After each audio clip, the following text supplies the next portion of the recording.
his fate. She was his ruin. Trapped between life and death, will the wolf's heart... Chapter 1.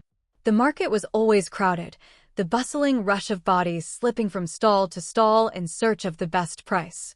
I had been knocked off my feet more than once in the past by merchants shifting goods, or by a wolf who wasn't looking where they were going. Not that I could have done anything to correct them, even if it was their fault. The wolves were more powerful than us, tall, strong beings that could silence a human with a single growl. They were more beautiful than humans, too. The females were lean and statuesque, while the males were pure muscle and dominance, who made human men look meek in comparison. One of them stood by Andre's fabric stall, the male towering above the rest, his eyes wary and watchful at the crowd, and yet every so often his gaze slipped back to the female who was taking her time sorting through the fabrics. They were mates. I could tell by the mark at the nape of her neck, where two powerful jaws had pressed down into her skin. The thought of it made me shiver, a chill running up my spine. I couldn't think of a worse fate than being permanently bound to one of those creatures, especially considering they only seemed to find humans worthwhile when we were mates. The rest of us were just people to be tolerated. Anything to sell today, Kira? Jace's voice caught my attention. His hands were full of a bag of grain, which pressed against the softness of his middle. A trade, I dug into my bag, pulling out the pair of gloves I had finished the night before for flour. I know Celine's ripped last week. Jace's daughter worked out in the wheat fields, her palms always worn with calluses and bruises. You could sell them for something better, as fine as they are. Jace glanced down at the gloves, his expression torn. They were fine as they could be given the quality of material I had available, but the skills my mother had taught me as a seamstress still shone through, no matter what I had to work with. I don't need something better. I followed Jace around the back of the stall, gloves outstretched. I need flour, and Celine needs to keep her hands covered. How else are you going to keep selling if you don't have anyone to harvest? Jace dropped the sack of grain with a sigh. A half-pound. 3/4. Go on then, I smiled, gripping the gloves tighter. I'll fill a bag for you. My stomach was already gurgling with the anticipation of fresh bread. I would have eaten anything at that moment. The last of my supplies had run out the day before, and I hadn't eaten anything all day. With everyone struggling to get by, the employment of a seamstress had dropped lower and lower on the list of necessities by the day.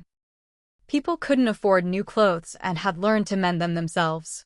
As for those who could afford a seamstress, none of them would be coming to me in my tiny apartment above a bar. The wolves could find someone better elsewhere, and so I had been left without work. If things got worse, it might be me joining Celine out in the fields next, toiling away all day for a few meager coins. Still, a few coins were better than none, I thought, watching as Jace carefully measured out the flour.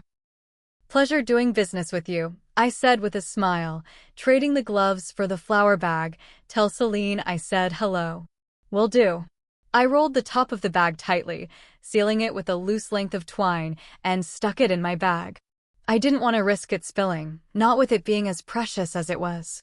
Leaving Jace at his stall, I stepped back into the current of the market, following the flow of bodies towards the center of the square where the stalls pushed closer together.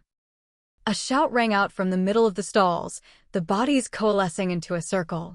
I wasn't particularly short, but I wasn't exactly tall, especially not when compared to the wolves that were mixed in with the crowd, and whose heads were blocking the source of the commotion. Darting around to the side, I stepped up onto an upturned box and peered out to see what was going on. A human man was sitting on the ground, cowering beneath a wolf. Do you have nothing to say for yourself, thief?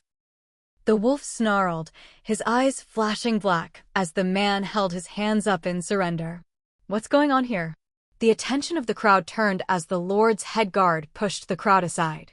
He was tall, even for a wolf, his shoulders broad and his face scarred, but even his power was nothing compared to the man who walked behind him. No, not a man, I had to remind myself. The Lord was no man. I had never seen him in person. I had only heard stories of the wolf who ruled our province with an iron fist and unyielding power. The Lord was large even for a wolf, his body exuding power and dominance. Soft, oaky hair curled at his neck, accentuating the square-cut lines of his jaw. His eyes, piercing pools of emerald green, swept across the crowd, drinking in the commotion before landing on the source of the noise. I found myself unconsciously leaning forward, a strange allure to him. He was handsome, the marriage of attractive features to his overwhelming masculinity making tingles run down my skin. He's still a wolf, I reminded myself, coming to my senses. What exactly is the problem? The Lord's voice was deep and rich, rumbling through the air and silencing the crowd. This human was stupid enough to try and steal from my purse. The man only ducked his head lower as the Lord's attention turned to him. Is this true? Yes, but Is it true? The Lord repeated, his voice dropping lower. Only a few coins, sir. The man whispered, I am so terribly sorry. Len, take him. The Lord nodded to his headguard, the one with the scar that ran down the length of his face. He'll spend a month in the cages as restitution. I turned away, the beauty of the Lord turning sickening with every word. The cages were a prison. Dirty and rat-infested, and a month there was undoubtedly no fair punishment for stealing a few coins that made up only a fraction of the wealth that a wolf possessed. I stepped down from the apple box, having seen enough already. No matter how handsome the Lord was, he was still a wolf, and they would always pick their own over us. Adjusting my bag, I turned away from the crowd and started in the direction of home. Chapter 2. Clusters of houses lined the edge of the market, most of which were tucked above and between inns, pubs, and shops that hung over the dirty cobblestone street. I slipped into one of the alleys, taking a shortcut back to my apartment. It was not the cleanest part of town, nor the safest, but it was what I could afford, and it still carried the memory of Mother with it. The puddles splashed beneath my feet as I made my way, bits of chatter slipping through the gaps in the alley. A narrow path opened up between a pair of shops, and I glanced between them at the sound of two deep voices, my breath catching as I caught sight of the Lord. I just don't think it was necessary. His headguard sighed, the one he had called Len, his lips pressed together in a firm line. Ulrich is not afraid to use firmness for petty matters, but by the time a month has passed, he will have forgotten the offense and move on to something else. It is for the man's own protection. The Lord had his arms crossed tightly over his chest, muscles bulging out of his tunic and capturing all of my attention at once. Oh. My mouth opened before I could stop myself, my foot catching on one of the loose cobblestones and sending me tumbling onto my backside. My pride was more hurt than anything else, but before I could push myself back onto my feet, a strong arm wrapped around my waist, tugging me up. Are you all right? The Lord asked, and all at once I felt as though I couldn't breathe. He was the most beautiful man I had ever seen, and the place where his hand touched my middle made my skin erupt in pleasant warmth beneath my clothing. He smelt of cinnamon and cloves, so delicious it made my mouth water, and I had to stop myself from pressing into him to catch more of that scent. I'm fine, I said, my face burning with embarrassment as I realized just how close we were. I'm not hurt. The Lord let me pull out of his hold, his fingers flexing as I stepped away, and the warmth that had surged through my body at his touch turned cool and almost uncomfortable. What is your name, female? The Lord's voice was soothing and low, like the softest piece of velvet sliding over my skin. Kira, your lordship, I said, my voice coming out quieter than I intended. I cleared my throat, speaking up, my name is Kira. Kira. The Lord repeated, almost with reverence, and the tone of his voice sent shivers up my arms, that warmth once more pooling in my belly at the way he was looking at me. Well, not looking. Staring. The Lord was staring at me, those piercing green eyes somehow even more dazzling up close. The intensity of his gaze made me want to squirm. It was as if he was seeing down into the very core of me, making my heart race until my chest ached. That ache willed me towards him, made me want to dart into his arms and hide my face in his chest. He took a step back, almost as if he could sense my urge, and the thought made my face burn hotter. What had happened to me? How could I, of all people, be developing a crush on the Lord? Are you alone? The Lord glanced around, observing the alleyway. This part of town is not safe for humans. I had to bite my tongue to keep from responding with what I wanted to say, which was that no part of town was safe for us, and whose fault was that? But he was a wolf, he didn't understand, and the memory of his earlier call for punishment ran through my head. Just because the Lord was being strangely kind to me did not make him kind. I live here, I spoke slowly, gesturing down into the alleyway, under the Lucky Fox. I was making my way home, I wasn't looking for any trouble. Of course you weren't. The Lord squeezed his eyes shut, and when he opened them again, I found myself looking into a sea of calm. There was only surety and confidence. The strong gaze of a male fully in control, and I was ashamed to admit that the strength of his focus on me almost made my knees tremble, and not with fear. If you are alone, then I will escort you. Chapter 3. That's really not necessary. I started, but the Lord ignored me and nodded to Len, who blinked, shock overtaking his features. My lord. Start on ahead, won't you? The Lord continued, I'll meet you later, Len. Len nodded at the Lord, glancing between us curiously before walking ahead into the alley, his strides long and quick. Thank you, I offered a small smile, unsure what else to say. My lord. Nathan. He cut me off, you must call me Nathan. I cannot, I said, glancing down at the ground, my lord. The Lord Nathan looked like he wanted to press the issue further, but he didn't, his jaw cocked as his gaze swept across the alley for danger. I didn't really see the point. The only danger here was him. He and Len were waiting at the very end of the alley. My home was located near the middle of that same alley, down a few steps and through a small side door in the Lucky Fox pub, where my single-room apartment had been located in the basement since I was only a girl.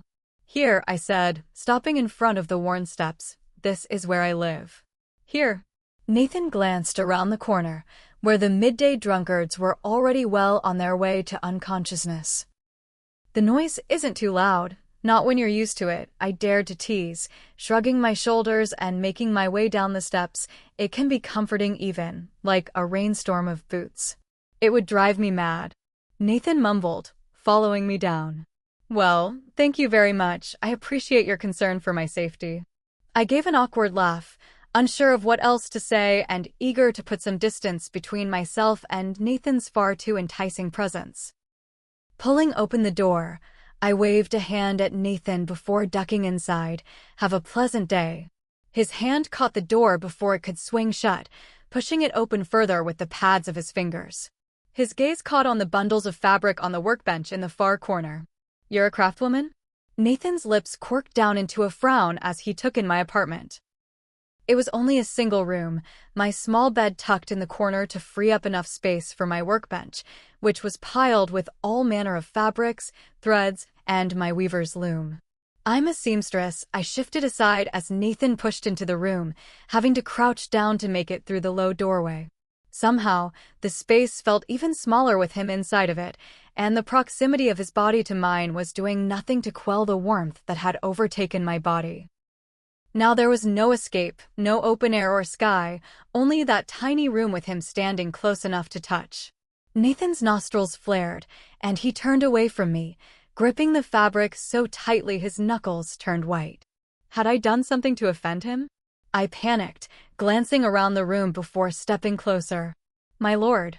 You're quite talented. Nathan dropped the fabric, turning to me with that same calm smile, as if nothing had happened.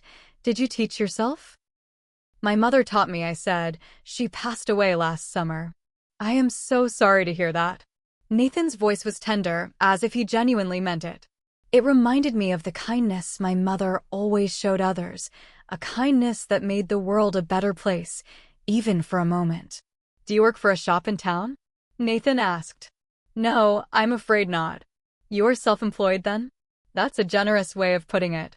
Do you have experience in men's clothing? Nathan rubbed at his jaw, studying the pile of fabric. I nodded, straightening my back a little. I might not have had much, but I certainly had confidence in my abilities. Of course. I pride myself on being able to work with any type of body. Fantastic. A smile crept across Nathan's lips. Then come work for me. Chapter 4. What? I sputtered, trying to collect myself. I'm sorry, I mean I don't what? Nathan looked far too amused by my disbelief. If you can work with anyone, then you should have no problem making clothing for me. Yes, but why?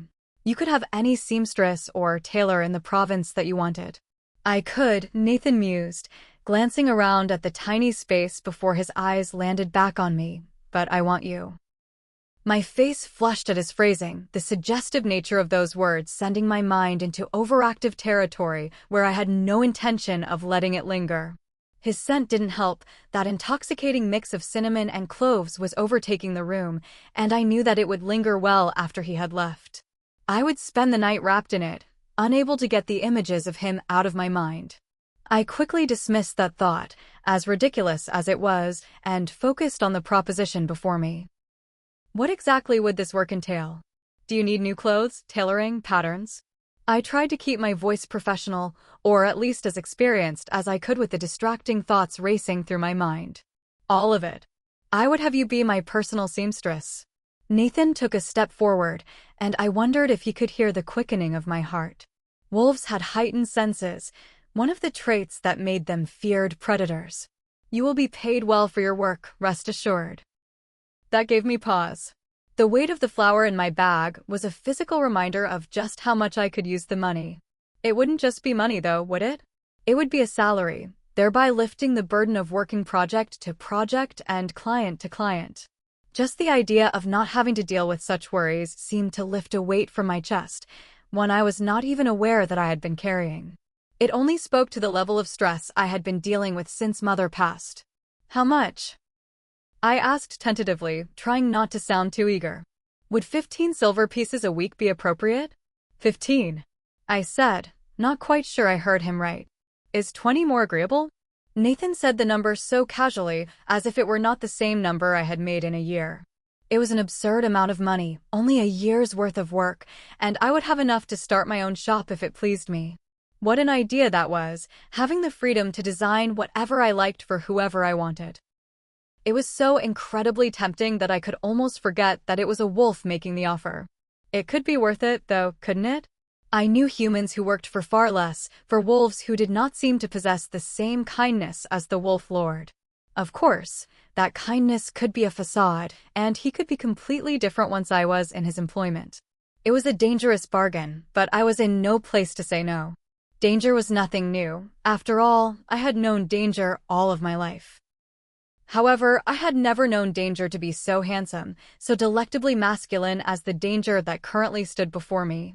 20 would be very agreeable. I tried to keep my voice level, attempting to quell my astonishment that the number was even coming from my lips. If Nathan could tell, he did not show it and nodded in agreement, satisfaction shining in his eyes. Excellent. You cannot continue to stay here, however. Nathan narrowed his eyes as he glanced around the sparse space. I can't have my seamstress working in such an— He hesitated, tensing as a loud banging sounded from the pub above us. Inadequate space. I've worked out of here for years. I think I can manage, I said, a bit defensively. It was certainly no lord's manor, but I worked hard to keep it tidy and clean, and had never been late on a payment despite my situation.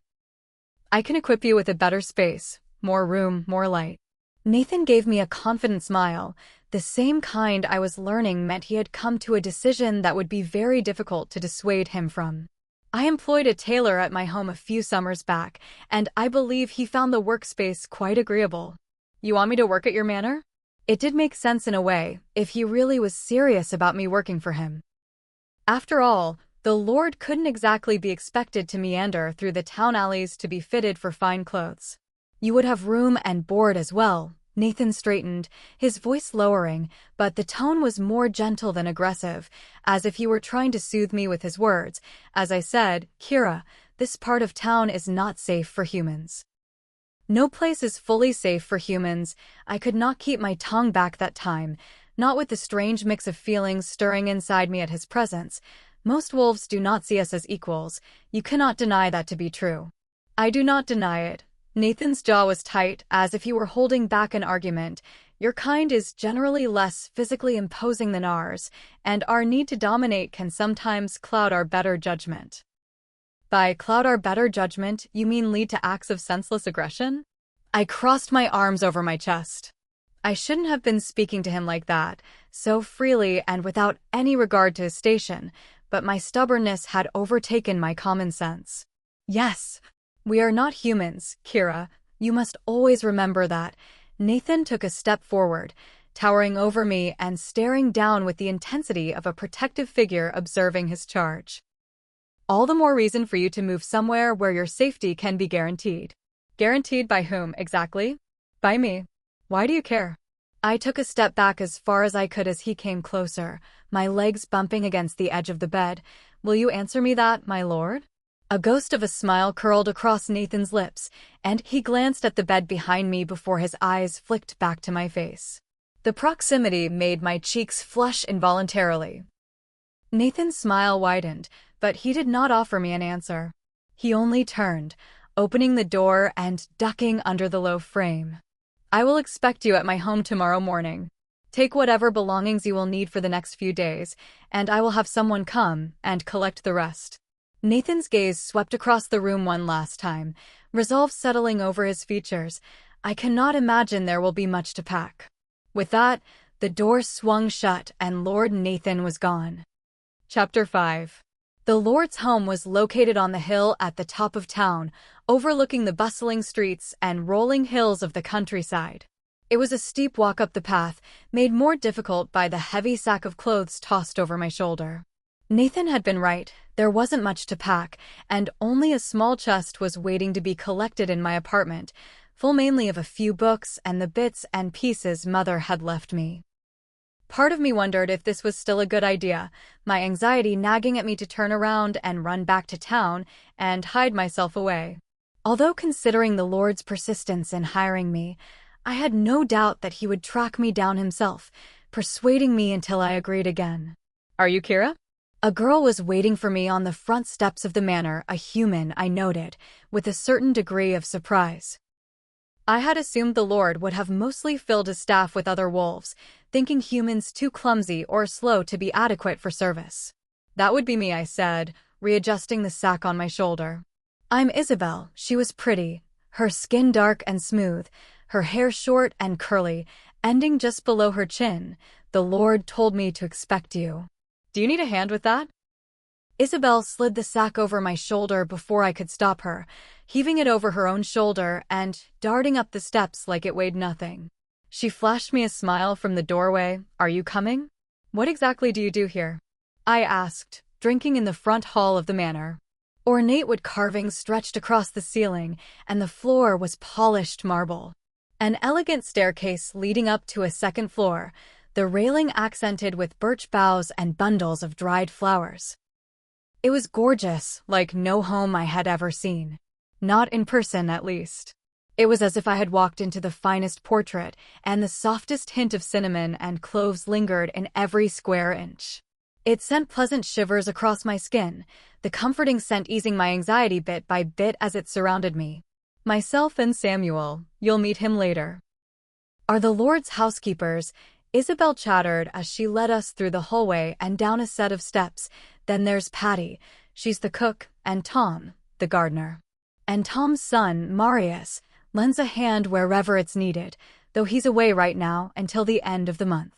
The light grew dimmer as we ventured farther down into the house to the servants' quarters. They were plainer than the upstairs, but were still well-appointed and cozy, the heat of the hearth from the kitchen making the whole area feel warm and homey. And there's Captain Len, of course, though he comes and goes. He has his own home just outside of town, but he meets with the Lord so often it makes sense for him to keep a room here. Isabel led me past a room filled with a large wooden table, a few mugs, and cards strewn across the surface, the door to the kitchen left open, spilling out all manner of delicious scents. A short hallway shot out just after it, and Isabel opened the first door, gesturing for me to go inside. 2 small beds were tucked inside, made up with white linen sheets and a small chest at the end of each. The bed on the left had a handmade quilt on the end, and a small vase of daisies on the side table. Hope you don't mind sharing?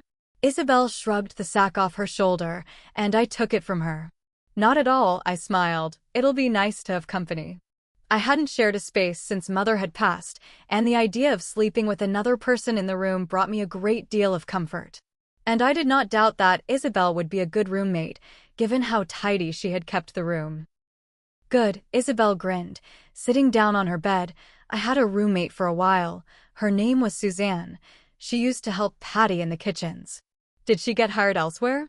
I asked, setting my sack on the bed, pulling out bundles of clothes to put into the chest. No, she found out she had a partner. I stiffened, glancing over at Isabel, but she did not wear the horrified expression I was expecting. Her face was almost dreamy, as if it were a positive thing to have a committed connection with a wolf. Now she doesn't have to work at all. That must be nice, mustn't it? I would rather work, I said, pulling out my sewing kit and placing it on the side table. At least now I have control over my own life. Better than being restricted. You wouldn't be restricted, though. Isabel collapsed onto her back with a sigh. You'd be in love. Attraction doesn't necessarily equal love. I rolled up the empty sack, sticking it under the bed. Besides, I refuse to let fate command me just as much as I refuse to let some male command me. I don't know, Isabel mused, glancing over at me with a glint in her eye. Depends on who's doing the leading. Another grin split across her face, and I couldn't help but smile back. Is that where the Lord wants me to work? I peered back out into the hall, gesturing to the large wooden table. It was more than enough space, at least twice the size of my workbench at home, and plenty of room to light lanterns and candles so that I could work at night. No, I glanced back at Isabel, who sat up with a stretch. There's a workroom for you upstairs. Upstairs? Surely Nathan wouldn't want a servant working in his primary quarters? Oh, yes, Isabel sighed. We were working on getting it ready for you all night. It was a guest room before, so we had to get everything moved out. But I shook my head, somewhat confused. Hadn't Nathan said that he already had the space for a seamstress? When the Lord and I spoke, he mentioned that he had employed a tailor before. A few summers ago. Isabel's brow furrowed, and she shook her head. That must have been a lot longer than a few summers ago. In the time I've worked here, the Lord has never kept a tailor or a seamstress employed on his staff. Isabel cocked her head at me, a soft smile on her lips. He must think very highly of you. Chapter 6. When Isabel showed me the room Nathan had prepared, I had hardly been able to say a word. Even after she left, I just stood there in the doorway, staring at the open space. The workroom that Nathan had provided me was larger than my entire apartment back in town, with large windows that let in beams of natural light. I would not need candles here, squinting my eyes in the dark as I tried to keep my stitches straight. An extended workbench stretched out under the windows, the surface clean and smooth. Dress models had been set up in the corner, and an extensive cubby system was placed on the wall, containing carefully sorted fabrics, swatches, buttons, and thread. It was a seamstress's dream, and well beyond my wildest imaginings. What do you think? Nathan's deep voice rumbled behind me. I whipped around, startled that he had been able to approach so silently, especially for someone of his stature. He was leaning against the doorframe, oak hair swept back out of his face. The sleeves of his shirt were rolled up to his elbows, exposing strong forearms. No part of this male wasn't pure muscle. I think that you could employ a team of seamstresses out of this space. I assure you, I only need one. Nathan's eyes were glued to me, occasionally roaming over my figure.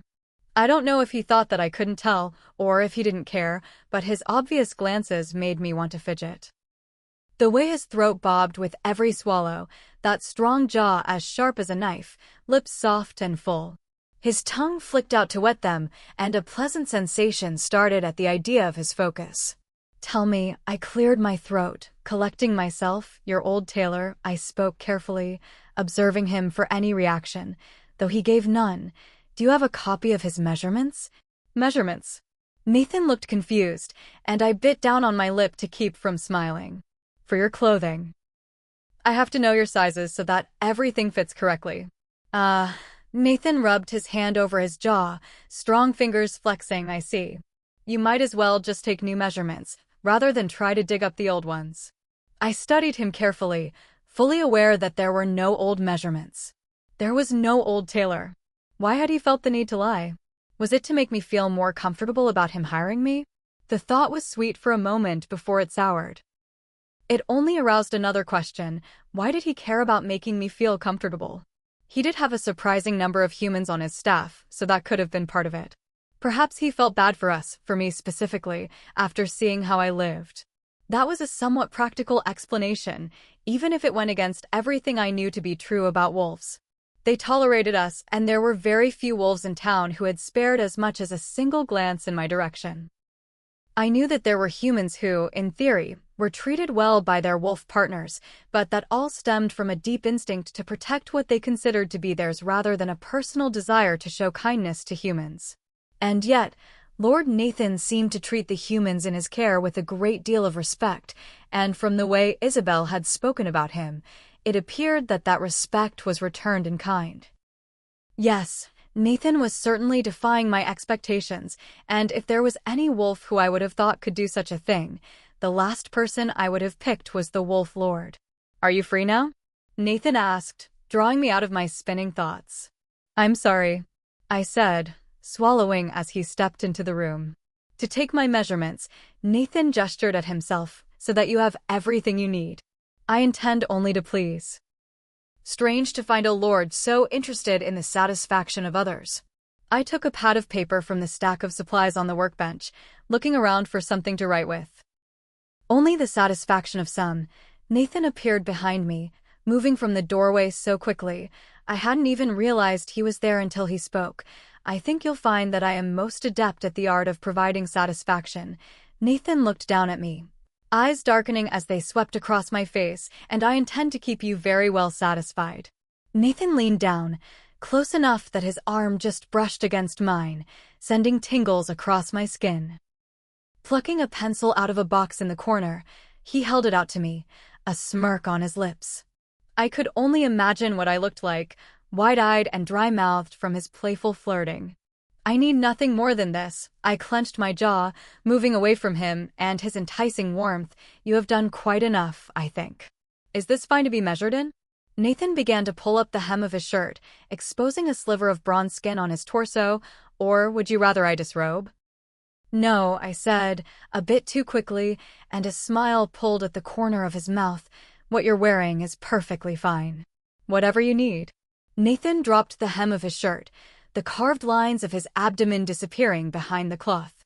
"You must tell me what you like." I turned around, hoping to hide the color that I'm sure was blooming across my face, collared or uncollared, loose or fitted, buttoned up or tied up. Tying up sounds rather interesting. I choked on my own breath at his response, turning around to face him with a glare. "For your shirts, my lord?" "I thought I told you to call me Nathan." Nathan was all calm composure, the complete opposite of me, who was growing more and more flustered the longer I stood in his presence. "My lord," I glanced up at the ceiling, trying to maintain any amount of professionalism that I could while in the vicinity of this alpha male. "You're saying that you would enjoy ties on your shirts rather than buttons?" "To be honest, Kira," Nathan cocked his head to the side, watching my every movement with acute precision, those green eyes of his conveying nothing but steady calmness and control. "I enjoy most things when offered by the right person." This male was going to be the death of me. Chapter 7. Nathan's height posed a bit of a problem. He was easily a foot taller than me, my head only coming up to the middle of his chest. I would have to stand on my toes to reach up and measure around his neck, unless I could find a step stool. Looking around, it seemed to be the one thing lacking in the otherwise perfectly outfitted workshop. "Is there something wrong?" Nathan asked, looking down at me expectantly. "You'll have to sit." I chewed on my bottom lip, pulling out a stool from under the workbench, "at least while I take measurements for your upper body." Nathan obliged, taking a seat on the stool that was much too small for him. The Lord had a way of making everything seem tiny, including me. I was by no means a small person, but in his presence I felt almost delicate. "Are you all right with me touching you, my lord?" I hesitated for a moment, my hands hovering over his shoulders. "I should tell you that if you say no, this might be rather difficult." "You can touch me however you please," Nathan rumbled, shooting me a sideways glance. "Consider me yours to use as you wish, little female." If Nathan slipped another suggestive comment my way, I was going to combust into flames. I don't think my face could have gotten any hotter. I was practically as red as a tomato.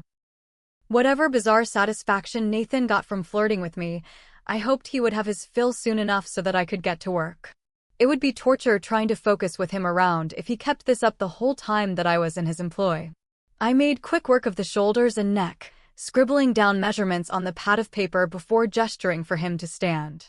He followed my direction dutifully, watching me closely with every movement I made. Circling him, I stretched the measuring tape out between his shoulder blades.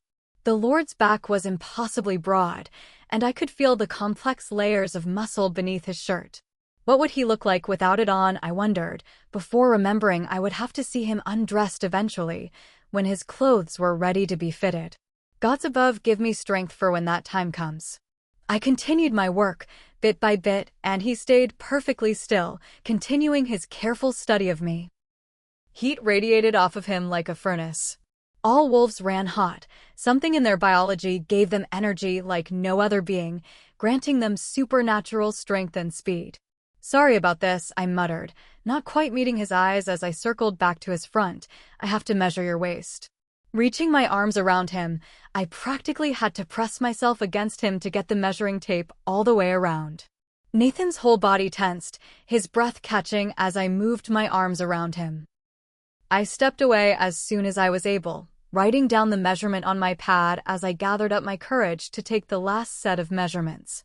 With a sigh, I set down my pencil and knelt in front of him.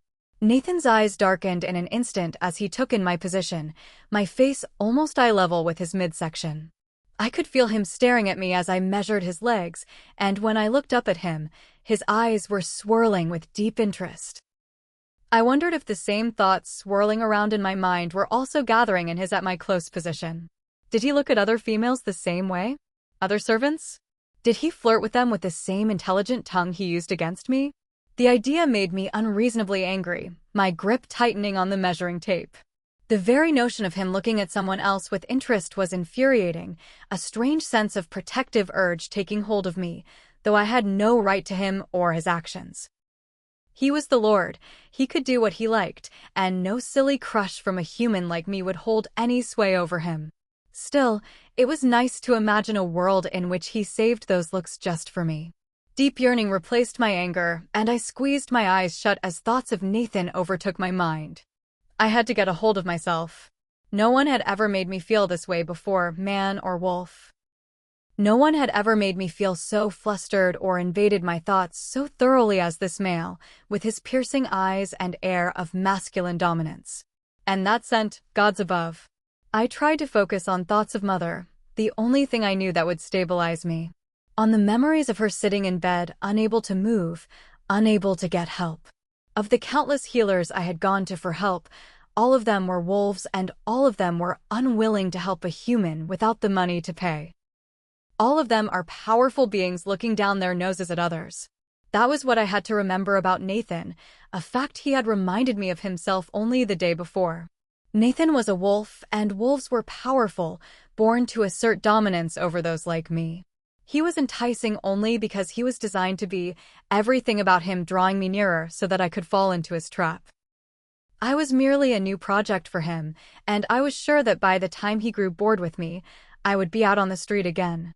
Pushing myself off the ground, my foot caught on the hem of my dress, but Nathan's arm shot down to see me before I could stumble. His grip was iron-tight around my elbow, and the pleasant sensation that I had felt before at his subtle touch erupted into sparks that shot up my arm and towards my chest. An ache surged in my chest, an urge to push myself closer towards Nathan until we were as close as two people could be. Nathan released me slowly as I found my footing, showing no signs that he had felt anything close to the sensations that I had when he touched my skin. "I promise I'm not usually so clumsy," I said, remembering how he had found me in the alley. "Humans may not have your reflexes, but we're not entirely helpless, I can assure you." "I believe you." Nathan gave a gentle chuckle, "but know that should you need me, I will be there to catch you." Chapter 8. By the time the afternoon rolled around, I had already begun drafting patterns. Large pieces of parchment paper were strewn across the floor, marked with different lines and measurements for me to cut out later. Isabel found me hunched over one, standing in the doorway with a tray of sandwiches perched in her hands. "Join me for lunch?" she asked. We sat on the floor together to share the food, shifting some of the pattern pieces out of the way. Isabel helped me figure out how to open one of the windows, and a steady breeze flitted through the room. It was a lovely day, and despite the anxiety that I had felt that very morning, I found myself almost at ease. Part of me had imagined the Lord's residence to be a cold, stiff kind of place, but it was quite the opposite. Something felt strangely right about it, like there was a cord in my chest tethering me to the place the longer I stayed there. Nathan's scent was undoubtedly part of it, and as the breeze brushed away the lingering notes of cinnamon and cloves from the room, I almost found myself wanting to close the window. To do anything to keep that scent surrounding me. "Can I ask you something about his lordship?" I asked, setting down my napkin. Of course, Isabel leaned back on her arms, ask away. "Why does he employ so many humans?" I chewed on my bottom lip. "Isn't it a bit odd?" "That's a fair question," Isabel smiled. "It is odd, but his lordship is quite unusual compared to other wolves. He doesn't harbor the same negative feelings towards humans that others do. I'm sure you've noticed that already." Yes. I had more than noticed, and his kindness towards me had been thoroughly unexpected. He gives money every month to a charitable effort in town, did you know? To help humans from the alleys who are facing hardships, to help get them medicine, clothes, food. Whatever they need.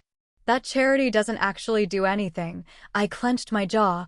I lived in the alleys since I was a child. There's no help for us there. The charitable effort that Isabel was referring to was run by a merchant named Forrester, a wolf with a particular disdain for humans, and often paid them meager sums to perform jobs he considered beneath wolves. The only way to receive anything from Forrester was to make a deal, one that would always end up in his favor. "You must be thinking of something else. Have you never gone to it for aid?" Isabel looked genuinely confused. His lordship is very proud of the work they do. "I'm telling you, there is no work being done." I had no idea what was done with the money that his lordship supposedly gave to help the humans, but none of us had ever seen it for ourselves. As far as I was concerned, it was just a scam, another corrupt wolf taking advantage of the humans below him. I had almost gone to Forrester for help with Mother, but the last human who had gone to him for medicine had found herself locked in a 5-year contract working at his mill, and no one had heard from her since. "Perhaps you should tell his lordship." Isabel frowned. "I think he'd be very interested in hearing about whether or not his money is being used correctly. Why would he take the word of a wolf over the word of a human?" I shook my head, uncomfortable with the idea of making an enemy of someone like Forrester. Besides, his lordship has more important things to worry about than humans from the alleys. "He does." Isabel studied me carefully, "but that doesn't mean that he won't." "I don't know. He's a good male, Kira." "Not a man," I said, almost to myself, and Isabel nodded. "A good male," Isabel corrected herself, though in the case of his lordship, I wonder if that's somehow even better than a good man. "I'm sure he'll make his partner very happy one day, whoever she is." Another pang of jealousy shot through me, and I tried to shake it away as best as I could. I would likely have to make her clothes too, whoever she was. "He doesn't know who his partner is?" I set the rest of my sandwich down, my appetite disappearing. "I don't think so," Isabel shrugged. "I imagine if he did, he would have expressed his interest by now. Wolves are too intent on connection to not keep their partners close, especially if they're unmarked. I can't imagine the self-control the Lord would have to possess to keep himself from expressing his connection if he knew who she was. I'm sure he'd be growing quite restless." I imagined his future partner wouldn't exactly be pleased with how freely he flirted. I would have to say something about it to him if it continued, out of respect for whoever the future lady was. I didn't want to make an enemy of a woman I didn't even know, especially if she was a wolf. I imagined that she would be as beautiful as he was, tall and lean and elegant. I painted her in my mind, every added detail like a knife to my heart, but I continued anyway.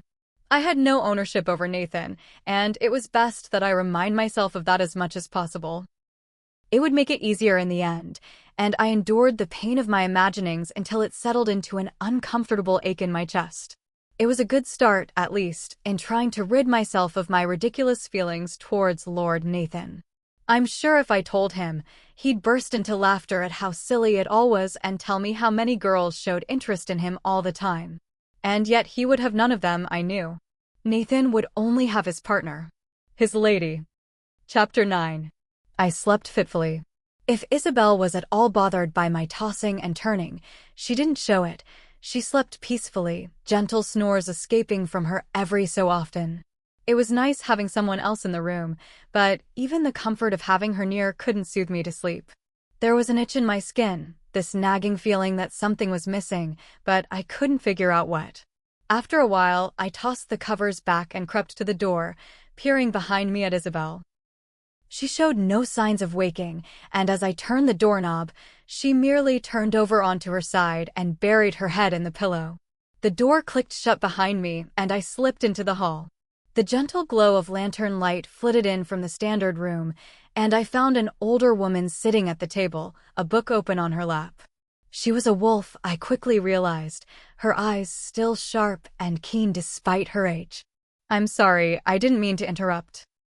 I was already moving backwards, but the older wolf beckoned me to stop. Not interrupting a thing. I don't think we met earlier, I'm Patty. Patty offered me a kind smile, almost motherly, and a spike of longing lodged itself inside of me at the sight of it. Can't sleep? Patty asked, tilting her head at me. No, I shook my head. I suppose it will take me a little while to adjust. Where are you from? Patty closed the book shut over her thumb. Did you work at a shop in town? I was self-employed, I said, copying the phrasing Nathan had used before. I'm from the alleys. Goodness, Patty's eyebrows shot up. I imagine it will take you quite a bit of time to adjust, yes? You should have no worry for safety here, however, I can assure you. Even as a human? I chewed my lip, almost stopping myself before continuing. I've heard stories about humans who have gone to work for wolves. They don't exactly end well. They aren't exactly treated very well. I don't doubt that, Patty sighed, but change happens a little bit at a time, and our Lord is very keen for humans to be treated better. Is that why he hired me, do you think? I asked, but Patty only smiled. It was an odd sort of smile, almost knowing, but what it was that she knew I couldn't say. Possibly, Patty said, flipping her book back open, but considering the way the Lord spoke about you, I have a feeling he sees something very special in you that he does not see in others. What does that mean? It was an odd statement.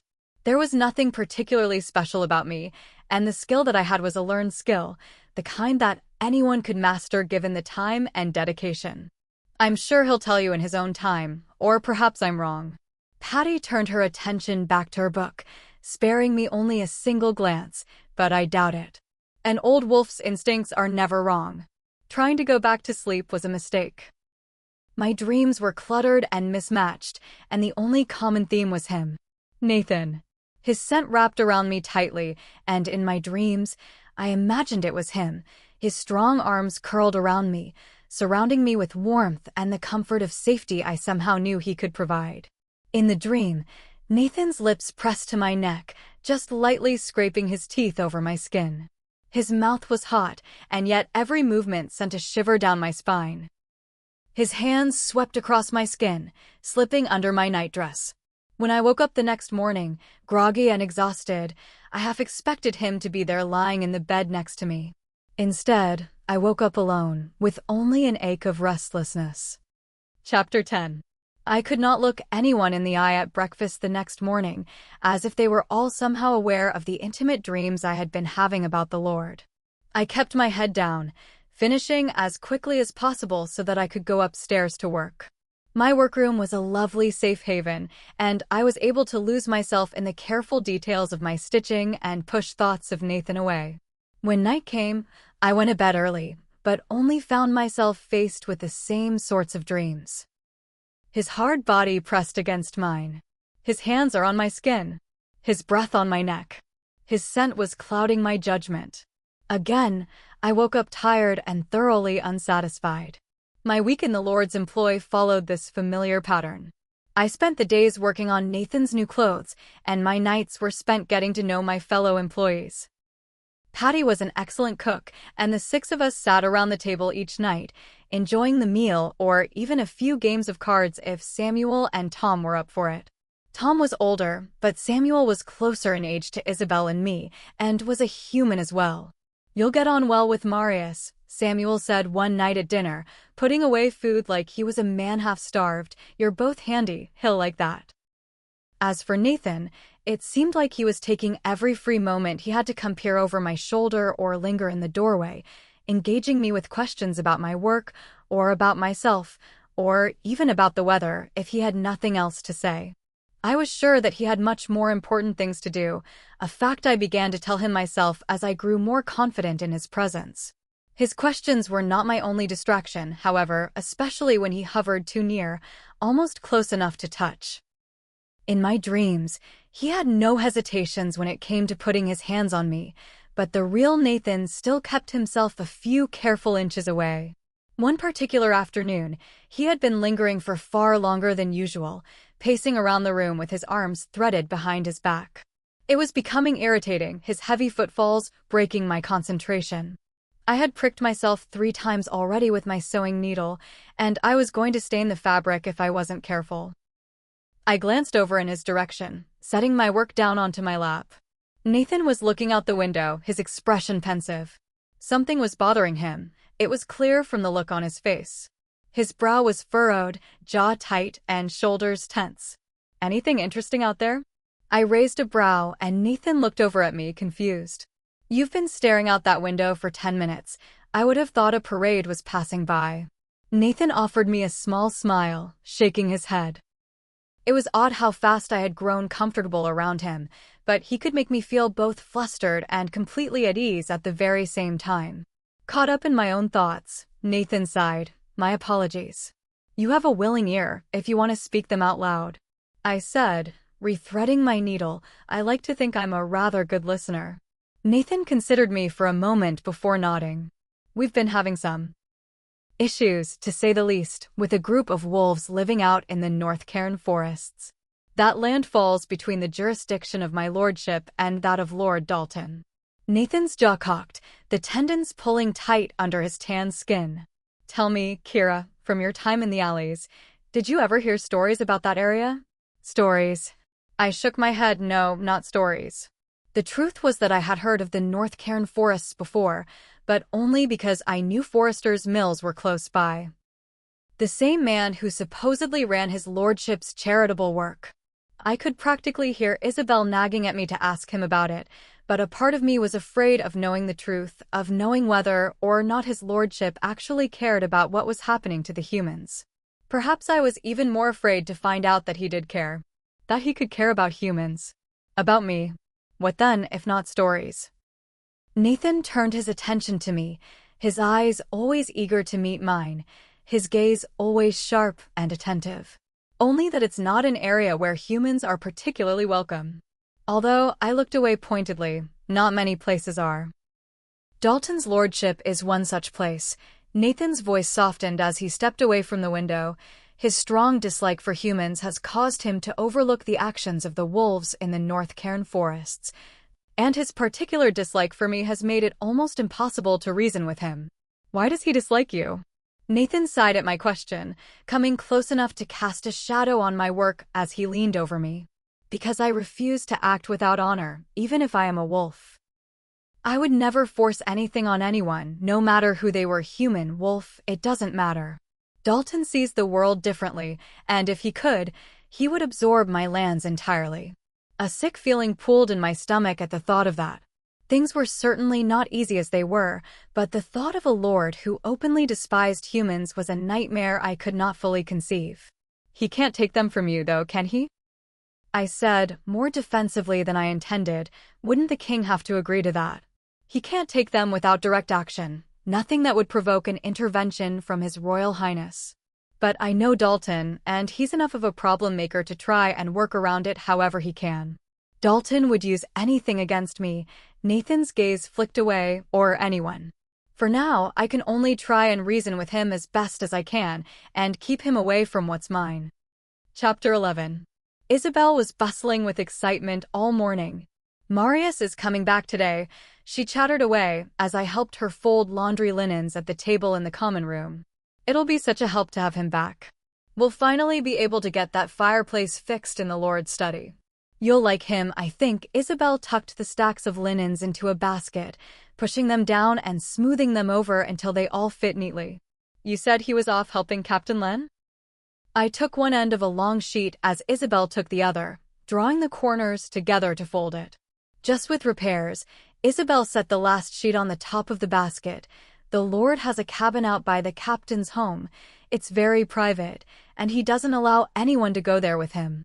From what I understand, the Lord built it himself as a hideaway for him and his future partner. Of course, he hasn't found her yet, so he's been using it on his own. But Isabel dropped her voice, leaning in towards me with a conspiratorial smile. I overheard from Tom, right before his lordship asked Marius to go out the cabin, that he wanted it to be prepared. Isabel pulled back, a glint in her eye as she shrugged. Surely he must mean that he wants it prepared for his partner, right? So he must have found her. His partner. My stomach twisted at the thought, my hands frozen and useless as Isabel finished folding the last of the linens, still chatting on and blissfully unaware of my discomfort. And yet, what right did I have to be uncomfortable? What right had I to his lordship's affairs? I didn't want to imagine him with someone else. The hours floated away in a haze as morning turned to afternoon, and I found myself unable to focus on my work. My stitches kept coming loose, my lines untidy, and my cuts uneven. It was as though I wasn't quite there, my mind somewhere far away from my body. My fingers kept wandering to a handkerchief that Nathan had left on my workbench, the cloth deeply saturated with that delectable scent of cinnamon and cloves. Eventually, I gave up on my work, unable to focus, and wandered out into the garden to clear my head. It was a pleasant day, but not even the fresh air and sweet scent of lavender could fix my sour mood. Wandering through the dirt path of the garden, I found my way through the hedges to a small fountain. The spigot in the mouth of the statue was broken, and turbid water sat stagnant in the cracked basin. Gathering up my skirts, I sat on the ledge, a cool breeze winding through the hedges and shifting my hair. Pulling the handkerchief out of my pocket, I raised it to my nose and inhaled like a woman starved, flooding my senses with Nathan's scent until my body relaxed. My shoulders loosening, my knees bending, the knot in my stomach uncurling. But the moment I removed it, the internal restlessness returned, an unescapable sorrow wrapping around my heart. If anything, the handkerchief was making it worse, teasing me with what I needed. Needed. I had not thought about it like that before, but that's what it was.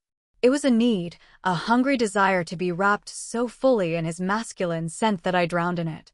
No. I blurted out to myself, standing up and squeezing my eyes shut. It was his flirtations, his glances and comments that had inspired this insanity in me, and it was not my fault. I would not succumb to it. I would not suffer for something I had not caused. I would tell him, the next time I saw him, that he must stop all of this at once, both for the sake of his partner and for my own. I would allow myself a moment to wallow, to feel foolish and sad, and then there would be no more of it. I was no stranger to suppressing my basest feelings. After Mother passed, I lived for months in an odd sort of malaise. Rising, working, sleeping over and over again until the pain faded into a dull ache. I was stronger than I gave myself credit for, and I would not lose myself to the ridiculousness of desire. Are you quite all right? Chapter 12. Are you quite all right? A young man stood on the other side of the fountain, his curls ruddy and his shirt cuffs flecked with dirt. I had been so lost in my own thoughts that I hadn't heard him approach. I could practically kick myself for that. I'd hardly been out of the alleys for 2 weeks, and there I was, already losing my wits. It was only another reminder not to get too comfortable in this place. Perfectly fine, I sniffed, shoving the handkerchief back into my pocket. I apologize if I'm in the way. Not at all, he offered me a wide, toothy smile. I don't suppose you're Kira, are you? Isabel mentioned his lordship had brought on a seamstress. So this was Marius. He was taller than I had imagined he would be, though still nowhere near the height of a wolf. You're Tom's son. That's right, Marius nodded. I only got back a few hours ago, and the old man's already put me to work fixing this. I motioned to the broken spigot of the fountain, but Marius only shook his head. No, that's never worked. Not as long as I've been here, at least. Marius squinted up at it, crossing his arms over his chest. One of the garden gates came off its hinges. I just need to get it straight. I don't suppose you'd want any help? I asked, pushing myself up off the ledge of the fountain. I have no idea how to fix a hinge, but I'm good at taking directions. You wouldn't mind? Marius asked. It would be rather nice to do something useful, I said, wandering around the side of the fountain. It would also be nice to have a distraction, something else to focus on other than Lord Nathan.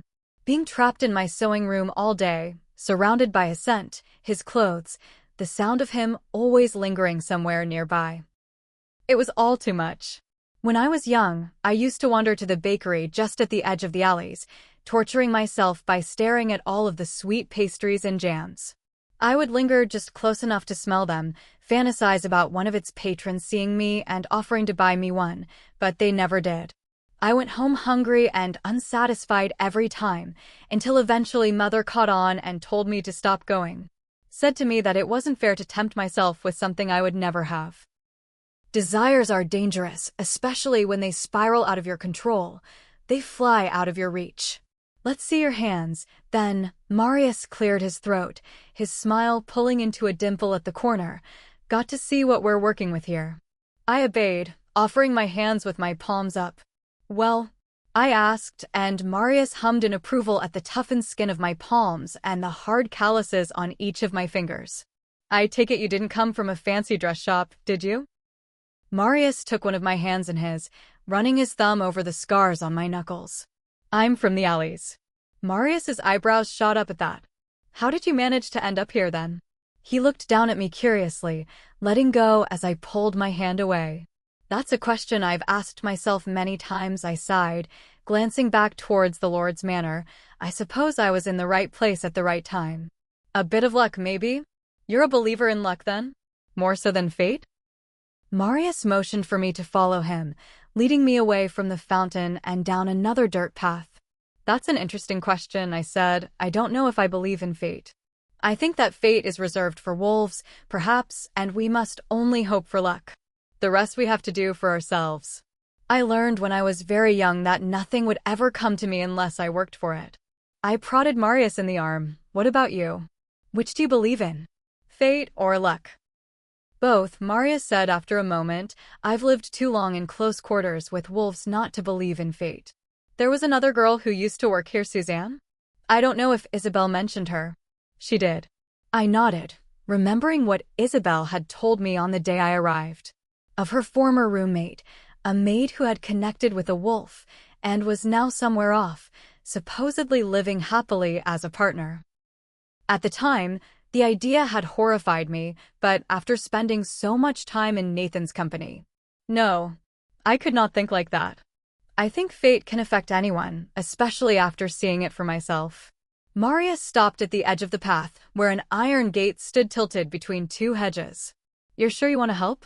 Certainly, I smiled, prodding him in the arm again. Consider me yours to direct. A low growl ripped through the air, and I jolted, pulling away from Marius. Nathan stood at the edge of the garden path, his lip curled up in a snarl. Sheer terror coursed through me as he bared the sharpened ends of his canines, my heart beating so fast in my chest I thought it would burst. And yet, there was something in his ferality that made my knees unsteady, sending a rush of intensity through my body.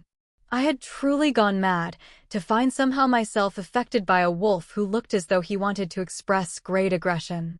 Only, Nathan wasn't looking at me.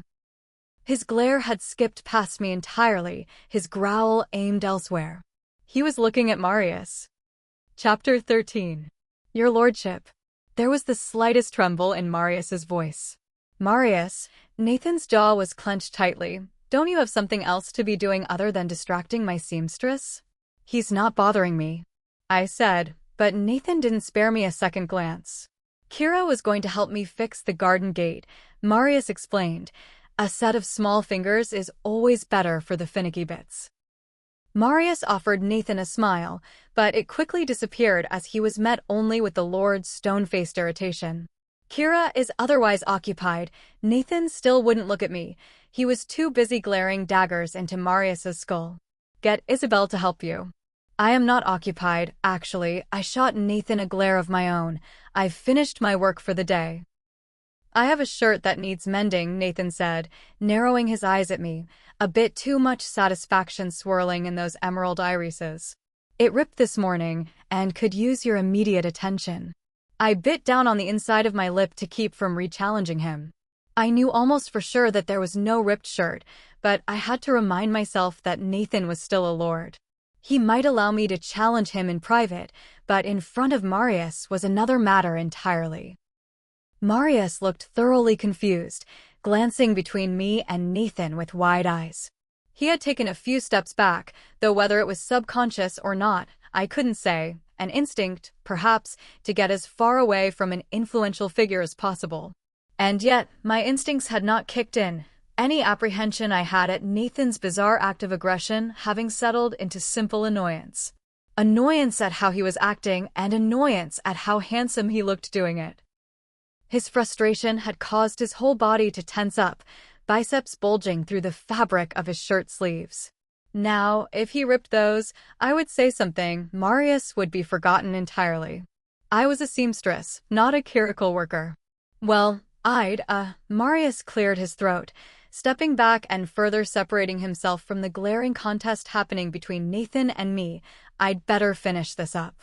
It was a pleasure meeting you, Kira. I'm sure we'll talk more later. Yes, I'm sure. I nodded, ignoring the low grumble of a growl coming from Nathan at Marius's comment.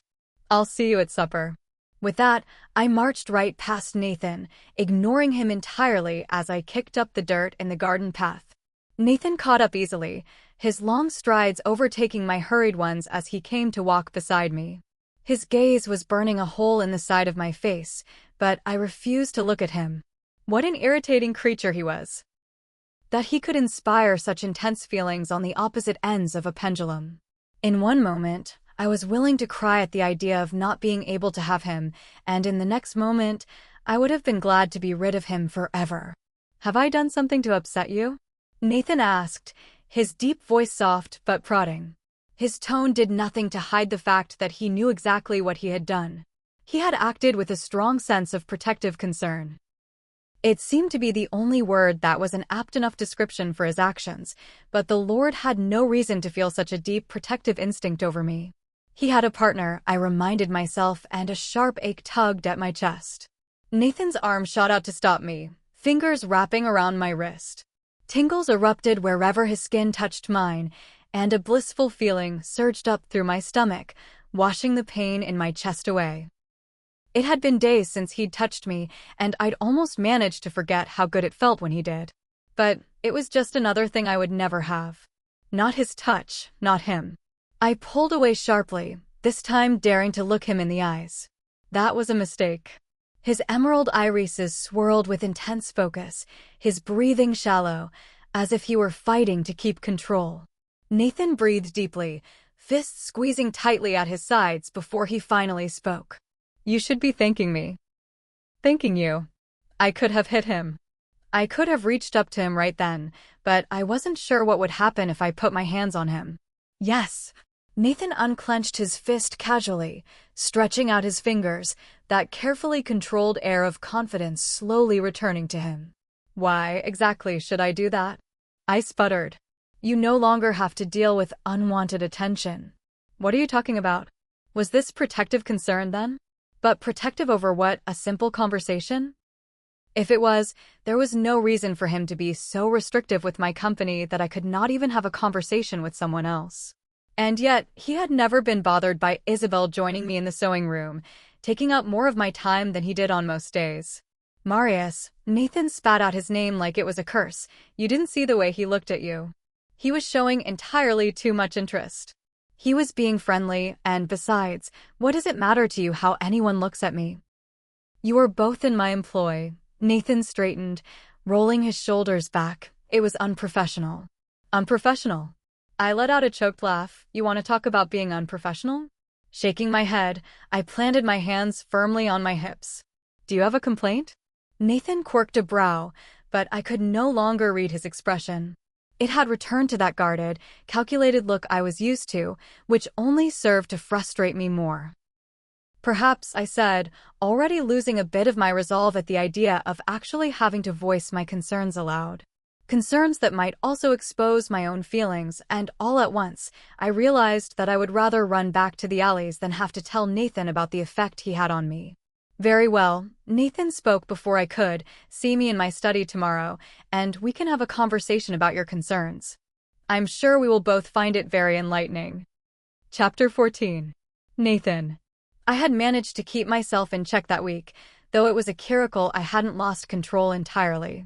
No matter what I did, I couldn't keep myself from getting intensely focused, not when her scent had permeated every square inch of air within the manor. Her voice mixed with Isabel's in the hall, her careful footsteps, the way she hummed to herself while she worked. Kira was the finest portrait, the sweetest flower, the most entrancing melody I had ever known, and I could not claim her. Not yet, at least, though I did not know how much longer I could wait. I wanted to wrap her up in my arms and hide her away in my bed forever, where I knew that she would be safe, where she would be mine and mine alone. I wanted to be so profoundly connected to her that it would solidify her connection to me above all others. I wanted her to be devoted to me. To my touch, my kiss, my voice, my presence. To make her feel even an ounce of the obsession I already had for her. My position as a lord was my only salvation, allowing me to maintain control. If I had been a lesser wolf, I would have lost the reins on my instinct long ago, but I knew patience well. It would all be worth it in the end, once I knew that she was safe. Still, I was at the end of a skinny rope, one that was likely to snap any minute. Anything could set me off, and I knew that once the rope snapped, I would not be able to stop myself from expressing my complete commitment to Kira, once and for all. Len met me in my study the morning before I was supposed to meet with Kira, presenting me with his new findings on Dalton.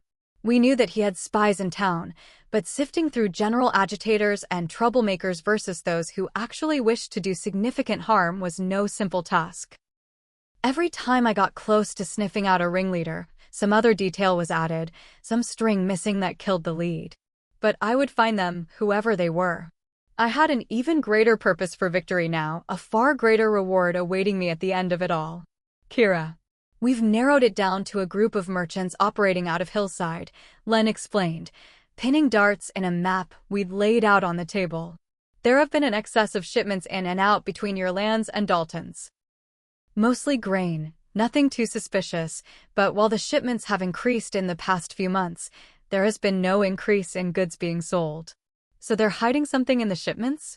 Claiming they're all grain, but with the bulk there's no way to check them all when they're being brought in and out. I said, and Len nodded in agreement. They're passing something back and forth, but what? Weapons. They would be easy to hide, and the grain would disguise any weight and muffle any sound.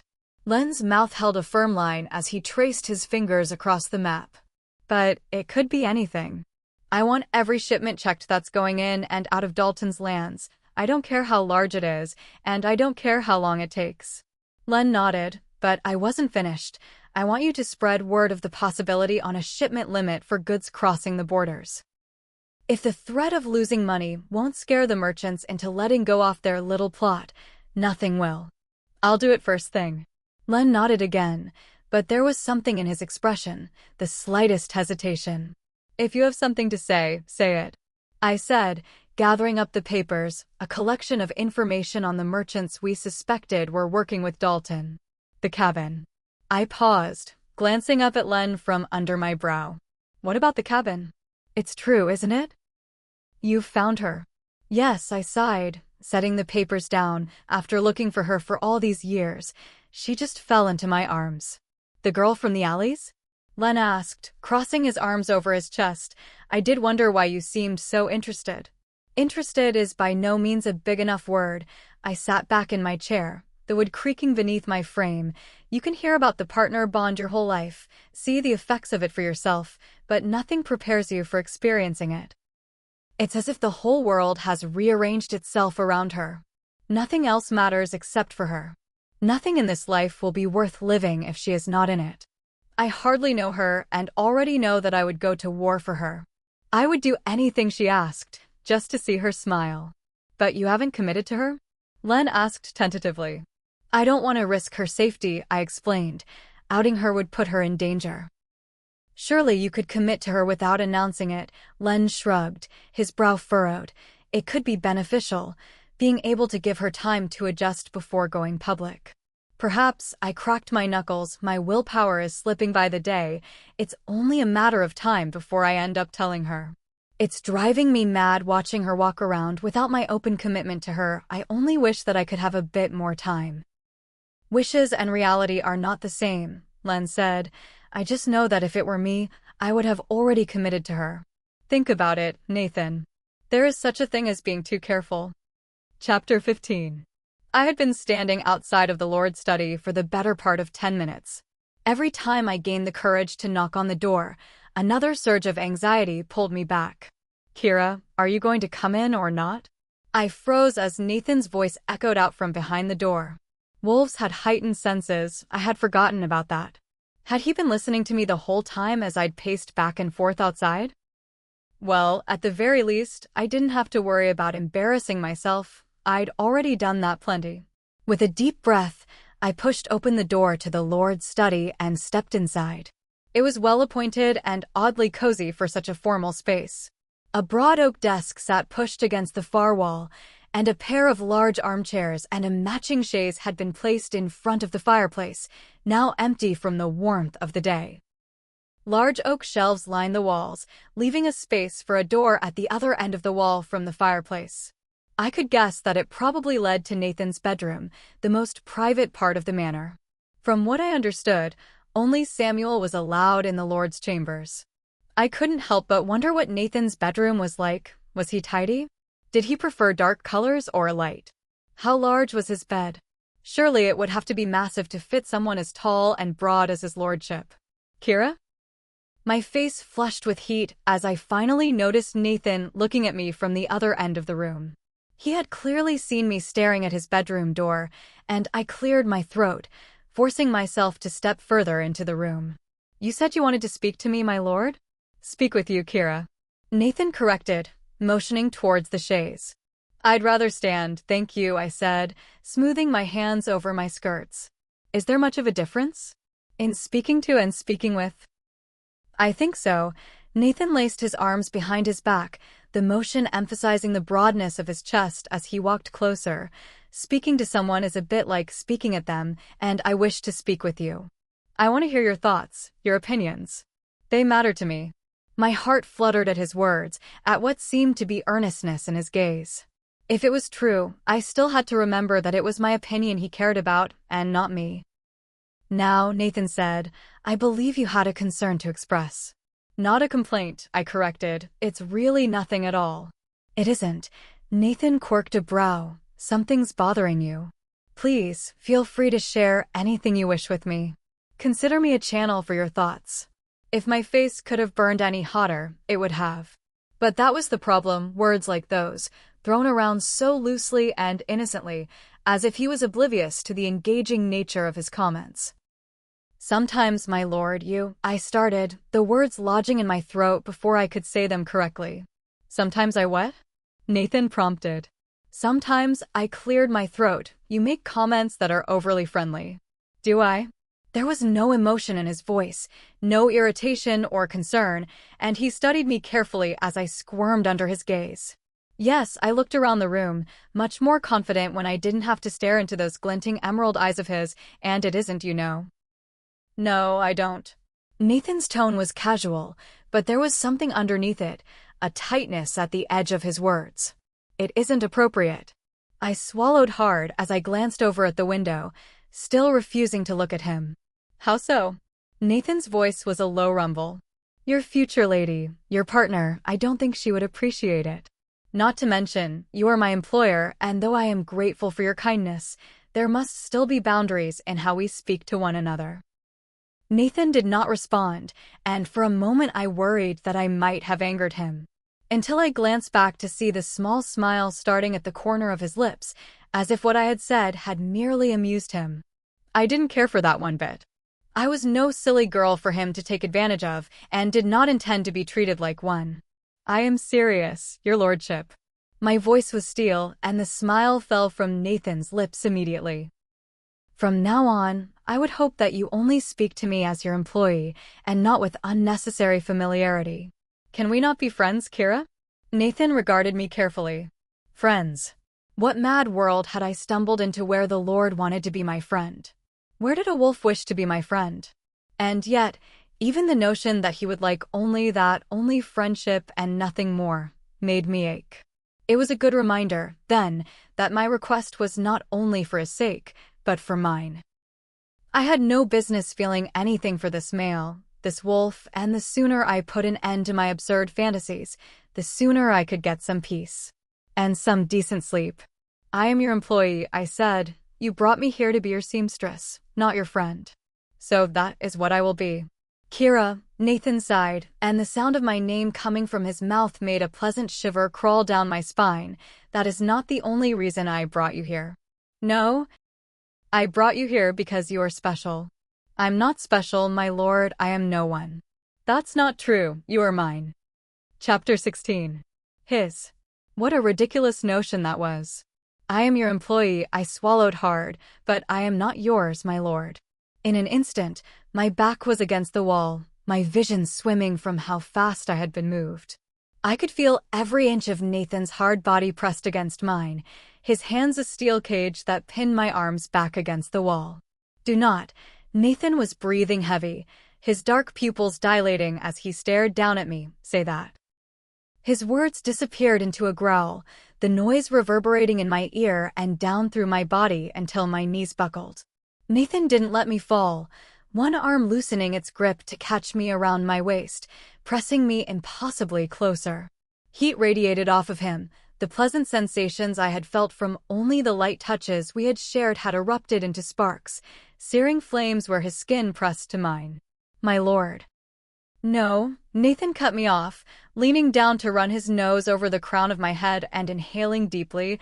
I told you to call me by my first name. You've been very uncooperative in that regard. It isn't right.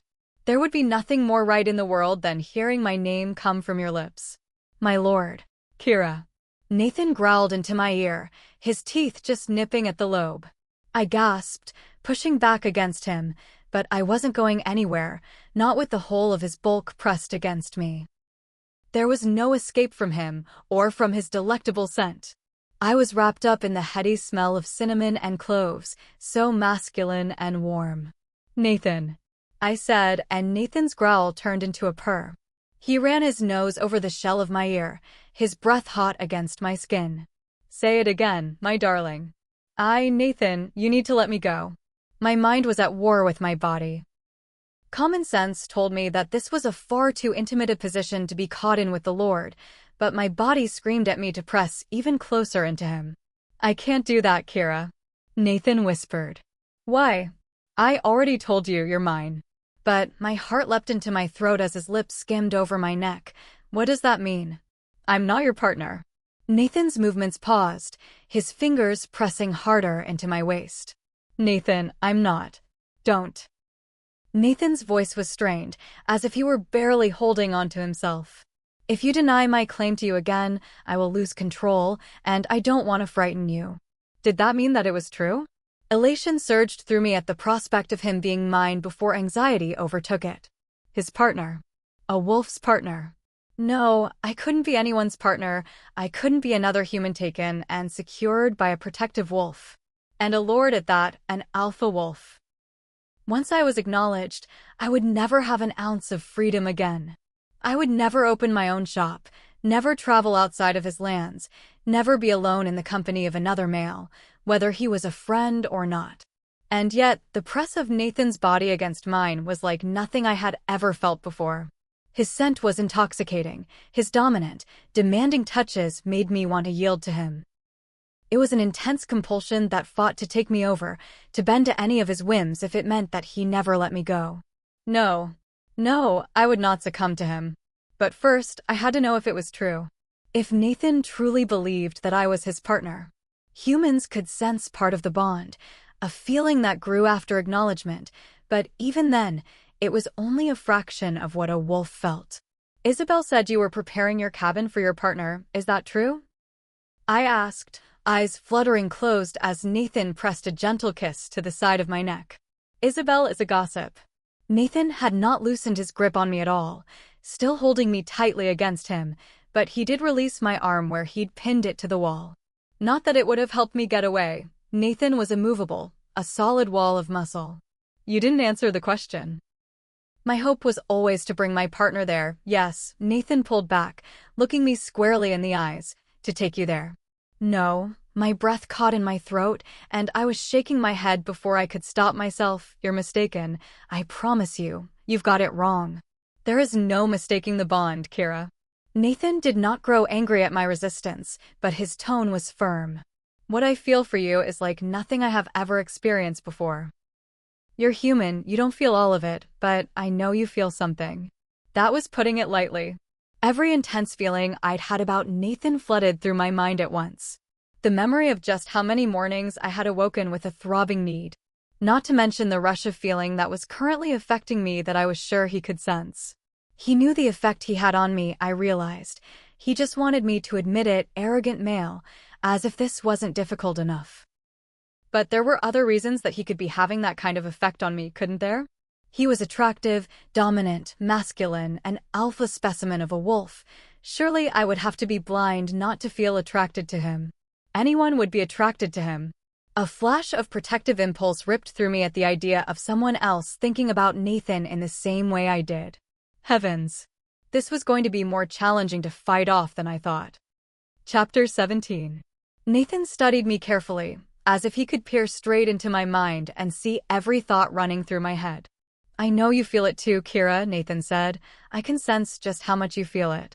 Arousal is not the same thing as a partner bond. I squirmed in his grip, but he wasn't letting me go anywhere. I was trapped in the tight embrace of his arms. So you admit that I'm affecting you?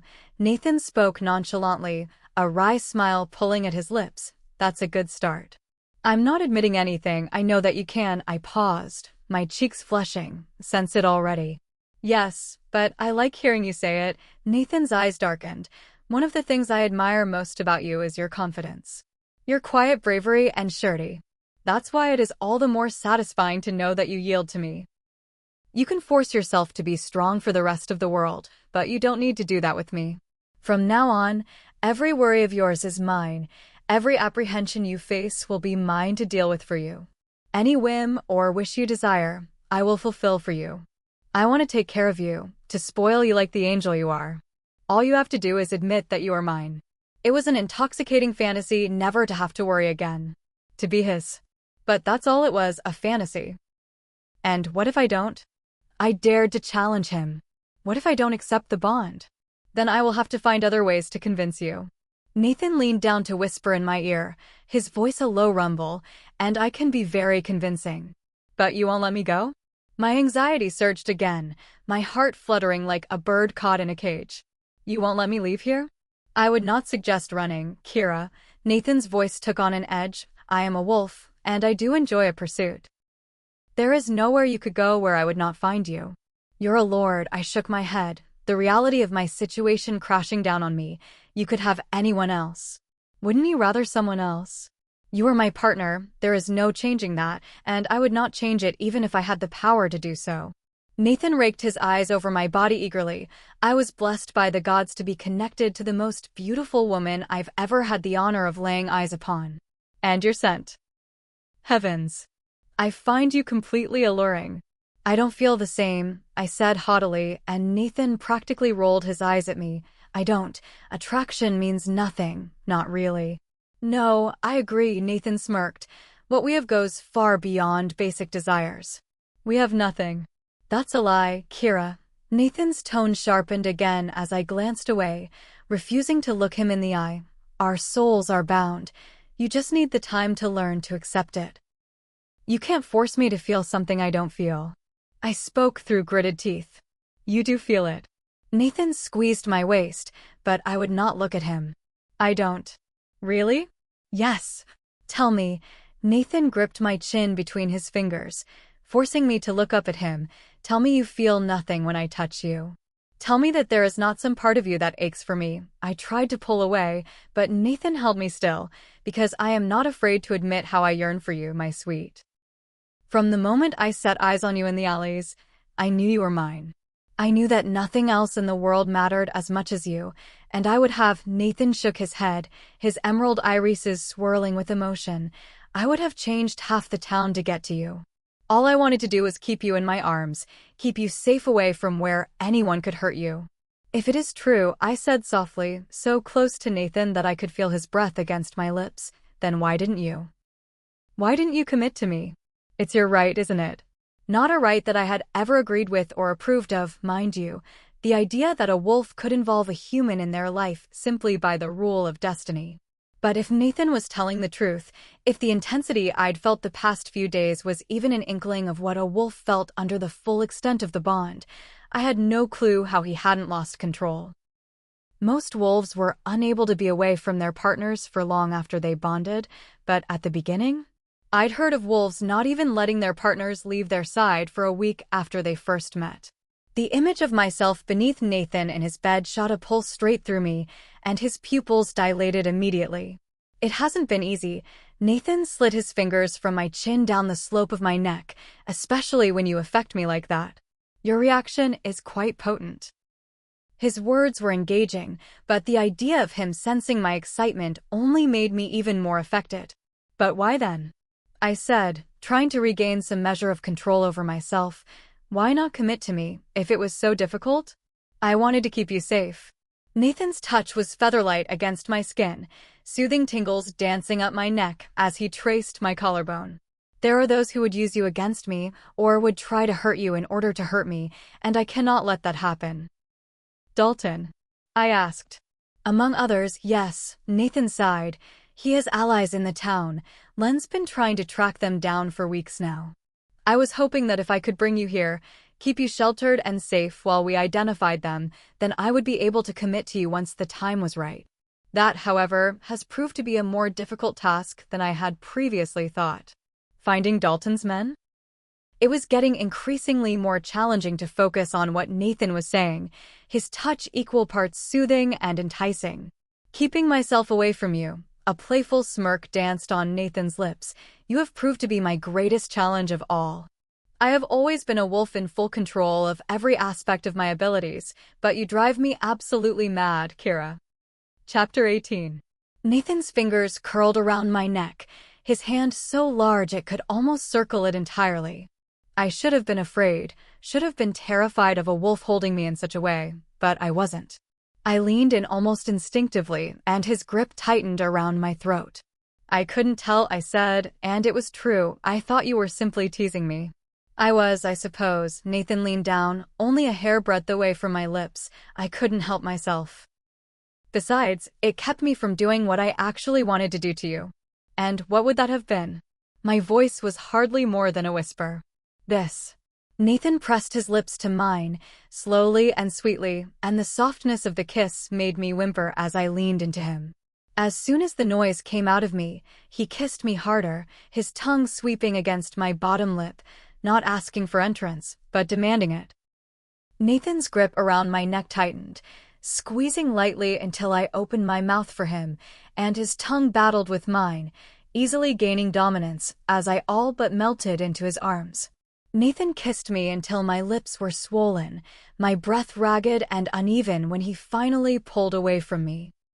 He still never let me go, although I was leaning more against him than he was holding me in place, having lost myself so thoroughly in him that I don't think I could have held myself up on my own even if I tried.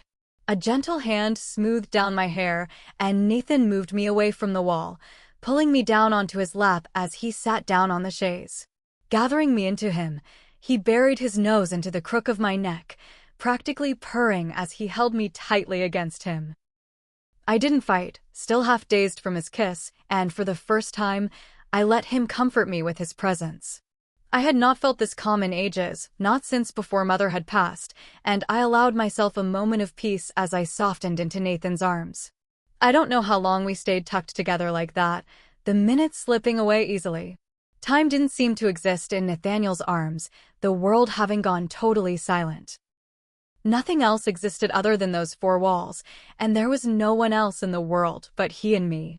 Nathan traced his fingers in gentle circles around my hip, his other hand moving to shift the hair away from my neck.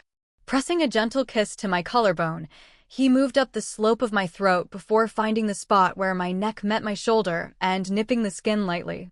I whimpered and could feel him chuckle lightly into my skin before kissing gently on that same spot. "So sensitive, aren't you?" Nathan mused, my little female. I almost corrected him at his use of the word little, as I was by no means a waif, and had even in my times of great hunger, still carried a healthy weight around my hips. Though I supposed that to him, I was little. His size made me feel almost delicate. I barely stifled a yawn as Nathan stroked his fingers through my hair. As much as his presence confused and disturbed me in the intensity of my feelings, there was something so comforting about being this close to him. I was certain that if I closed my eyes, I would have been able to fall asleep right there in his arms. "I'll have Isabel move your things into my chambers," Nathan murmured into my neck. "You'll be much more comfortable sleeping next to me, I can assure you." His soothing touches were almost enough to distract me from what he was saying, but there was still an ounce of will left in me that had not been melted away by his kiss. "No," I pulled away, blinking hard as I tried to think about something that wasn't him. "I will be doing no such thing." "Kira, I already told you that you cannot deny my connection," Nathan said, looking down at me as if I were a stubborn child. "I do not deny it," I said, slipping off of his lap, and Nathan let me, the added space between us helping to clear my head, "but that does not mean I accept it." "We're destined," Nathan said, narrowing his eyes at me. "Our bond is inevitable, Kira, and if you wish to fight it, it will only be a delay. There is no stopping the future." "And what future is that?" I swallowed hard. "One where I have no choice?" "One where you have every choice in the world."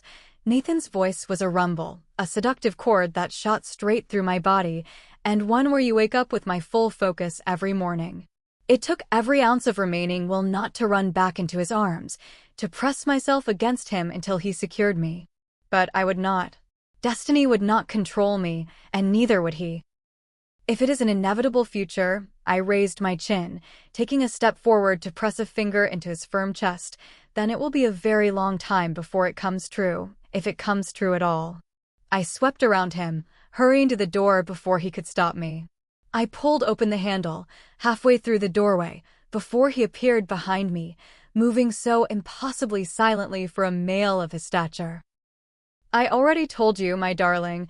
Nathan's arm shot out to catch the door before I could shut it behind me. "I do love a pursuit." Chapter 19. Marius kept looking at me during supper, curious glances flashing my way as he answered all of Isabel's questions about his time away at the Lord's cabin. "Did he actually build it himself?" Isabel asked between bites of Patty's stew. "That's impressive, isn't it? For someone with his status to do something like that? It's a bit unconventional, you know. Even if it is for his partner." "He's a wolf," Patty chided, sitting at the far end of the table and tending to a steaming cup of tea. "It isn't about status or titles when it comes to providing for your bonded. You're human, so you wouldn't quite understand." Isabel opened her mouth to argue, but Patty kept going. "When my brother found his partner, she had a limp that made it difficult to go up and down stairs. He tore down his entire home and rebuilt it just so that she could move about easier. He only lasted a few weeks after she passed away. It's not uncommon for my kind to pass from a broken heart after they lose their partner." "Were you ever bonded?" I asked, pushing the stewed meat chunks around with my spoon. I hadn't had much of an appetite, both Nathan's confession and his promises fogging up my mind and unsettling my stomach. "No, I never met my partner." Patty took a long sip of tea. "Some of us never do. I suppose that's one of the reasons why they're so highly regarded. For two destined souls to find one another at the right time and at the right place is very special indeed. It's sacred and not to be ignored." Patty focused intently on me as she spoke, an odd look in her eyes. For a moment, I wondered if she knew about Nathan, but that was impossible. She had no way to learn, not unless she had overheard us, and I was certain Nathan would have been able to tell if someone had been eavesdropping. You can see how it could be a bit intimidating, can't you? Samuel spoke up, leaning back in his chair, for a human at least. It all seems very intense anyway, and a bit too romantic. You wouldn't know a thing about romance. Isabel rolled her eyes, pointing her spoon at Samuel. I think it's all rather wonderful. If a wolf wanted to fully commit to me and take care of me, I would be very happy to go with him. I've never understood the ones who fight it. It seems illogical to me. It isn't illogical, I said, a bit more sharply than I intended. It's about having a choice. There is no choice in destiny, Patty mused, only destiny. And what if I refuse to believe in destiny? I set down my spoon, the wood clinking against the bowl. Just because you refuse to believe in something does not make it disappear. Patty shrugged, taking another sip of tea. The rest of supper passed back into light conversation, and I excused myself as soon as I could. Isabel did not join me until later, offering a drowsy goodnight before crawling into bed and falling asleep easily. I had no such luck. It was too warm under the covers, the heat itching my skin and forcing me to kick them off. But then I was too cold, my body racked with shivers as I searched for the warmth I could not find. Finding sleep had been difficult before, but now it was unbearable. I tossed and turned for the better part of an hour before eventually giving up. I sat up with a huff, my eyes having already adjusted to the dark. Isabel slept peacefully next to me, the soft rise and fall of her breath telling me she was deep in dreams. There was no light coming from the seam in the door, meaning Patty must have retired for the night with all the rest. I crept out of bed slowly, pressing my bare feet to the ground and slipping out the door. My legs carried me up the steps almost unconsciously, leading me down the hall towards the Lord's study. The manor was silent that late in the night, the moonlight casting shadows on the fine carpets of the halls, the portraits dark and shadowed. When I reached the Lord's study, there was only darkness, no trails of light hinting that Nathan might be awake. My heart was pounding so hard in my chest that I could feel it in my eardrums, my fingers trembling as I wrapped my fingers around the knob and pushed it open. The study was empty. I let out my breath, trying to calm my racing heart. The door to the Lord's chambers was closed, and I knew that Nathan was on the other side, only a moment away. But I wouldn't join him. I refused to succumb that easily. Being close to him would have to suffice, and I could already feel my body relaxing the longer I spent in the study. It was saturated in his scent, and the remnants of a fire dwindled in the fireplace, causing a cozy ambience to settle around the room. I curled up on the chaise, wrapping a throw around me that smelled of that delectable cinnamon, pulling it up and cradling it next to my cheek. I would try to rest here, and then in the morning I would wake early and hurry back downstairs before the Lord found me. Yes, I thought, I'll sleep here for an hour or so, and then I'll leave. That was the last thing I remember before darkness overtook me and sleep finally came. Chapter 20. I awoke with sunlight on my face. For a moment, I forgot where I was, half expecting to roll over and see Isabel dressing for the day. What I was not expecting to see was Lord Nathan sitting in the chair opposite me, an obscenely smug look gracing his handsome face. "Did you sleep well, my darling?" Nathan spoke casually, one arm slung over the back of the chair. "I hope you know that if you ever wish to join me in bed, you would be most welcome. And far more comfortable." Lurching up, I held the throw tightly to my chest. I was acutely aware of just how little I was wearing. Nathan had only ever seen me in my full dress, but underneath the throw, I was only wearing a slip, a white nightdress, short and light enough for the time of year. Nathan's gaze dropped to where I was clutching the throw tightly against me, his eyes darkening. How long had he been watching me sleep? I had no clue what time it was, but he was fully dressed for the day. His finely cut breeches hugged his thighs, a perfectly tailored vest buttoned over his crisp linen shirt. I had not made a single piece, just another clue I should have caught on to earlier. Nathan had never needed a seamstress, and I had been too desperate for work to question him despite my suspicions. And where had that landed me? Trapped under the gaze of the Wolf Lord, unable to sleep unless I was wrapped up in his scent. "Are you hungry?" "I'm famished, personally," Nathan said, although the hunger in his eyes was certainly not for food. His gaze flicked from my face down to where the throw was covering my body. I hugged it even tighter, wrapping it under my arms. I could feel my intense focus, desperate for his attention, and the last thing I needed was to give Nathan any more encouragement. The only way I was going to fight against my desire for him was to keep a safe distance between us. His touch made me weak, and he knew it, and I had a feeling that he would use any tool at his disposal to make me fall for him. But that would not happen. I should go, I half stuttered. I'm sorry, I shouldn't have come here. I already told you, Kira. My only issue with you sleeping here is that you did not come to bed properly. Nathan rose to approach me, and I stumbled off the chaise, still somehow managing to keep the throw tight against my chest. No, I said, raising a hand towards him. I have work to do. I don't have time for this. Do you? Nathan looked down at my hand with amusement. I don't believe the lady of the manor has to work. I am not the lady of the manor, I warned. He wasn't planning on announcing that we were partners, was he? I am the lord and you are my partner. There was a mischievous glint in Nathan's eyes when he spoke. I believe it's a simple matter of deduction. You are my lady, Kira. What happened to wanting to keep me safe? I tilted up my chin. What about the danger of people finding out you have a partner? It is an inevitable danger, perhaps. Nathan took a step forward, and I darted around him to be closer to the door. Now that I have told you of my claim, now that I've had a taste of you, darling, there is no turning back for me. Do not call me that, I said, turning my face in an attempt to hide the flush I could feel on my cheeks. Darling? Nathan tilted his head at me. You don't like it. No, I said, although it was a lie. The truth was that my heart leapt every time he said it, and I needed that to end immediately. Perhaps sweetheart would be better? Nathan feigned innocence, taking a step forward with every word, or perhaps angel. Dearest, sweetness, pet, love, my adorable little partner. Nathan's voice dipped low and husky. Do any of those appeal to you? I'd be happy to continue offering alternatives. Kira would be suitable. I glared at him. Perfect, Nathan nodded. My darling Kira it is. Nathan.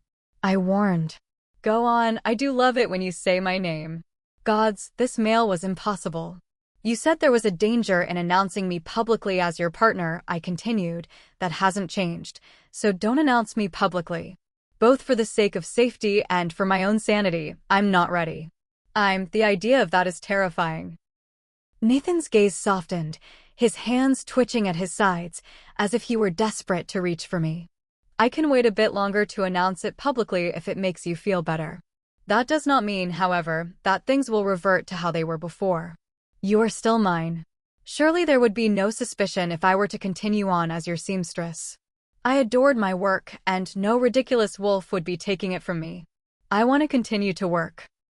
You can choose to spend your days here however you please, Nathan assured me, although I have my own proposition. Which is? I dared to ask. My solution, darling, is quite simple. If I keep you by my side, or even better, if I keep you in our bed all day, then no one will ever be able to get anywhere near you. You cannot keep me in your bed all day, I scoffed. I would go mad with boredom. Oh, you wouldn't be bored. A sly smirk formed on Nathan's lips. I would have plenty of ways to keep you entertained. And you'll be so completely satisfied afterwards, you might just collapse then, and there. Better to already have you in bed, don't you think? I'm going to leave now, I said, backstepping towards the door, but you're free to entertain whatever ridiculous notions that you'd like. Are they notions? Nathan asked. You can't sleep without being near me, I know, because I have experienced the same problem. Which means you can deny it all you want, but tonight you will be back here, seeking out my scent. No, I said, I most certainly will not. Chapter 21. I somehow managed to make it back downstairs without being seen, a great relief indeed, as I had no way of explaining why I was appearing in the mid-morning with the Lord's throw wrapped around me. I shoved it under my pillow, unable to make myself get rid of it. Perhaps it would help me sleep, the fabric still soaked in Nathan's delectable scent, and I had no intentions of returning to his study, not after he found me in the morning. The attention of his roving gaze still electrified my entire body, my whole being, sensitive and affected, practically begging to be touched. They were not the only part of my body pleading for touch. But I had realized quickly that trying to satisfy myself after my dreams about Nathan only made the ache worse. I knew the only person who could help me feel relief, and I had no intention of letting him touch me again anytime soon. Dressing for the day quickly, I hurried up to my sewing room. I had left it a mess the previous afternoon, my sadness having overtaken every other sense, my needles and thread still strewn across my workbench. I started with tidying up, letting the simple organizational tasks help center my mind and settle my racing thoughts. It was overwhelming to think about how much had changed in a single day. The last time I had been in my sewing room, I had been distraught thinking about Nathan's partner, when in reality, I had only been focused on my own connection to him. Mother would have told me to be careful for what I wished for. Now I knew I was Nathan's partner, and I was desperate to return to my former state of naivete. I had realized too late that uncertainty was more appealing than certainty, that all of those possibilities that I had dreamed of were dying one by one, replaced with only one single remainder: him. As I finished tidying up, I gave one last look around the room, making sure I didn't miss anything. My gaze slid past the door before something caught my attention, something that I had not noticed before. It was at that moment, and that moment only, when I realized that there was a keyhole in the door. One that I did not have a key for. When Isabel passed by a bit later, I asked her about it. As one of the Lord's housekeepers, she had keys to most of the rooms in the manor, but she looked confused when I pointed it out. That's curious. Isabel narrowed her eyes at the doorknob. It was a newer and shinier piece of hardware than what could be found on the other doors. I don't think there used to be a locking mechanism on this door. His lordship must have had it replaced when he had your sewing room set up. What did this room used to be? I crossed my arms, leaning against the door frame. A guest room, Isabel said. Most of them don't lock. The only other rooms with locks are the Lord's study and his chambers, and the library. And this room, I suppose. Everything else is open. And you don't have a key? I asked. No, Isabel shook her head. Samuel has the key to the Lord's study, and I have the key to library. Only the Lord has the key to his own chambers. But this room, I certainly don't have it. I could ask Samuel if he does, but I imagine he would have told me if he did. It's no bother, I attempted a smile, but it was difficult with my growing discomfort. I appreciate your help. Of course. Isabel looked at me curiously as she left, but she didn't say anything, and I was glad she didn't. I had no desire to attempt to explain to her why I was asking, or, I suppose, lie to her. I had no intention of telling anyone about Nathan's proclamation. Isabel did inadvertently answer my question. However, Nathan had to have the key. But what was the purpose of a lock on the door if I did not also have a key? He had focused on safety to an almost irritating extent, so surely it would be beneficial for my own safety if I had a copy? The only other reason Nathan might have a key instead of me was to restrict my movement. If that was the case, then my initial instincts about wolves had always been accurate. That their adoration and supposed love of their partners was only a mask for the true extent of their obsession, that Nathan intended to keep me restricted in this place despite my desires or opinions otherwise. What did my opinion really matter when faced with the opinion of a wolf? Of a lord? He had said it himself, that he would keep me in his bed all day if I let him, tucked away in a series of rooms only he could access. There was a dark impulse inside of me that thrilled at the idea of it. Of being kept in a constant state of passionate delight by Nathan, of never having to think or worry about anything that did not involve him. It was not a sane thought, but I could not deny how affected it made me. That level of obsession with a partner was dangerous, and I was afraid that once I gave in to Nathan, I would never find my way out again. I had maintained my independence for so long, even before Mother died, and I did not know who I was if I was not alone. Chapter 22. The next 3 nights were misery. At first, the distance had been tolerable with the help of Nathan's throw, but the comfort quickly turned into a restless desire. The scent only became more of a reminder of what I was missing, the fabric practically goading me to race upstairs and burrow under the Lord's covers. To wrap myself in his arms until every inch of our skin was touching, and only then would I find true peace. My only consolation was Nathan's admittance that sleeping without me had been difficult for him, too, and considering how much more of the bond he felt than me, I was surprised he hadn't marched downstairs and carried me off himself. That was one aspect of his control that I could be grateful for, at least, and that was the fact that I knew he was waiting for me to come to him. If I could only hold off, if I could only prove that the bond didn't affect me, then I would be able to fight off his claim. Except I couldn't fight it off. I spent 3 miserable nights tossing and turning, followed by 3 days walking around half dead from exhaustion. Nathan said nothing further to me about the bond, but he was always close by. Even when I couldn't see him, I still somehow knew he was there, waiting and watching for me. He would suddenly appear, with a suspiciously casual air, whenever I was alone with Samuel or Marius, quickly assigning a task they needed to complete to divert their attention from me. There was always a tenseness to him, carefully contained and hidden under his practiced air of control, but I could see it. Thankfully, Nathan seemed to have no such proprietary concern towards Isabel. I do not know what I would have done if he had chosen to isolate me completely, and I was still not convinced that he wouldn't do that eventually. My mind kept slipping back to that keyhole in the door, to the one that only he could lock. By the time the 4th night came around, there wasn't much more I could take. I briefly managed to fall asleep, sheer exhaustion forcing my body to shut down, but my mind would not quieten even in slumber. I dreamt I was floating in a dark pool, a cavern filled with murky water where the air was searing hot. The water was cool, but I couldn't remember how to swim, my limbs flailing until a pair of strong arms wrapped around me. I couldn't see his face, but I knew it was him, Nathan. "I've got you, my darling," Nathan whispered in my ear as I leaned back into his hold. "I'll keep you safe." His touch moved down the column of my throat, one of his arms shifting to hold me up by my thighs, pressing my body against his taut abs. I was intensely affected, so loudly it echoed off of the cavern walls, only they weren't cavern walls, they were the walls of my room, and I startled awake, slamming my hand over my mouth as I panted, trying to catch my breath. Isabel shifted slightly in her sleep, but did not wake, and I collapsed back onto my pillow in relief. There was a sticky ache between my legs, and I was acutely aware of the wet spot I was sitting in. I couldn't do this anymore. I knew that I shouldn't see him. I knew that I shouldn't go to the study, shouldn't curl up on the chaise as I had done before. There was no way I would be able to rise before Nathan and scamper away before he could see me, but sleeping alone was agony. I wanted him, and the longer I stayed away, the more that wanting worsened. That was how I finally convinced myself to get up out of bed, blaming the worry that if I carried on like this, one day I would throw myself at him like a woman starved. I would share with him only the most minor parts of myself if it meant I could keep a clear head and, hopefully, keep both of us sane.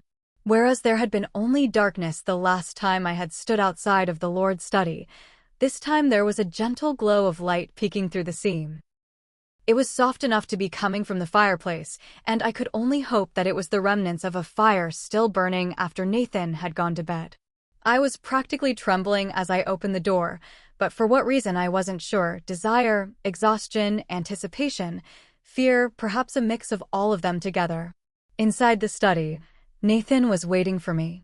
He sat perched on the edge of the chaise, stripped down to his breeches and undershirt. Gods, he was gorgeous. The strings of his undershirt were unlaced just enough to reveal the hard swells of his pectorals and a dusting of dark chest hair that made me want to run my fingers through it. A pot of tea sat on the table in front of him, an empty cup and saucer next to it. The previously empty chaise had been filled with pillows and soft blankets, its back tilted toward the fireplace. The incredibly ornate piece of furniture had been turned into a cozy nest of sorts, a warm haven that I was certain was filled with his scent. "Hello, love." Nathan's voice was soft, his words filled with so much adoration it made my chest ache. "I've been waiting for you to come." Chapter 23. "Is that for me?" I managed to say, my voice weak. "Yes," Nathan offered a gentle smile. "I've had it ready for you every night." "Oh. You held on longer than most people would, but I shouldn't have expected anything less from my determined, stubborn little partner." "It's been quite difficult," I admitted, half delirious from my lack of sleep. I know, Nathan spoke softly, but it's all right. You don't have to be strong when you're with me. Let me take care of you. Let your partner give you comfort. He beckoned me over, and I was too exhausted to resist, my bare feet padding across the carpeted wood. I could see the darkened circles under Nathan's eyes, and couldn't help but feel concerned. I was not the only one being affected by the distance that I had placed between us, and there were plenty of other wolves who would not have waited for me to come to them. Plenty of wolves who would have asserted the bond and acknowledged me immediately, but not Nathan. His nature puzzled me. Could it be a trick? It had to be, hadn't it? I had seen the cruelty of wolves directed at humans, had seen human partners endure harsh treatment in the supposed name of committed love. Seen the scars they bore as a sign of their commitment. Nathan had shown no such aggression towards me, but that did not mean it wasn't there, lingering below the surface. I was treated specially even before he had admitted his claim. I knew that now. But if I weren't his partner, he wouldn't care about me. I would still be in the alleys, living under the disregard of wolves like Forrester, who didn't care whether humans lived or died. I didn't know what to believe about Nathan. I didn't know what was true anymore. So far, Nathan had been patient. So far, Nathan had been kind. So far, Nathan had been making me tea every night, waiting for me to come upstairs. It made my heart ache, a well of emotion building up inside of me, and it took everything in me not to climb onto his lap and bury my face in his neck. Instead, I sat down next to him, sinking into the plush pillows and blankets with a sigh. Nathan situated himself so that his thigh was pressed against mine, his arms slung over the back of the chaise. He had positioned himself in such a way that if I wanted to lean my head against his chest, I could, but he did not force it. Why? I asked, letting my body relax in his presence. Why do all of this? It's really nothing, Nathan said. I just wanted you to be comfortable. No, I mean, why not come downstairs and order me up here? I leaned my head against the back of the chaise, just below his outstretched arm. I have a feeling you wouldn't have listened to any directives even if I had given them. Nathan gave a low, rumbling chuckle. With anyone else I would find that incredibly irritating, but with you I find it charming. I find everything you do engaging, like that. Nathan reached out to tap a finger on my hand where I'd been worrying the fabric of one of his blankets. Your little stress ticks. I've picked them up from watching you in the sewing room. What's troubling you? You could have compelled me, I spoke softly, picking at a loose thread on the blanket. You could have brought me upstairs and made me sleep with you, sleep in bed with you, I mean. I squeezed my eyes shut. The point still stood either way. He was an alpha wolf who dwarfed me in size and strength, and I would be helpless to fight off anything he tried against me. So why didn't he try anything? That's what some wolves did. That's what some wolves were assumed to do. I told you before, Kira. I opened my eyes as Nathan tucked a finger under my chin, guiding me to look up at him. If you did not agree to be mine, then I would simply work my hardest to convince you that I am worthy of being your partner. I intend to court you. I intend to make you fall in love with me, and yes, I will pursue a relationship with you, and you will warm my bed, but it will be your choice when that happens. When? I said, too tired to probe at his statement any further than that. I think you mean if. I mean when.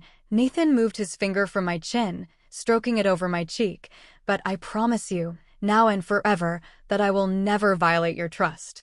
I could never forgive myself for hurting you. You are too precious to me. You are mine. Precious. The sentiment sent warm tingles through my chest, but they quickly became unsettling. His possessiveness and protectiveness were a form of ownership, and I could not forget the keyhole in the door. The one only he could lock. I was his to possess, his to keep, his special focus. He could try and convince me to be his however he liked, and I might even enjoy some of it, but I would win his challenge of devotion. The real fight could begin in the morning, however, after I had stolen back all of the sleep that I could muster. I yawned, the warmth of the fireplace and the comfort of Nathan's massive form making my eyes flutter shut. I blinked them back open as Nathan pulled a blanket onto my lap, smoothing the fabric gently over me. Chapter 24. Would you like me to help you relax? Nathan's fingertips traced down my arms. I was acutely aware of the press of his leg against mine, of the heat radiating off of him, of the power he exuded, towering over me. And yet, the same things that should have made me want to retreat only urged me to lean back and take him up on his offer. I shifted away, the partner bond tugging inside my chest. "No, thank you," I said, looking anywhere except at the imposing form of the male before me. No, not a man, an influential figure. A wolf. That was why I would not succumb to his whispers or gentle touches, because it was all a carefully controlled effort in the end. Just a facade for the intense nature that lived beneath his skin. "I should try to sleep," I continued, daring to meet his heavy gaze. "It is late." Nathan hummed in response, those emerald eyes glued to mine and glowing with deep interest. "It's not real," I told myself. "If not for the bond, he would think you were as insignificant as the rest of the humans." "If you change your mind, little partner," Nathan spoke slowly, wetting his lips with his tongue, "all you have to do is call. Know that if you said the word, I would warm your bed every night. I would show you pleasure the likes of which you could not imagine. And after you were completely and thoroughly satisfied, I would hold you in my arms and listen to the slowing of your heart as you fell asleep. Because your peace is my peace." Nathan lingered for a while after that, offering more than once for me to join him in his bed or for me to sleep in his bed while he slept out in the study. As enticing as it sounded to curl up in Nathan's bed and to see what his chambers looked like finally, there was no way for him to fit on the chaise comfortably. I denied his requests, and he hesitantly left me in the study, though I could tell he waited by the bedroom door for some time, my body already becoming more attuned to his presence. I would have to find a way to fix that, but for now, it worked to my advantage. Hopefully, it would stop him from being able to sneak up on me so easily. "Kira?" A hurried whisper shifted my blank dreams, and I turned over to shove my face back into the pillow, willing the voice to leave me alone. "Kira, wake up." Turning back over with a groan, I rubbed the sleep out of my eyes with the butt of my palm.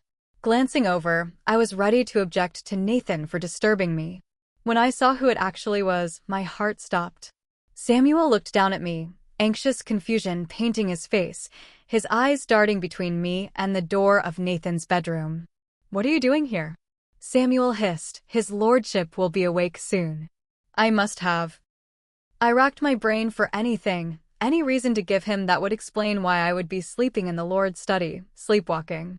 I must have been sleepwalking.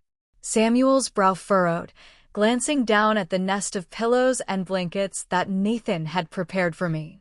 It was a ridiculous reason, and Samuel came into the Lord's study every day. He would know that something was amiss. "Sleepwalking?" Samuel repeated. "Yes," I nodded, sitting up and swinging my legs off the chaise. "It only happens when my stress is high, and with all of the changes moving into the manor, it's been happening for a few days now. His lordship must have set this out in case I wandered in here again." I forced a small laugh, and the embarrassment behind it was genuine, at least. "He is so very generous towards us, isn't he?" Samuel nodded, though he didn't look quite so convinced. I see you've wandered in again." Samuel and I both turned to look towards the now open door of the Lord's chambers. If I thought my heart had stopped before, seeing Nathan in the morning jolted me back to life. His hair was tousled, eyes still slightly bleary with sleep. But my entire focus was locked on his naked torso, miles of glistening tan skin on display. My mouth went dry immediately, and I was grateful for the blanket covering me so that no one else in the room could see me clench my thighs together. Nathan's body was perfectly chiseled, with hard pectorals sitting above sculpted and well-defined abs that tightened with every breath he took. His breeches were unlaced and slung low on his hips, revealing the deep V-line directing my gaze like an arrow to his form. I couldn't even begin to imagine his size. I slowly lifted my eyes to meet his gaze, acutely aware of the slight smirk on his lips that he knew I had been staring at the now forming shape in his breeches. "Your lordship, we didn't mean to disturb you," Samuel began, but Nathan raised a casual hand to stop him. "Not at all. I'm a light sleeper. I like to keep my wits about me." Nathan sauntered over slowly, and I had to force myself to look away from his sinfully gorgeous body, but there's no need to bother Kira. We've already had a lengthy discussion about what to do about her little situation going forward. Kira is welcome in here anytime she likes, isn't that right? I nodded, chewing on my lip as I considered the invitation I had been given to the wolf's den. Chapter 25. How come I've never noticed you sleepwalking? Isabel sat perched on the edge of my workbench, legs swinging back and forth. Surely I would have heard you moving around. You're a heavy sleeper, I said, pulling a stitch tight on a pair of breeches. I think an earthquake could crack open the ground beneath the manor, and you would still sleep through it. Slander. Isabel rolled her eyes. I'm a perfectly normal sleeper. I don't even snore. I raised an eyebrow in her direction, but said nothing in response. I don't snore, Isabel insisted, do I? They're very cute snores, I said, laughing as Isabel flicked me, like a little puppy having a pleasant dream. There's nothing cute about snoring. Isabel crossed her arms over her chest. I don't want to scare away any future male I have in my bed. It's not exactly an attractive quality, you know. If he leaves you for snoring, then he's not worth you in the first place. I tied off the row of stitches and snipped the thread with a pair of large sewing shears. My work was providing a great distraction to the Wolf Lord, who had been consuming my thoughts, and Isabel's chatter had been helping too. For a time, at least, until she brought up the fact that Samuel had told her about finding me in the Lord's study. Nathan was right. Isabel was a gossip, but it turned out that Samuel might have been just as bad. At least Isabel was honest about the fact that she found pleasure in nosing through other people's business. Samuel, however, seemed to have been sharing my business with a shameless level of feigned innocence. It's a wonder that you didn't wander into the Lord's bedroom. Isabel offered me a sly smile. What a terrible accident that would have been. Yes, it would have been. I don't want to talk about anyone wandering into his bed, least of all me. My voice was stern, and I shot Isabel a warning glare. I'm just teasing. Isabel's smile fell. You really shouldn't feel embarrassed about it. It's out of your control. It's not like you can stop it from happening. Like my apparent snoring. That was undoubtedly true. Not about the sleepwalking. Obviously that was a lie, but the partner bond was beyond my control, and I couldn't stop what it made me feel. What I could control were my reactions to it. And my responses to him. I did not have to act on my instincts, especially when they were not mine to begin with. The partner bond came from Nathan because he was a wolf, and as a human, I would have no partner bond without him. Destined. The word shot to the forefront of my mind. Fate was a fickle mistress indeed. Isabel said goodbye before hurrying off to finish her work for the afternoon, leaving me to the quiet solace of my work. Though it wasn't silent for long, hardly an hour flew by before Nathan made his presence known in the hall. He was moving especially loudly, and I assume it was so that he would not surprise me, but I was almost insulted by how unaware he thought I must be for him to believe he had to stomp around for me to hear him coming. I was a human, not deaf. I shot him a questioning look as he stopped in the doorway. Dark blue was a perfect color on him, and his vest matched his overcoat perfectly. Going somewhere? I asked. We're going somewhere, Nathan stated, picking a bit of lint off his overcoat. Can you be ready in a few minutes? Going where? I said, not yet agreeing to anything, though I supposed that he just assumed that I would do what he said. Out. How descriptive. 10 minutes. Nathan rapped his knuckles on the doorframe twice, then I want to see you by the front door. I think you've missed a step here, I said, setting down the breeches I'd been working on, you know, the part where you ask me if I'd like to go. I don't need to ask you. Nathan glanced behind him down the hall before stepping into the room and lowering his voice. For the time being, you have chosen to continue to act as my employee rather than my lady. Fine, that's your choice, but if you are my employee, then you must still act under my direction, mustn't you? I huffed, opening my mouth to speak, but Nathan cut me off before I could. Of course, he continued, you could disobey, and I would not punish you for it, but wouldn't the others wonder? Wouldn't they be so curious as to why you were getting special treatment? And I, of course, would have no problem telling them or letting them figure it out for themselves. You're the one who wants to keep it a secret, sweetheart. So, what will it be? Nathan smiled, so much satisfaction in his gaze as he looked at me. Will you at least tell me where we're going? I asked through gritted teeth. No, Nathan clasped his hands together, already turning towards the door.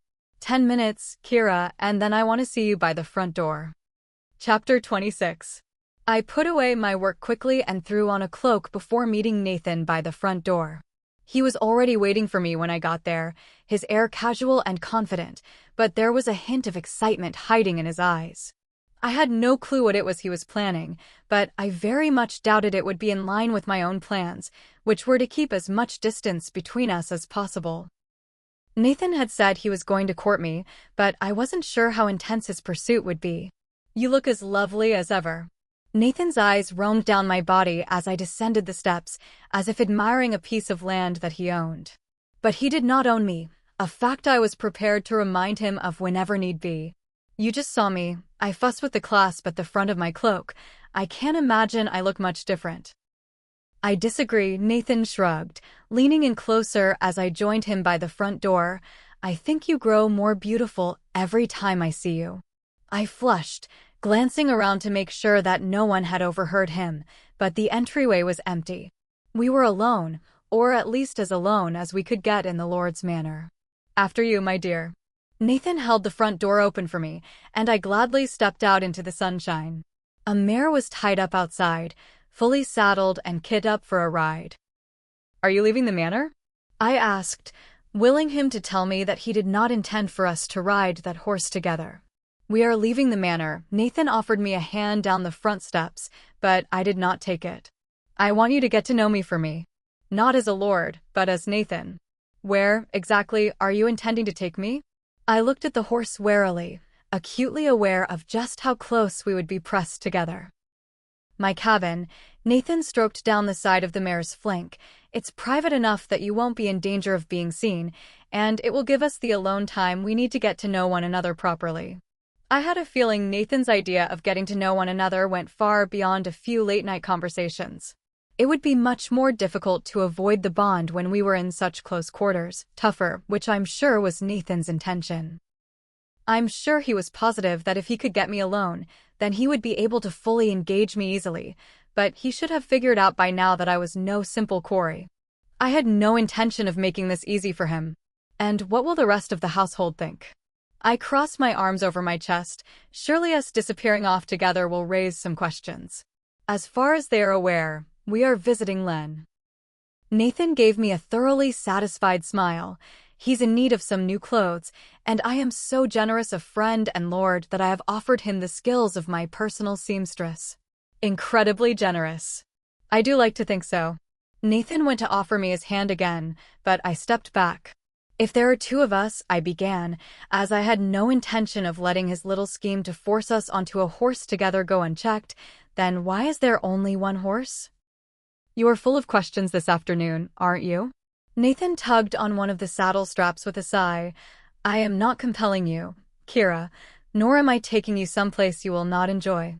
You said that you would fulfill every wish and desire that I had." I raised a brow. "So answer my question, my lord." "I asked you to call me by my first name," Nathan warned. "I asked you to answer my question." I pushed back. "I assumed that being from town, you didn't know how to ride." Nathan said, "Was I wrong?" "No," I admitted reluctantly, "but I think I could figure it out rather quickly. I'm a good student." "Then I'll teach you," Nathan nodded, once more offering me his hand another day. "For now, we will ride together." I looked down at his hand tentatively, just starting to reach for it before pausing. "I didn't pack any clothes." "I have clothes for you there. How do you know they'll fit?" I narrowed my eyes at him, but he looked totally nonplussed. "I've been staring at your body long enough to be able to guess. Engaging male. That still wouldn't tell you what size I actually woe." I yelped as Nathan grasped me around the waist, lifting me onto the mare's back before I could protest anymore. I gripped the horn of the saddle to steady myself, shooting Nathan the hardest glare I could muster, though it didn't seem to bother him at all, as per usual. "Swing your leg over," Nathan instructed, checking to make sure the other saddle straps were tight. "You'll be more comfortable sitting astride than inside saddle." I did as he said, too inexperienced a rider to give any pushback, and swung my other leg over the side of the mare.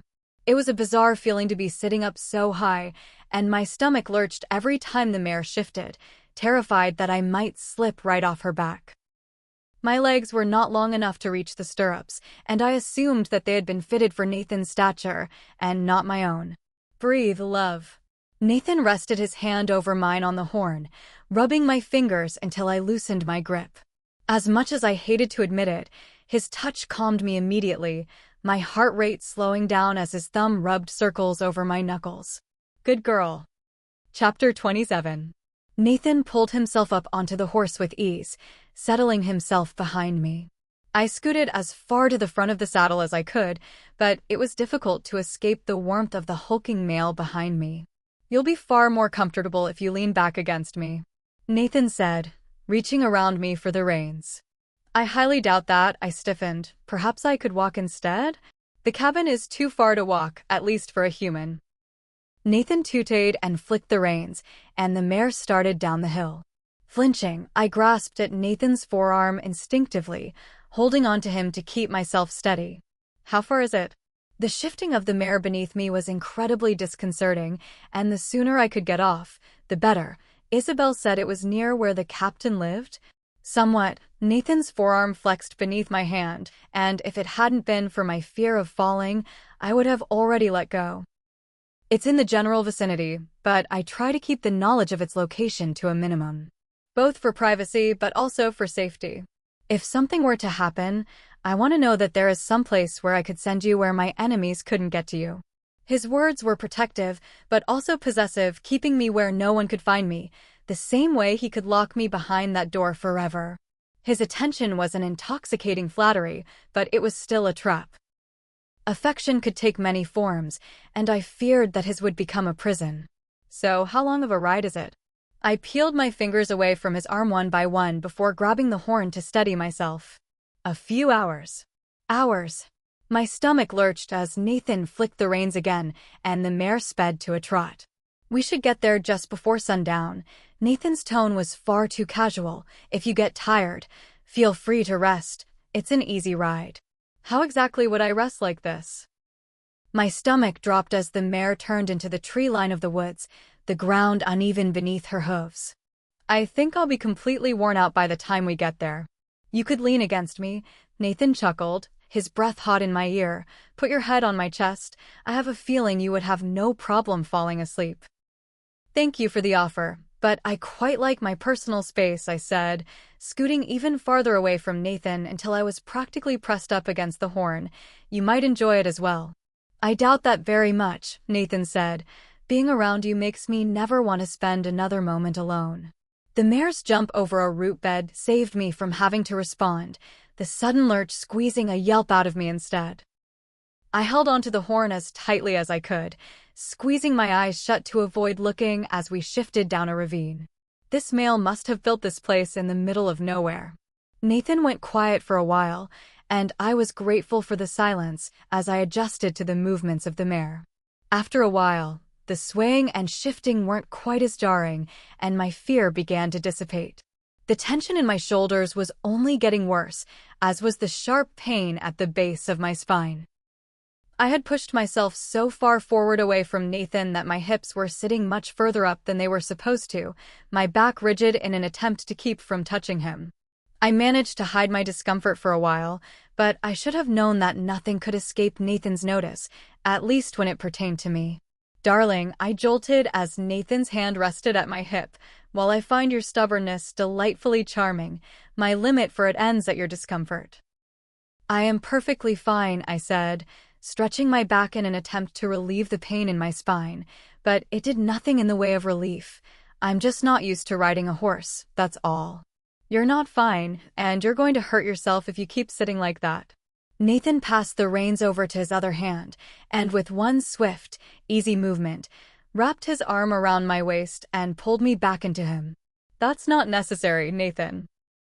I gave a small protest, but the moment my hips slid back to meet his, the pressure at the bottom of my spine eased. There you go, Nathan spoke into my ear, his breath shifting my hair.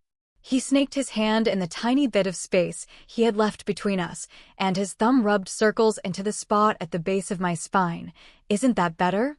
I suppose, I said quietly, shutting my eyes and letting myself enjoy the soothing feelings his touch brought me. I quite literally could not go anywhere else, so I might as well take advantage of it where I could. Nathan was correct. There was no point in injuring myself because of my stubbornness. I would continue to defy him. I wasn't giving in that easily, but I could benefit from being a bit smarter with my defiances. For now, I let him hold me, leaning my head back against his broad chest, listening to the sound of his breathing as he led the mare through the woods towards the cabin. Chapter 28. The rest of the ride was not quite so arduous now that I was sitting on the mare properly. I continued to deny that Nathan's presence was what made it easier, because I was thoroughly convinced that while he had made me physically more comfortable, he had certainly not made the ride easy. The jostling of the mare had made our hips press and move together, and I had been forced to brush back against his midsection on more than one occasion. His grip on my waist would tighten every time, holding me in place against him as I could sense his increasing physical reaction. I was intensely affected by my desire for him, my attraction growing worse every time it happened, until I could feel an internal rush of feeling. My only hope was that there were so many smells coming from the woods that he wouldn't notice it, or at the very least, that he would have the decency not to mention it. It wasn't my fault, after all. It was the bond that was causing it, and forcing us together on a single horse was bound to create some reaction. Which I am positive was, of course, his irritating plan all along. I tried to adjust subtly against the saddle with the rhythm of the mare, but it wasn't enough. There was a yearning blossoming inside of me, an intense need in my core that offered no relief. We had been riding for a few hours when Nathan suddenly urged the mare to take a sharp turn at the edge of a stream, following the water up a short ravine. The sun was nearly out of the sky, the last rays peeking through the trees in the late afternoon. "It's just over there," Nathan said, nudging me and gesturing towards the top of the ravine. And there, standing in a small clearing that was shrouded by tall trees, was the Lord's cabin. It was modestly sized, but still larger than I thought it would be for a place that Nathan had built himself, and it looked as though there was a small second story with a window near the top of the roof, probably some loft room. The cabin was built of dark wood, with a chimney rising from the roof and a short porch leading down to a set of steps. The wooden exterior was well worn after its years in the woods, but it only made it look homier somehow. While the Lord's manor felt imposing and grand, something was comforting about the Lord's cabin, the kind of place I might have imagined living when I was a child, away from the bustle and danger of the town. When we finally stopped, I was grateful that Nathan pulled himself down first. He wrapped his arms around my waist, and I held onto his broad shoulders for support as he helped me dismount the mare. I stepped away from both him and the mare immediately, putting a bit of distance between us as he tied the mare to a post outside. "What do you think?" Nathan asked, glancing back at me as he grabbed the bag on the back of the saddle. "I hope you're not missing the manor already?" "I haven't seen the inside yet," I said, stretching my legs, "but I think I already like it. It feels cozy." It was true. It looked like something out of a children's tale. "Will you show me inside?" Of course. Nathan gave an eager smile and led me up to the front door, holding it open for me to pass through. "After you." I stepped inside, the wooden floor creaking beneath my feet. The last remains of daylight still lit the cabin fairly well through the windows, and I could imagine in the whole light of the day how rays of sun would splash against the floor. There was a fireplace at the far wall, surrounded by plush chairs and shelves filled with a varied assortment of objects. Pelts, books, jars, and bits of things. A small kitchenette sat in the corner of the room, with a wash basin and a blackened stove with a cast-iron pot still resting atop it. The whole space looked lived in and worn, so unlike the manor that I almost couldn't believe that Nathan lived here. It was nearly quaint, the sort of place I could easily imagine living. A short set of steps, more like a ship's ladder than real stairs, was positioned on the other wall, presumably leading up to the second story I had noticed from the exterior. It had to be the bedroom. It was nice and cozy, probably tucked away up there. And if it were cold, it would. Oh, if that was the bedroom, then that was the only bedroom. The only place to sleep in the small and intimate space, other than overstuffed chairs, although my already sore back ached at the thought of a night twisted up on one. My shadow on the floor was swallowed up by a much larger one as a presence appeared at my back. Nathan rested his hands on either side of my arms, lightly rubbing them up and down. Pleasant sensations danced across my skin at his touch, and my body seemed to urge me to lean into him. I would have thought that being pressed against him for so long would have given my disobedient body its needed rest, but it seemed to have had the opposite effect. Every time I was nearer to him or learned some new part of him, it only made me crave more. "Kira," I shivered as Nathan's low voice rumbled in my ear, "would you like to go to bed?" Chapter 29. To bed? I stuttered out, shifting away from his touch. "You've had a long ride." Nathan reached back through the door for the bag. "You did well for your first time. My dear, I'm very proud of you." I flushed at his praise and glanced away, daring to venture further into the cabin. I sank into one of the plush chairs, moving to unlace my boots, but Nathan appeared before I could take them off, nudging my hands away as he kneeled in front of me. "Nathan," I protested, "what are you doing?" "Helping my partner. What does it look like?" Nathan shot me an innocent look from under his brow. He made quick work of my laces, gently slipping my feet from the confines of my boots. His large hand encircled both of my ankles, placing my feet on the floor with the same delicate touch one might use to handle a piece of fine china. "You're quite mad, did you know that?" I flexed my toes against the wood floor. "Mad for you." Nathan flashed me a grin, and I couldn't help the frown that pushed onto my lips. "You have to stop saying things like that. Would you rather I lie?" Sweeping up my boots, Nathan stood up to his full height, practically towering over me. "I would rather you not say anything either way." "I will let you move at your own pace," Nathan sighed, "but I will not suppress my affection for you, especially when we are alone." I didn't respond, watching as Nathan placed my boots by the door next to a pair that were presumably his own. My shoes looked positively tiny next to his, so delicate and feminine in comparison. The pair by the door were quite different to the ones he was wearing, a pair of tall leather riders that were well-worn and seemed to be the sort that were perpetually muddy, no matter the weather. I couldn't help but wonder how often he came here, to escape for a little while from the pressures of being Lord. "How old were you when you built this place?" I asked, curling my legs underneath me and sinking deeper into the plush chair. "I had only just turned 18, Nathan rummaged for something in his bag. "It was just after my parents passed away. I suppose I needed something to distract my mind, something tactile and physical to keep me occupied while I grieved." "Both of your parents passed at the same time?" "When I had lost Mother, it had been an indescribable grief. I had never known my own father, and therefore did not know him enough to grieve him, but I could not imagine carrying the pain of losing Mother twice over. My mother passed first. She was injured on a hunt and couldn't recover." Nathan paused, glancing up at me. "My father only lasted a few weeks without her." Patty had said something similar about her brother and his partner, about how they could not survive without each other. How strong a connection must be between two people to still affect them even in death, one partner pulling the other with them over to the other side. I could not imagine a devotion that strong. It was a serious thought, to be so attached, and yet there was something in the commitment of it that made me yearn. To wonder what it would be like to be loved so thoroughly that the stopping of my own heart would signal the stopping of another. I became Lord after he died, and although I had been well prepared for the title, I was still quite young.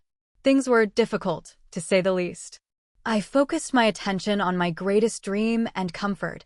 Nathan's gaze burned, those emerald irises searing into mine, which was the thought of making my future partner happy. "That's very—" My words escaped me, the beat of my heart quickening in my chest from the intensity of Nathan's gaze. "Noble." I swallowed, gathering myself as I glanced away. "Noble, I suppose."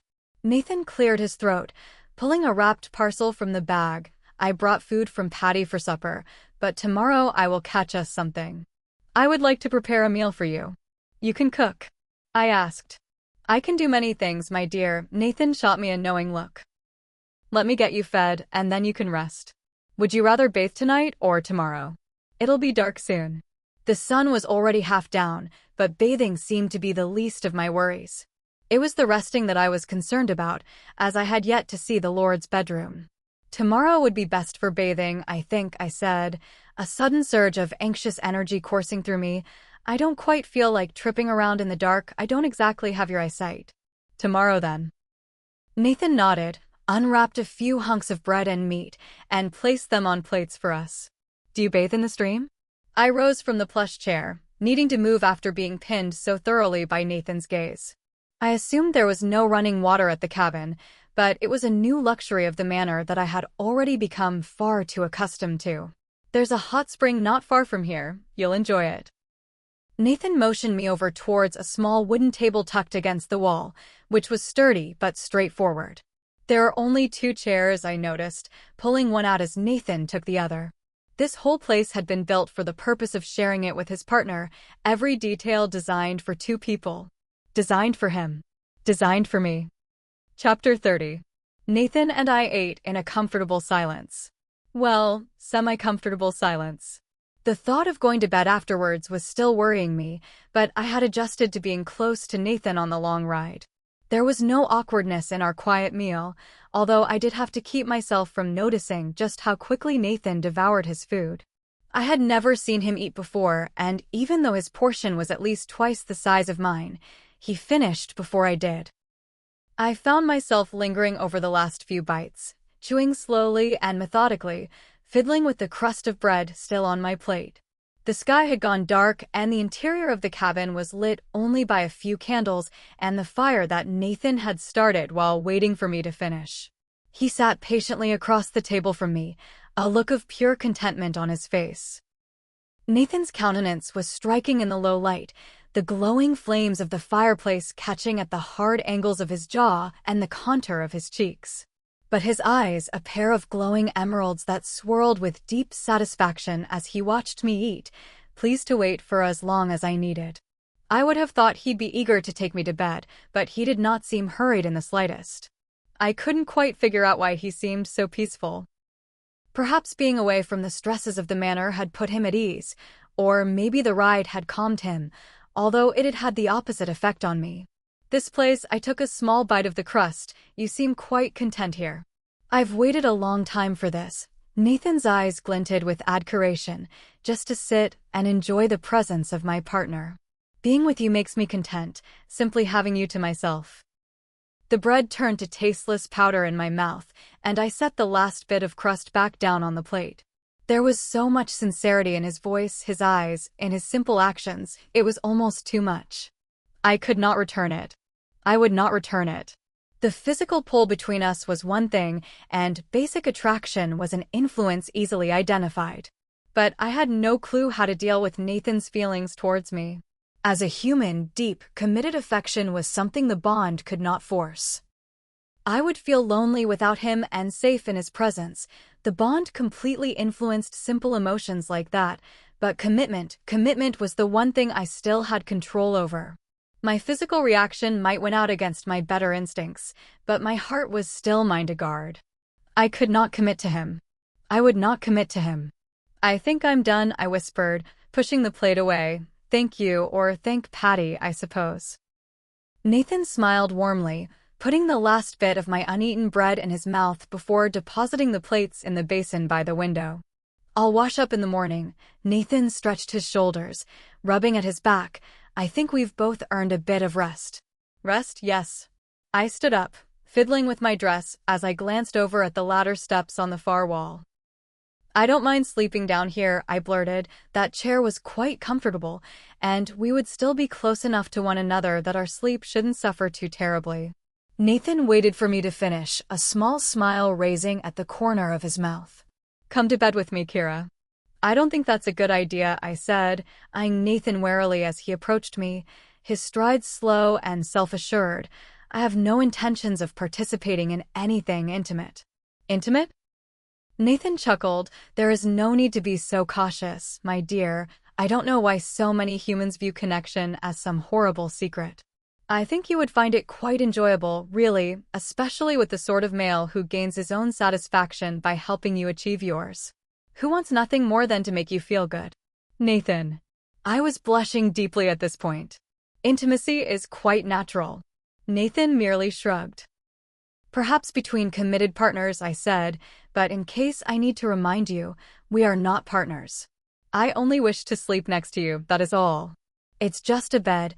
Nathan traced his fingertips over the wood slab countertop. There's nothing to be concerned about. Nothing to be concerned about? Climbing into bed with a powerful male who looked at me like I was his favorite meal, in a cabin completely isolated from the rest of the town? Oh, there was certainly cause for concern. I feared his intentions, but most of all, I feared my own. The grasp I had on my self-control was tenuous at best, and being in that proximity to him might drive me mad. Although I had survived the horse ride despite my overwhelming physical reaction, I hoped Nathan would know not to push his luck if I did agree.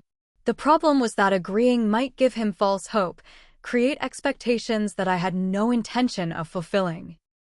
Understand that if I do go up those steps, I started, that it is not a promise or agreement about anything. Nothing will change my opinion about your claim. Chapter 31. Nathan's expression was almost unreadable, but I had spent enough time around him to notice the determined glint in his eye. I will accept whatever you choose to give me, whether it is a moment of your time or the warmth of you in bed next to me. I will take you where you are, one step at a time. One step is all you will get, I said. For now. He smiled, eyes once more glinting in the low light. Nathan brushed past my arm on his way over to the steps, my breath catching in my throat as a light flurry of pleasant sensations danced over my skin. Forever. I corrected, keeping a small distance between us as I followed him over. Nathan grabbed a candle from the table and stopped in front of the ladder steps, holding out a hand for me to take. I merely stared at him, waiting for him to go up first. After you, Nathan offered with a knowing smile. Certainly not, I offered a smile of my own, although mine was far less pleasant. I'll let you lead, my lord. I do prefer leading, Nathan said as he climbed the steps, locking eyes with me over his shoulder. I perform at my best when I'm in full control. I narrowed my eyes at his back as a series of images forced their way into my mind unwanted, most of which started with me rolling my eyes, and ended with me completely in his power. Nathan opened the door at the top of the ladder steps, ducking under the doorway, and holding it open for me as I entered after him. The bedroom was small. The loft-style space gave it a cozy feeling, and the roof slanted in an A-frame. A chest of drawers was pressed up against the same wall as the door, the only space it could fit, seeing as the majority of the room was taken up by the bed. It sat on a low frame, so wide that it touched both sides of the wall, with pillows stacked up against the window that looked out into the woods. A plush duvet draped across it, and stacks of blankets and furs spilled out of a trunk that sat at the end of the bed. Nathan placed the candle on the chest of drawers, the space small enough that just that tiny bit of light was enough to cast the space in a warm, golden glow. My sore back practically screamed at me to bury myself under the bedding and never emerge again, but my feet were planted firmly on the wooden slats below my feet. Although the bed was bigger than necessary for two people, Nathan's stature was far larger than that of even the average wolf. And with the walls on either side, I would have no place to escape. I jumped as a warm hand came to rest at the small of my back, the touch featherlight through the fabric of my dress. I meant what I said. Nathan placed his finger under my chin, guiding me to look up at him. I will move at your pace, and all I wish to do tonight is to sleep beside my partner. His expression was earnest, but there was an eagerness beneath it, a desperate need for my attention, for my company, for me. I had only ever felt fear before when I saw the intensity of his emotions, but I could not deny that there was something else mixed up in it now, too. Power, almost, that I was the one making him feel this way. And as serious as it was, I knew that I could trust him to keep his word. For now, at least, Nathan was too desperate for me to like him to do anything that might scare me away. The question was how long that would last. I was sure that even the most powerful wolf had limits to his self-control, but hopefully, I would have found a solution to this little partner bond problem before we got to that point.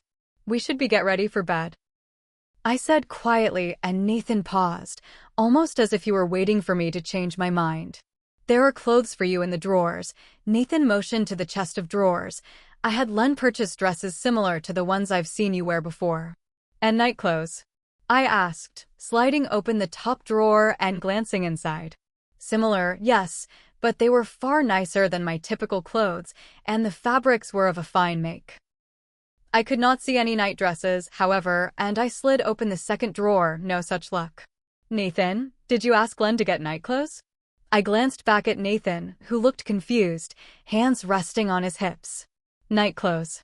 Nathan repeated. See, this is why you should have let me pack my own things, I sighed, sliding the drawer shut. I can sleep in my slip.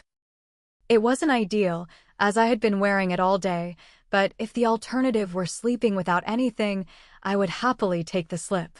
Nonsense. Nathan reached past me, his body brushing against mine and sliding more of those delicious sensations across my skin. I stepped back, but there wasn't much room to get away up there, the space far too intimate. Nathan slid open the bottom drawer and pulled out a cream-colored, long-sleeved undershirt with a string tie at the collar. Wear this. It's large enough that it'll practically be a nightdress on you. All right, but you'll have to turn around while I change. I took the shirt or go downstairs. Chapter 32. Nathan's lips twitched into a small smile as he rubbed a hand under the line of his jaw. The muscles shifted tightly under the tan skin, and he opened his mouth to say something before stopping himself. Nathan studied me intently, eyes flickering almost imperceptibly to the space behind me, to the soft mattress that conjured all sorts of unspoken possibilities. I will go and check on the fire, Nathan said. Call for me when I am allowed to return, my lady. Nathan gave me a slight nod, his smile widening. With that, he ducked under the doorway and disappeared back down the ladder steps. I was going to call out and correct him for calling me his lady, but I suppose I had directed him rather strongly, so it wasn't unwarranted. I was far too comfortable in his presence, and I know he enjoyed that fact a bit too much for my liking. The moment the door closed behind him, my shoulders loosened, and I pressed the fabric of his shirt to my nose. Inhaling deeply, the heady scent of cinnamon and cloves flooded my senses and calmed each one of my racing nerves. It was what I wanted to do to Nathan every time I saw him, to bury my face in his chest, his neck, his hair, to wrap his arms around me and lose myself entirely in his presence. I undressed quickly, happy to relieve myself of my clothes, my dress and stockings dirty from the ride. Slipping on Nathan's shirt, it fell just above my knees, and I had to roll the sleeves up to my elbows. I pulled the string tie tightly, trying to hide as much of my bare chest from Nathan's view as possible, but the fabric of the shirt was about as thin as one of my summer night dresses. My nipples poked through the fabric, perpetually firm due to the constant state of feeling Nathan's presence caused, and I hoped the low light of the room might help conceal them from his sight. I stood there for a while after I changed, not quite able to bring myself to call for Nathan. When I was the one who had to do the summoning, it felt far too much like I was calling him to bed, rather than being convinced to sleep next to him. And yet, I was the one who had sent him off in the first place. There was no winning with this blasted bond. Eventually, the call of sleep went out. My body was too tired to listen to my mind. I crept towards the door and called out Nathan. I barely raised my voice, knowing his hearing would be able to pick up the words, and without missing a beat, I heard him coming up the steps. The door creaked open slowly, every whine of the hinges making my heart race faster. Nathan paused in the doorway, his towering form forcing him to duck slightly to step into the room. His eyes darkened, a tight clench in his jaw as his gaze raked across my body. Starting with my bare legs, to the rise and fall of my chest, to my hair that now hung loose around my shoulders. I'm sure seeing me in his clothes satisfied some compelling primal instinct of his wolfish nature, and the look of satisfaction on his face proved me right. Nathan nodded, almost to himself, and began unbuttoning his waistcoat. I watched, my breath quickening, but I managed to stay silent until he pulled off his undershirt. "What are you doing?" I turned away, staring at the window, my heart pounding in my chest, the rhythm matching the racing in my body. Just a glimpse of that perfectly muscled torso was enough to send me into a highly affected state, his tanned skin the color of rich caramel, the dusting of hair across his chest practically begging me to run my fingers through it. And his toned stomach, gods, I could trace every line. No, no, that was precisely what was not going to happen. I am preparing for bed. Nathan said, I will not sleep without anything, do not worry, although I usually do. Now that was an image I was certainly not prepared for, and Nathan forced his way into my field of vision by sitting on the edge of the bed. He leaned back on his elbows casually, biceps flexing as he did. I was certain that, even with both hands, I would not be able to grasp his arm fully. His abs tightened with every breath, a smattering of hair and a perfectly carved V-line leading a focused trail to what was currently barely contained in his pants. Are you going to join me? Nathan asked, but I still did not move. What is it? Why did you have to take your shirt off? I said, and Nathan actually had the nerve to roll his eyes at me. As if this engaging male had absolutely no clue what the sight of his bare skin did to me, drying my mouth and stealing my breath. I'm sure he could hear my heart pounding, the poor organ racing in my chest like a frightened rabbit. I run hot, Kira. Nathan said matter-of-factly. I tilted my head at him. We could open the window. The midges will get in through the window. Nathan narrowed his eyes, and I could practically see his patience wearing away. He had given me a certain degree of leeway thus far, but for whatever reason, he would not budge on this single issue of us sharing a bed. Chapter 33. We could quell the fire, I offered, crossing my arms over my chest. Nathan's gaze immediately followed my movement, and I glanced down, heat rising in my neck as I noticed how the position had accentuated the soft curves visible through the opening in his shirt. I shot him a glare, pulling the string tie as tight as it would go. Focus, please. Oh, darling, I am quite focused, Nathan smirked. I can assure you that you have my undivided attention. Focused on our discussion, I corrected. If we quell the fire, then you will be cold, Nathan said. You have lots of blankets. Then I will be hot. Only if we share the blankets, I said, giving a saccharine smile. If we sleep as separately as possible, that might solve the problem. I wish to be near you, not guarded from you, Nathan huffed. That defeats the purpose of sleeping in the same bed together. I disagree. Must you argue with me about everything? Nathan groaned, rubbing at the bridge of his nose. I am not arguing, I am merely making suggestions. I tilted my chin up. It is not my fault if you wish to make things more difficult by choosing not to listen to them. I am tired, darling, which means you have to be exhausted. Feel free to give me an itemized list of your grievances in the morning after we have both rested. With that, Nathan stood up, turning his back to me completely as he began to turn down the bed.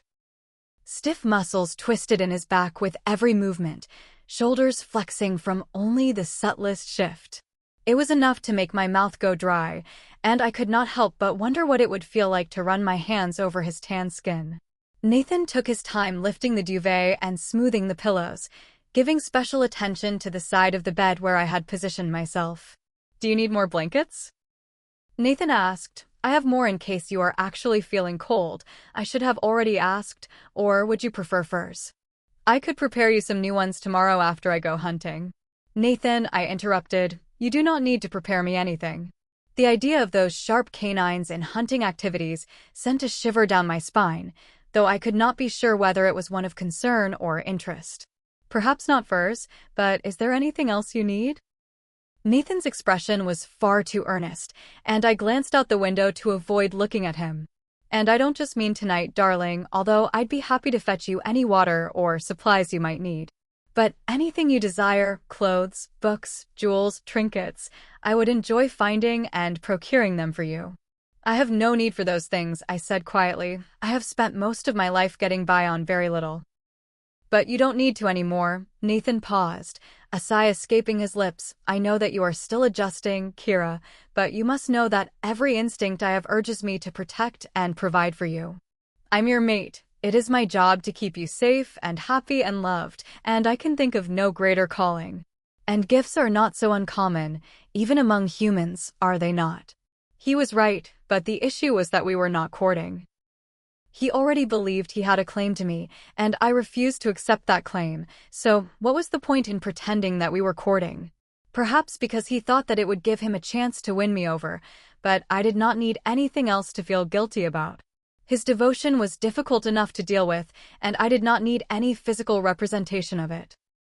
"I do not need gifts," my chest tightened as I turned to look at him, his face falling at yet another refusal, "but I will come to bed." Nathan's crestfallen look turned to a soft smile at my tiny acceptance, and he motioned for me to come to bed. I paused for the briefest moment, and he raised his brow as if daring me to argue again. I sighed, ignoring the self-satisfied smirk that appeared on Nathan's lips as I climbed onto the bed.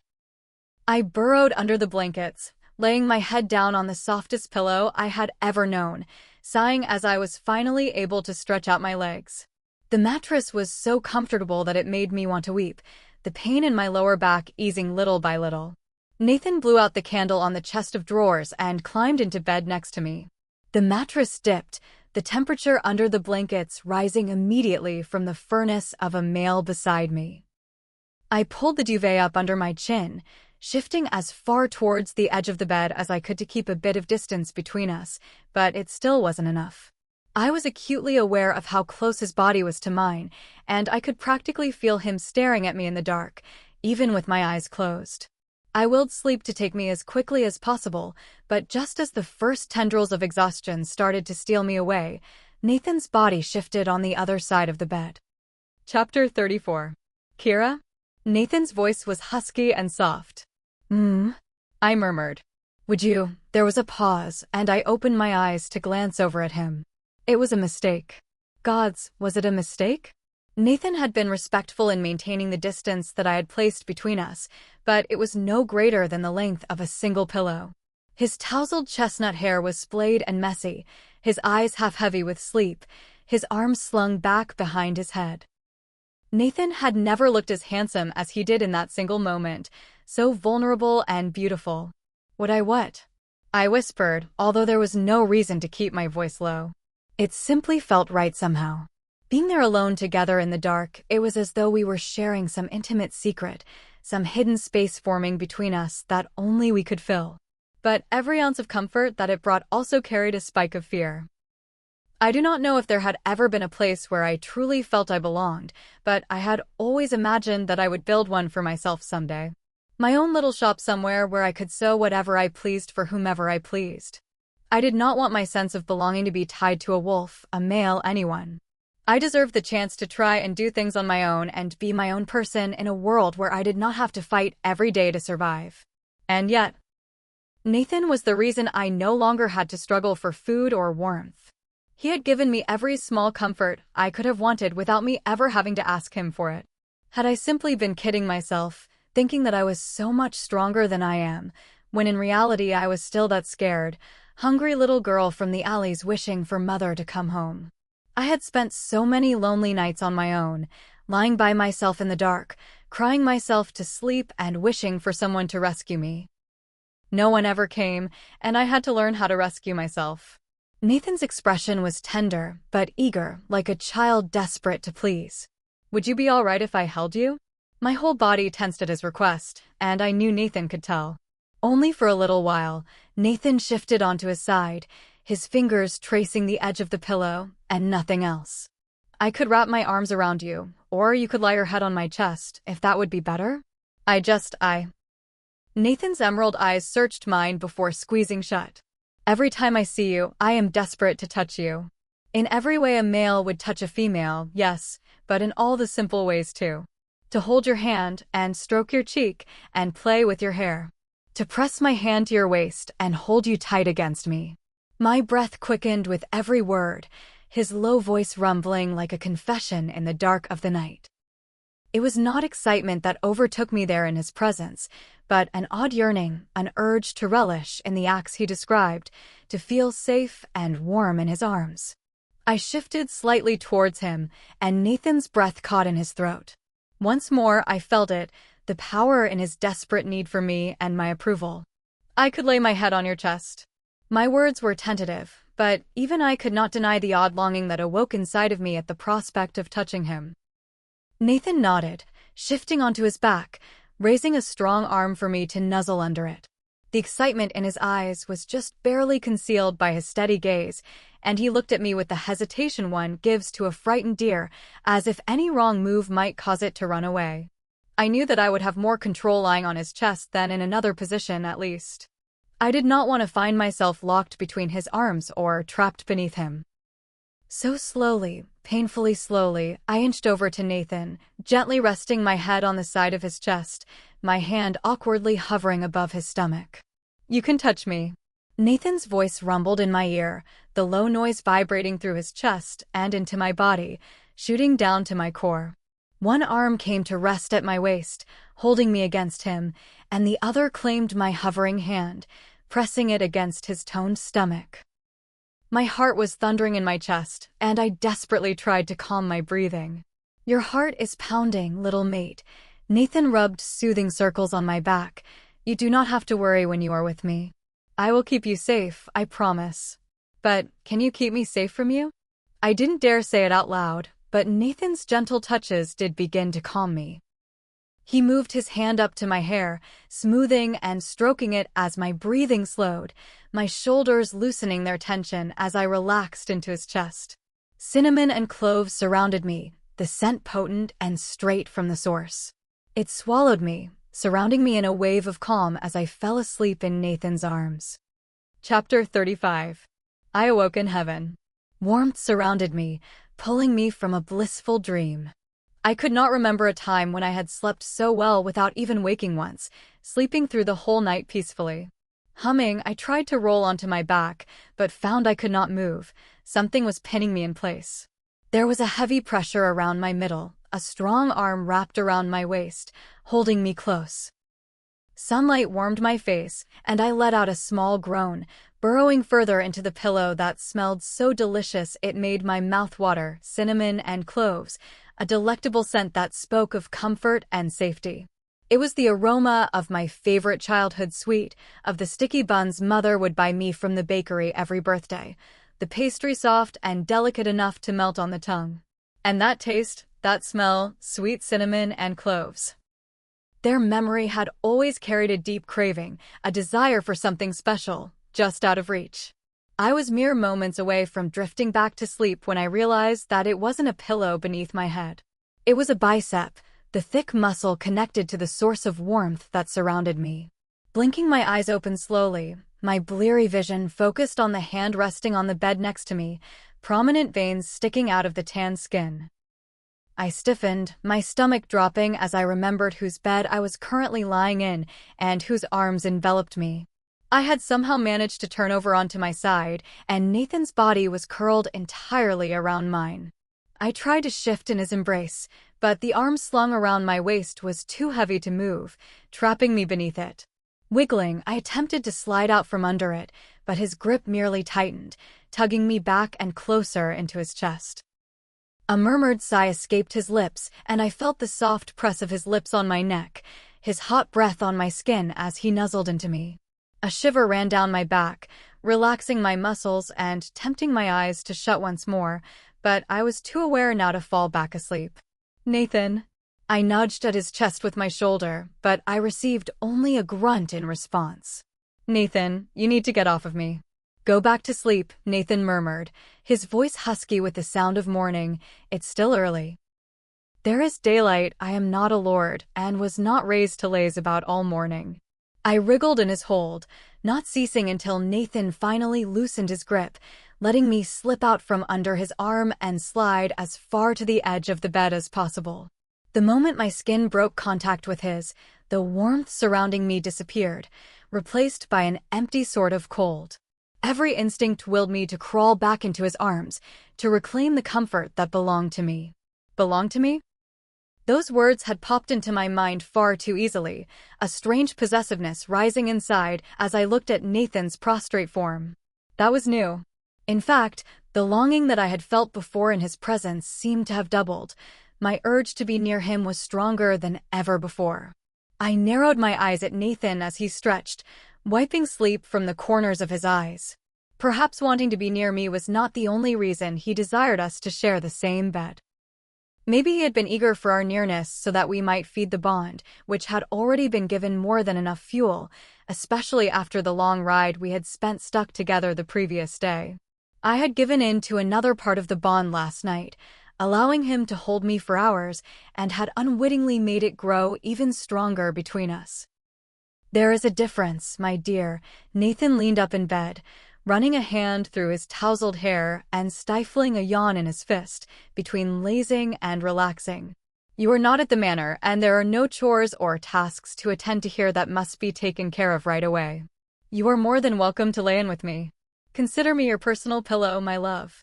Nathan fell back onto the pillow, the duvet slipping lower around his waist.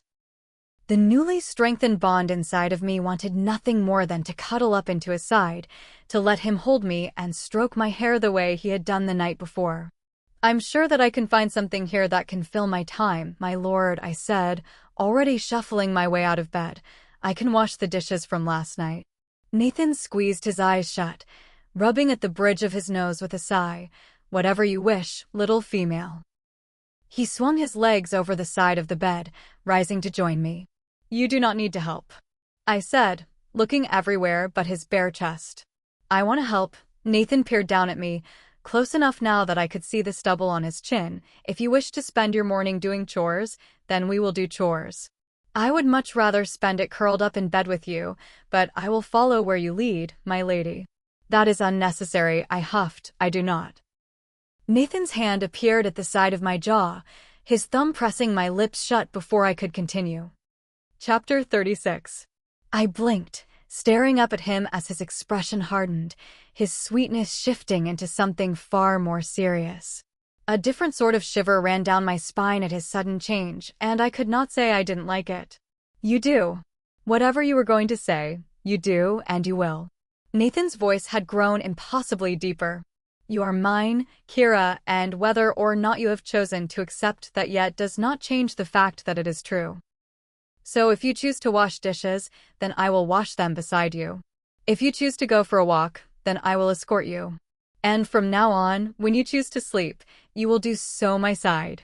I tried to open my mouth to protest at his final point, but his grip on my jaw tightened, not enough to hurt, but just enough to show me who was in control. The hardness of his expression was a bit compelling, but there was something about it, the way his true alpha nature shone through, that made my knees go weak. "Mates share a bed, sweetness, and I will never go back to sleeping alone after having experienced the bliss I felt from having you in my arms last night.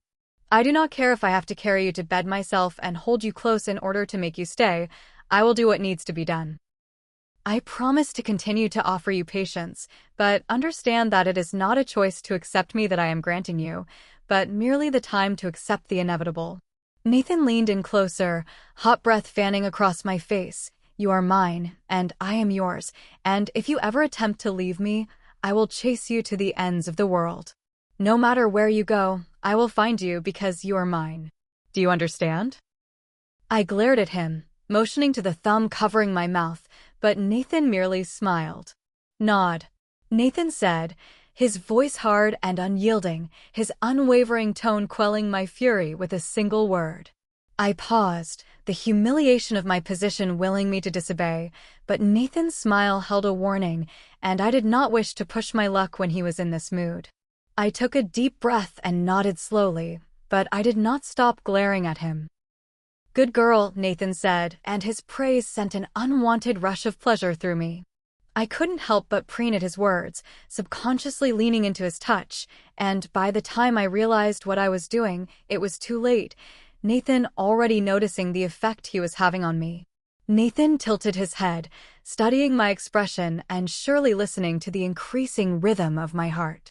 The thumb on my mouth shifted, stroking across my lower lip before his hold on my jaw tightened once more.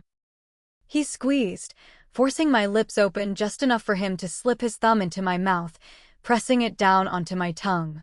My eyes widened, fury boiling up inside of me that he would dare do such a thing, to force me into such a compliant position, and yet. Warmth coiled in my belly, and as pleasurable tingles crawled across my skin, I only barely managed to hold in a sound of reaction. Nathan could tell. He could smell my feelings. I knew by the self-satisfied smirk on his face as he pressed down harder on my tongue. "Something wrong, my love?" Nathan tilted his head at me with mock curiosity. Did you have something to say? Feeling and fury warred with one another inside of me at the position we were in, but I forced myself to shake my head, and Nathan slipped his thumb from my mouth, running it once more over my lips before releasing me. I stepped away immediately, wiping a palm over my mouth. You should be glad that I did not bite you, I spat. I would have had every right to. And yet you did not, Nathan mused, grabbing a shirt from the drawer and slipping it over his head. I think you rather enjoyed being compliant for me, darling, but I would have no problem reminding you of your place should you disobey. You'll find that my corrections are quite compelling, little mate, and I am quite fond of leaving behind reminders of my affection to remind you who it is that you belong to. Nathan tucked the shirt into his trousers, tugged on a vest, and made quick work of the buttons. You are still unmarked, as I would never force that on you, but know that if you bite me, I would have no problem marking you back. I'd enjoy that, actually. I think you would look so pretty with my mark on your neck, although I'm not opposed to other places too. Your shoulders, your curves, your legs. Enough. I stuttered out, my hands curling into fists. I did not know whether I wanted to strike him or grab him, but the urge to touch Nathan was overwhelming. In truth, I do not think he would have minded either way, so long as my hands were on him. Are you ready to go downstairs? Nathan gave a wolfish grin, opening the door and gesturing for me to follow. I believe we have dishes to do, little mate. I must change, I said, collecting myself and smoothing my hands down the side of the shirt I had borrowed. Give me a moment. Chapter 37. Nathan gave a slight nod and left me in the room to get ready for the day. The moment he left, breath escaped my lips, and I sat down on the edge of the bed. My core was throbbing with a stirring feeling, and the slightest touch coated my fingers in wetness. Who had I become that such a small display of dominance could cause such an immediate reaction in me? It was a different side of Nathan than I had ever seen before, and as much as his actions infuriated me, I could not deny my body's response to him. It might have made it easier to handle if I had some way of relieving the desperate feeling that his presence caused, but as I had already learned, attempting to pleasure myself without him only made the need worse. It was a small victory to know that he must have the same problem, but the triumph soured quickly. An alpha wolf with that much pent-up desire was a powerful thing, and I feared what might happen when he did lose control. I might not survive being completely claimed by such a male, and it would be a claiming, I knew that. Not simple intimacy, but mating. I took another breath, my wandering thoughts doing nothing to stop the ever-growing wetness between my legs. I changed quickly, not wanting to give him any reason to come back upstairs and find me in a more undressed state. Something had shifted between us, and whether it was from spending the night in his embrace or giving in to his little display of dominance, I could not say. Perhaps it was both, but it was too late to go back now. The dynamic was changing, and it was getting harder for me to maintain distance with every hour that passed. I did not find Nathan in the kitchen when I came downstairs, and the dishes from last night were already cleaned and neatly stacked by the basin. I rolled my eyes into the empty air. I suppose my version of moving quickly was glacial for a wolf, and he had taken it upon himself to finish for me, or to rob me of my chosen distraction. I searched the room for any task that might swallow up the time between me having to face him again, but the cabin was kept infuriatingly tidy.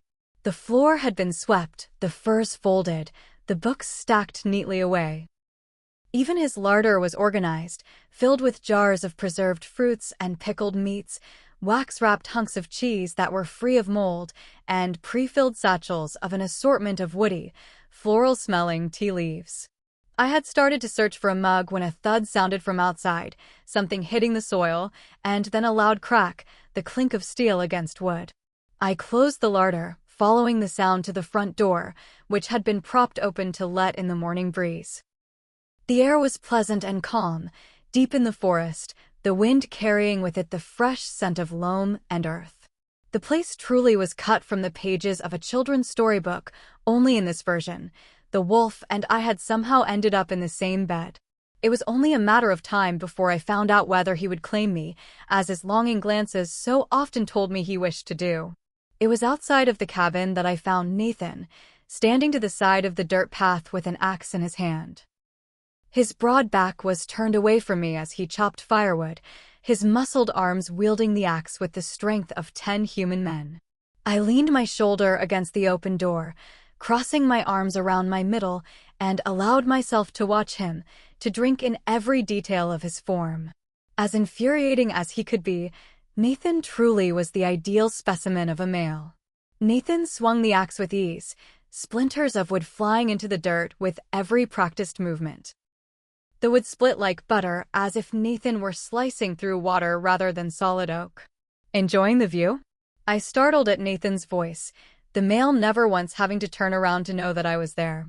Yes, my voice was curt. The forest looks quite lovely in the morning. The forest is not the only lovely thing that I have placed my eyes upon this morning. Nathan turned to look at me, axe slung over his shoulder. That dress suits you.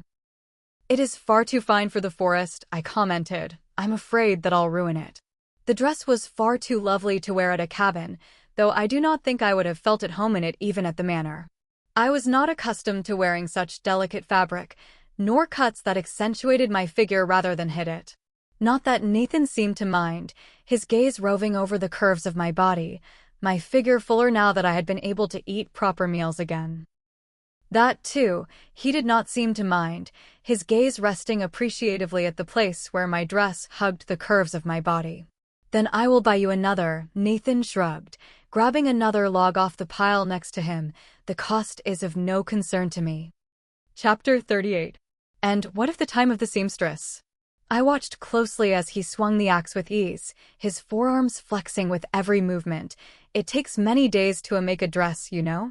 Then how generous of us to be able to pay them to continue their craft. Business is difficult these days, is it not? I am sure they will be glad for the work, as you once were. Nathan tossed the split logs onto the pile that had been stacked against the side of the house, and I assure you, my darling, I pay my employees handsomely, as you well know. I couldn't argue with that, considering the absurd amount he had offered for my own salary. After he had revealed the mate bond to me, I had wondered if the sum had merely been a way to convince me to work at the manor so that he might keep me near, but now I wondered if that had not been a unique generosity on his part. The rest of the staff were all more than content to work for his lordship, their fondness and devotion to him unceasing, and unusual for servants, especially human servants. It was not only kindness that he offered them then, but a much greater wage than they would find anywhere else. A paltry sum to a lord, but life-changing to someone like me, like them, and that was a fact that most wealthy wolves did not ever choose to consider, too greedy to spare even a few extra coins to those below them. But Nathan was not like that, and the only strong focus I had ever glimpsed in him was when he was looking at me. Of every fault I could choose to assign him when it came to the handling of our bond, I could not fault his kind nature. He was a good man, that much I knew to be true. Shall we head to the hot spring? Nathan asked, wiping a bit of sweat from his brow as he set the axe down. The hot spring, I said, snapping out my thoughts. Nathan cocked his brow at me to bathe.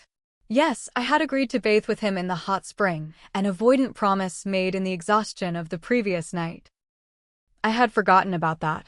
I almost asked if he would be willing to let me bathe alone before remembering the stern warning I had only just been given upstairs.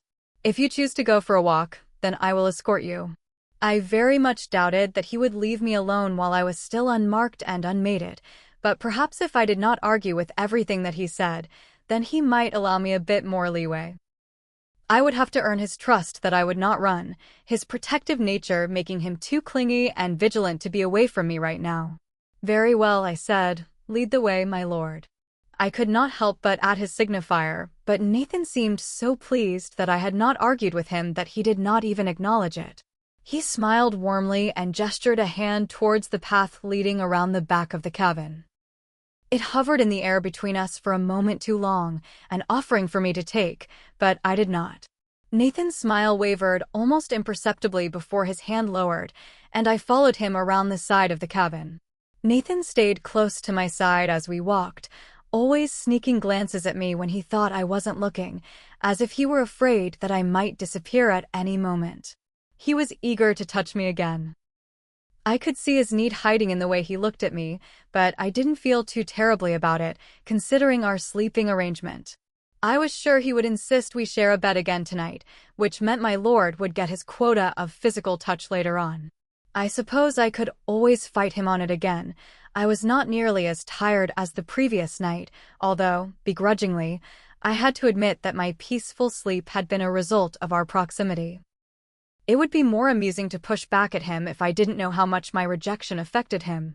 Nathan was like a sad little puppy whenever I rebuffed his advances, and the bond forced me to feel guilt for not wanting something that I had never even asked for. And yet, I had it. I had him. Now I just needed to figure out what to do with him. As we walked down the path to the hot spring, Nathan pointed out different sorts of trees and plants, spotting birds too hidden in the brush for my human eyes to see. I have rabbit traps set around this area, Nathan mused, gesturing towards the forest west of the cabin, but if there are tracks, I could catch a deer for you. Rabbits just fine, I said, somehow unsure if the image of him hunting a deer was disturbing or stimulating. It's just the two of us, after all. You underestimate my appetite, little mate. Nathan chuckled, his sharpened canines visible through his open lips. My face went hot, the air suddenly far too heavy, and my dress too tight. No, I thought, I most certainly do not. I knew what Nathan was hungry for, and he had already caught it. Chapter 39. It was only about a quarter of a mile walk from the cabin before we came upon the hot spring, the rush of heat in the air signaling its presence through the trees. A collection of flat stones surrounded the pool of water, the surface cloudy where steam rose off in whispers. The hot spring was small, just large enough for Nathan and me to share. A few sparrows hopped around the edges, fluffing their wings and preening themselves in the warm water. See? Nathan led me over to the edge of the hot spring. It's nice, isn't it? I've always found it quite peaceful, and I can promise you that no one will stumble upon us here. You are quite safe with me. Nathan made swift work of the buttons on his vest, tossing it aside and pulling his shirt over his head. It was a wonder that no matter how many times I saw him, the sight of his bare skin never ceased to amaze me. It was so easy to lose myself in the lines of him, the shape of his musculature and the soft freckles dotting his back. But then he began unlacing his trousers, and I thought my heart was going to jump out of my throat. You're not going to get naked, are you? I asked. We're bathing, Kira. Nathan cocked his head at me, fingers only briefly pausing at the laces of his trousers before he began again. He pulled them down before I had the chance to look away, and I caught a glimpse of him before looking up at the sky. He was large. I had known he would be from the outline I had seen in his trousers, and the sheer size of his stature suggested that what he had would not be small.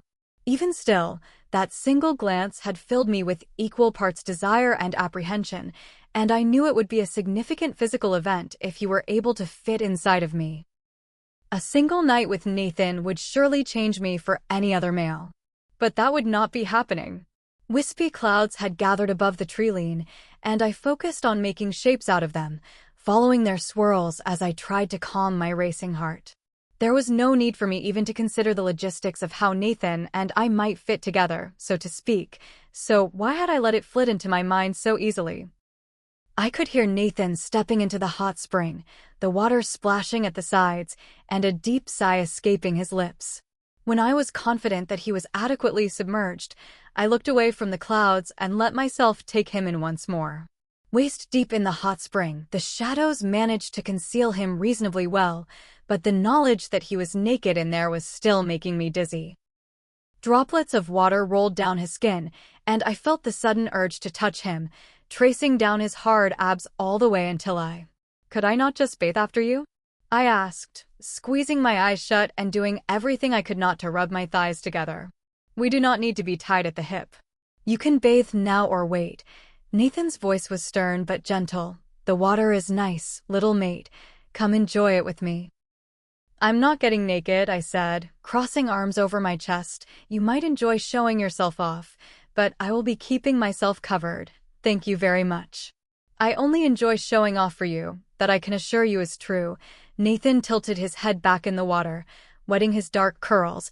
My body is for your viewing pleasure and yours alone. I did not ask you to show off for me. I shifted my weight back and forth, my boots pressing into the damp earth. Nor did I ask you to undress.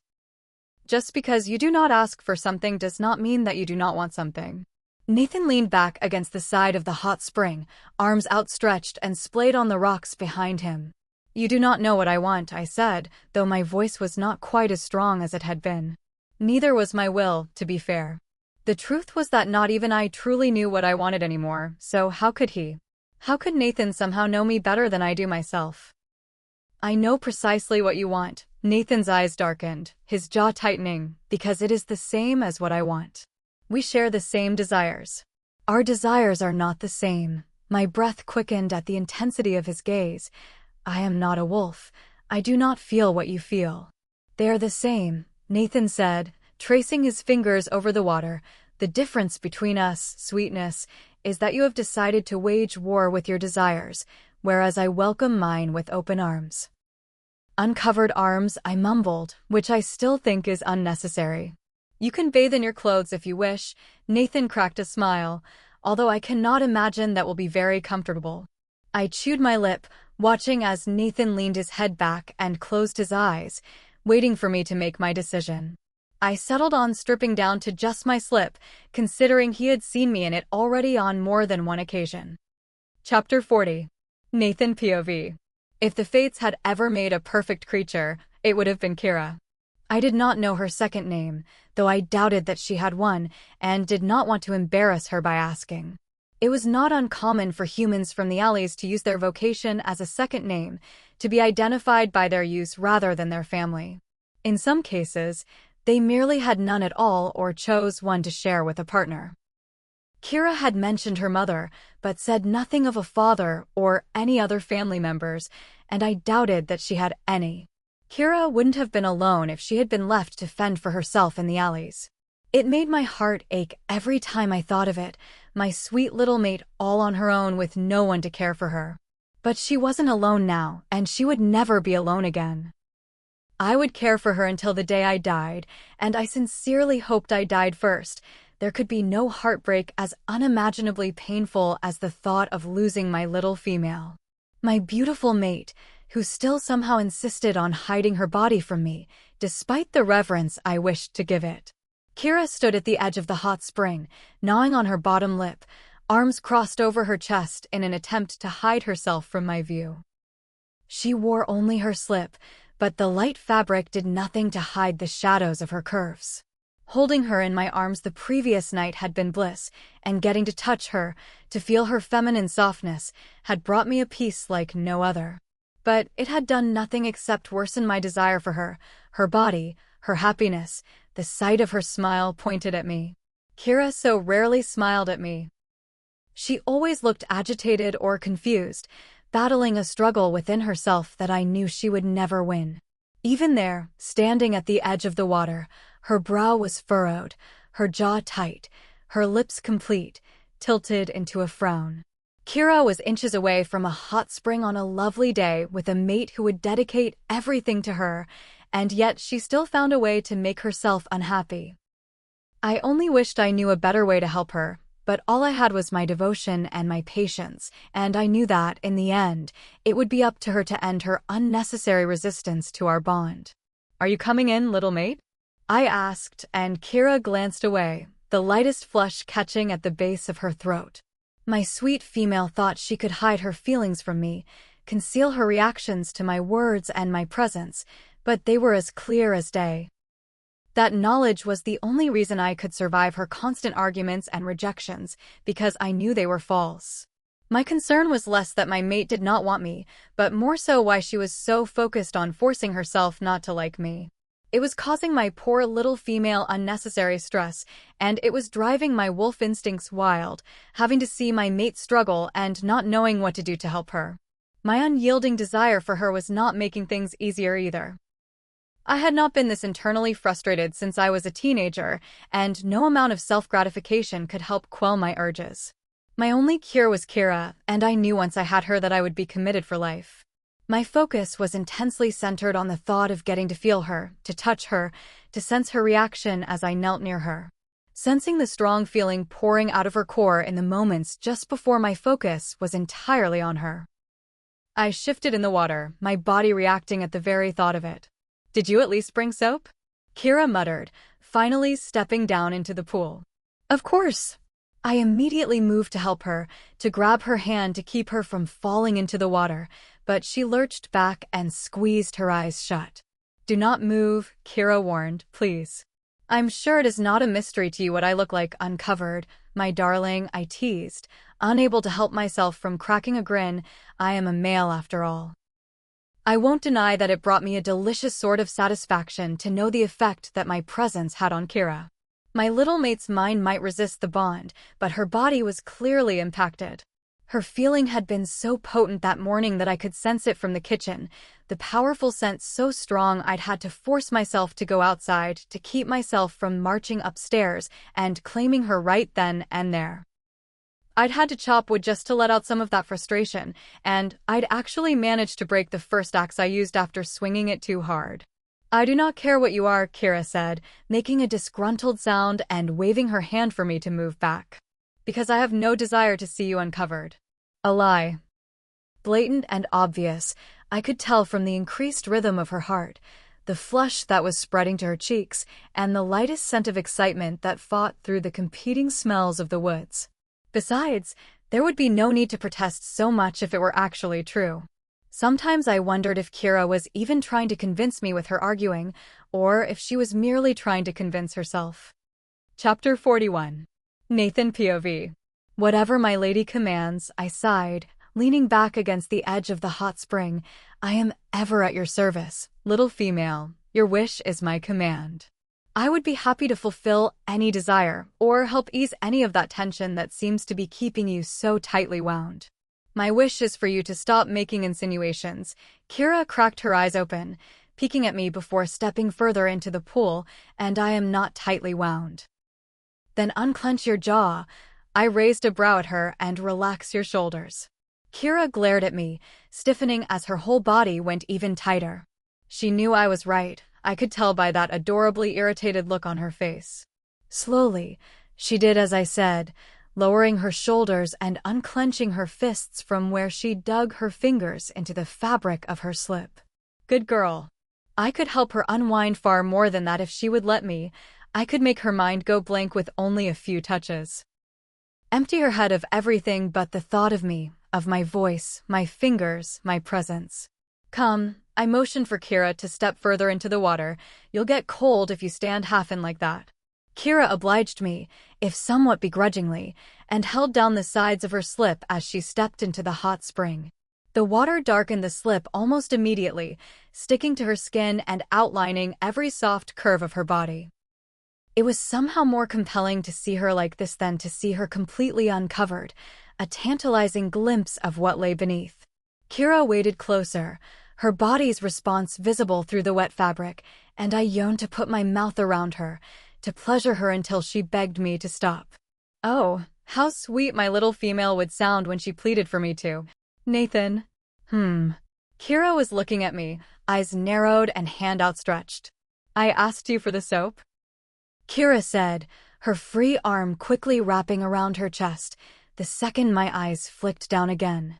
Lost in my daydreams, I cracked a smile and passed Kira a block of honey soap I'd brought along with me. Silly, really, when my reality is far sweeter. "You're ridiculous." Kira rolled her eyes at me, snatching up the soap and turning away. "Feel free to stick to your daydreams, my lord. I would be more than happy for you to occupy yourself with your imagination." "Is that so?"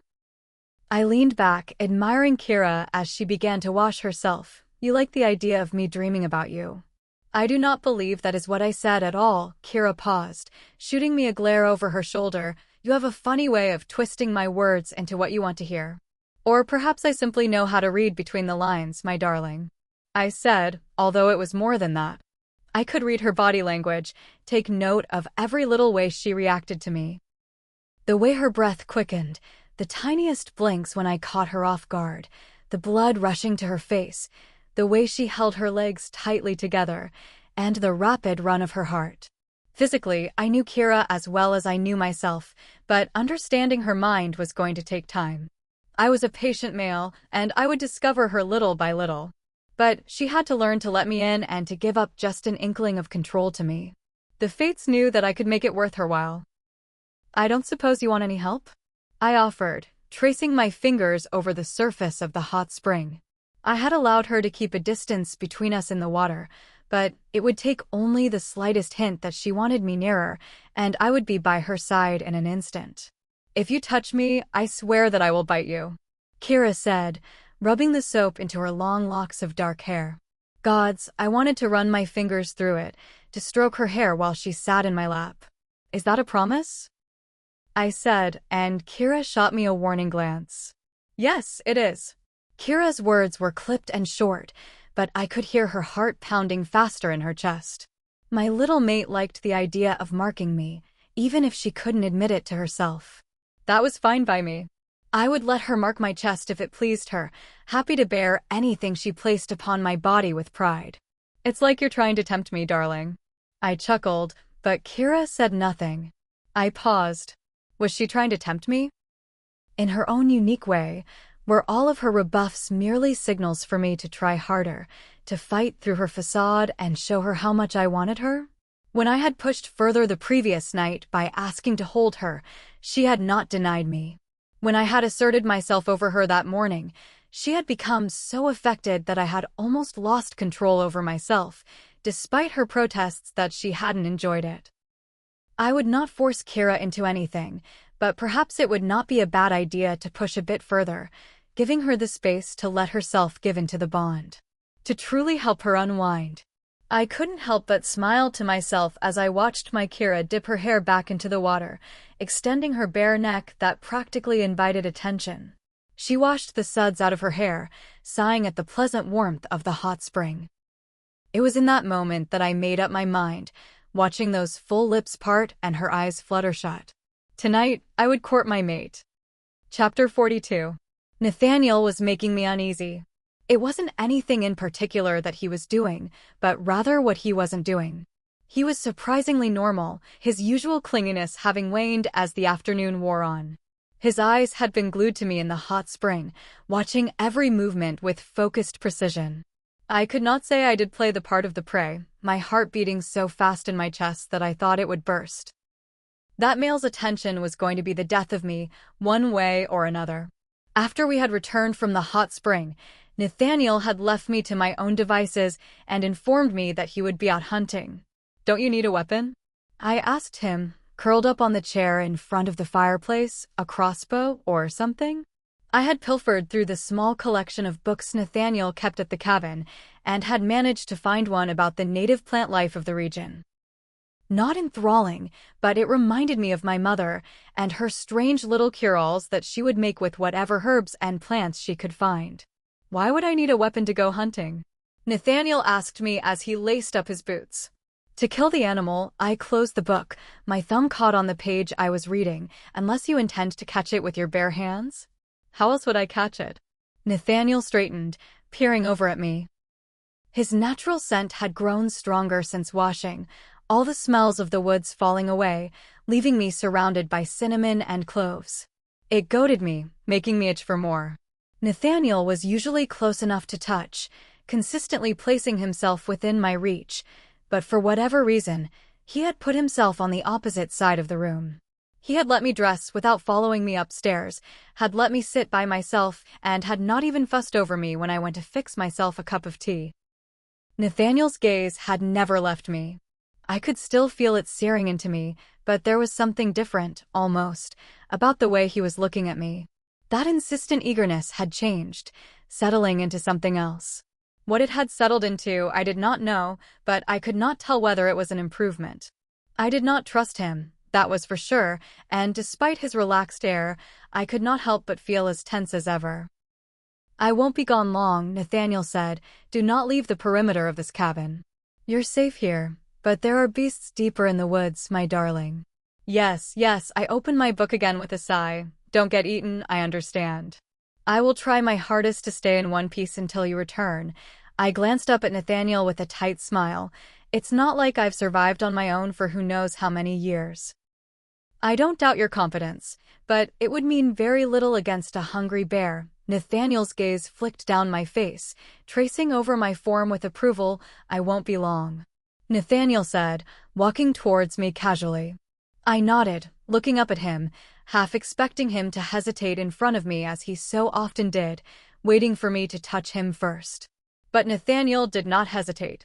He stopped in front of me, reaching a hand out to cut my face, tracing his thumb over my cheek. I was so shocked that I didn't even think to pull away, and then Nathaniel's lips were on mine.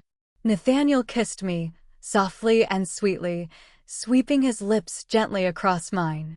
His other hand found where mine had been resting on the arm of the chair, and he traced his fingers over my palm, shivers dancing across my skin. Tingles erupted everywhere he touched, and a coil of warmth tightened in my belly. Sudden need overwhelmed me, and I leaned into the kiss, leaned into him, chasing the sensation of his lips against mine, but he was already pulling away. Nathaniel broke the kiss only seconds after he started it, and I caught myself just as a sound of longing started in the back of my throat. I blinked up at him, breathless and thoroughly confused, but he merely smiled, running his knuckles over my cheek before stepping away. Shout for me if something happens, Nathaniel spoke casually, as if nothing had happened. I'll be able to hear you, even if you can't hear me. And then he left. Then he sauntered out the door, leaving me sitting in the cabin by myself. I was still bewildered by what had just happened, both at the fact that Nathaniel had decided to kiss me for no reason, but also at my reaction. He had erased every thought from my mind with just a kiss, and it had not even occurred to me to push him away. I squeezed my eyes shut, evening my breath with a slow intake of air. It had been so different from the first time he had kissed me. That day in his study, when he had first claimed me as his companion, that kiss had been hurried and hungry, almost feverish with desire. This had been something else. Something more deliberate, something more controlled. Nathaniel was opening up a different kind of closeness between us, and I did not know how to deal with it. It was not the passionate, primal kind of connection that I knew wolves craved, but was instead something far more human. Coupling, I learned how to reject, but what about offers to hold me at night? To stroke my hair and kiss me gently? No, I did not know what to do with that. Chapter 43. The first thought that crossed my mind was to tell Nathan that he could not do that again. He could not simply kiss me or touch me on a whim, as if we were already bonded mates. He had opened a door that I thought I had kept firmly shut, and I needed him to know that he was not welcome. But the moment the thought appeared in my mind, it was met with a sharp ache in my chest, a pang of longing spreading under my skin, my belly twisting with a confusing sort of feeling. Only it was not apprehension aimed at Nathan or the bond, but rather the thought of it being taken away, the thought of Nathan never kissing me again. I yearned for him. I could not deny that, but it did not change the fact that I did not want him. And yet, was that really still true? I had told myself over and over, again and again, that I did not want him, I could not want him, and that was the end of things. That was the way that it had to be. I did not want him. That was still true, but it did not erase my desire. I could still feel the phantom press of his lips against mine, goose flesh raising across my arms at the thought of his fingers brushing against my skin. I did want him. I enjoyed Nathan the way I wanted water, like it was a fundamental need to survive, like I would cease to exist without it. Without him. But what was desire compared to freedom? Comfort compared to curiosity and discovery? I could not have those things if I stayed with Nathan. His wolfish nature would make him too protective of me to go out on my own. Not to mention the effect his marking would have on me, binding me to him for the rest of my life. I did not know if I would even want to leave after we were bonded, and the idea of losing my will terrified me. My desire urged me to accept him, to bare my neck and give my body to him, but I was too afraid to let that happen. Too scared of what would happen if I gave up control to him, or let go of the careful grip on my life that I'd had to survive in the alleys. Nathan could take care of me, I knew that, but I didn't know if I wanted him to take care of me. I didn't know if I trusted him to take care of me. I had been taught my whole life to be wary of the world and its many influential individuals, and Nathan was the most compelling of all. The most beautiful ones always are. Tantalizing and seductive in their nature. And God's was the wolf lord tantalizing. I slammed the book shut and tossed it onto the table. There was no world in which I was going to be able to focus enough to read after Nathan's kiss. This constant clash of my mind and my body was going to drive me to madness. I kept myself entertained for the better part of the afternoon, but I found myself getting antsy, turning my head towards the door at any little sound. When the wind would rush through the trees or a squirrel would skitter past, I would find myself looking for Nathan to reappear and feeling oddly disappointed when he wasn't there. There were only so many times I could sift through his books and poke around his cabinets, and I was more than happy to blame my boredom for my sudden desire for him to return. I was not entirely sure when Nathan was coming back from his hunt, seeing as he had given me very little information about where exactly he was going, though I couldn't imagine that he had gone far.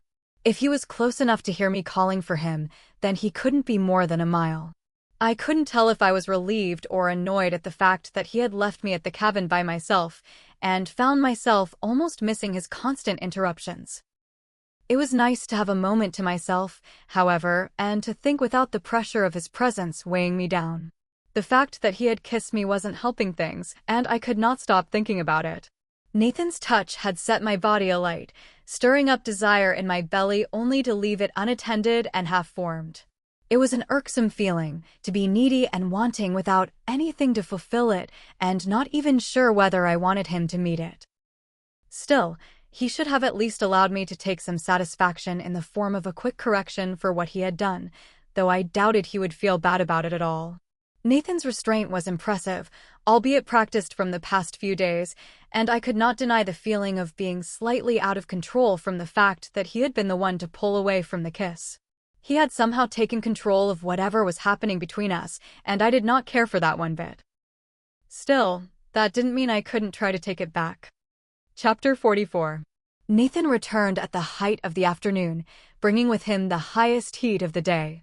I could hear him coming up the path. Well, I couldn't hear him so much as I could hear whatever he was dragging with him.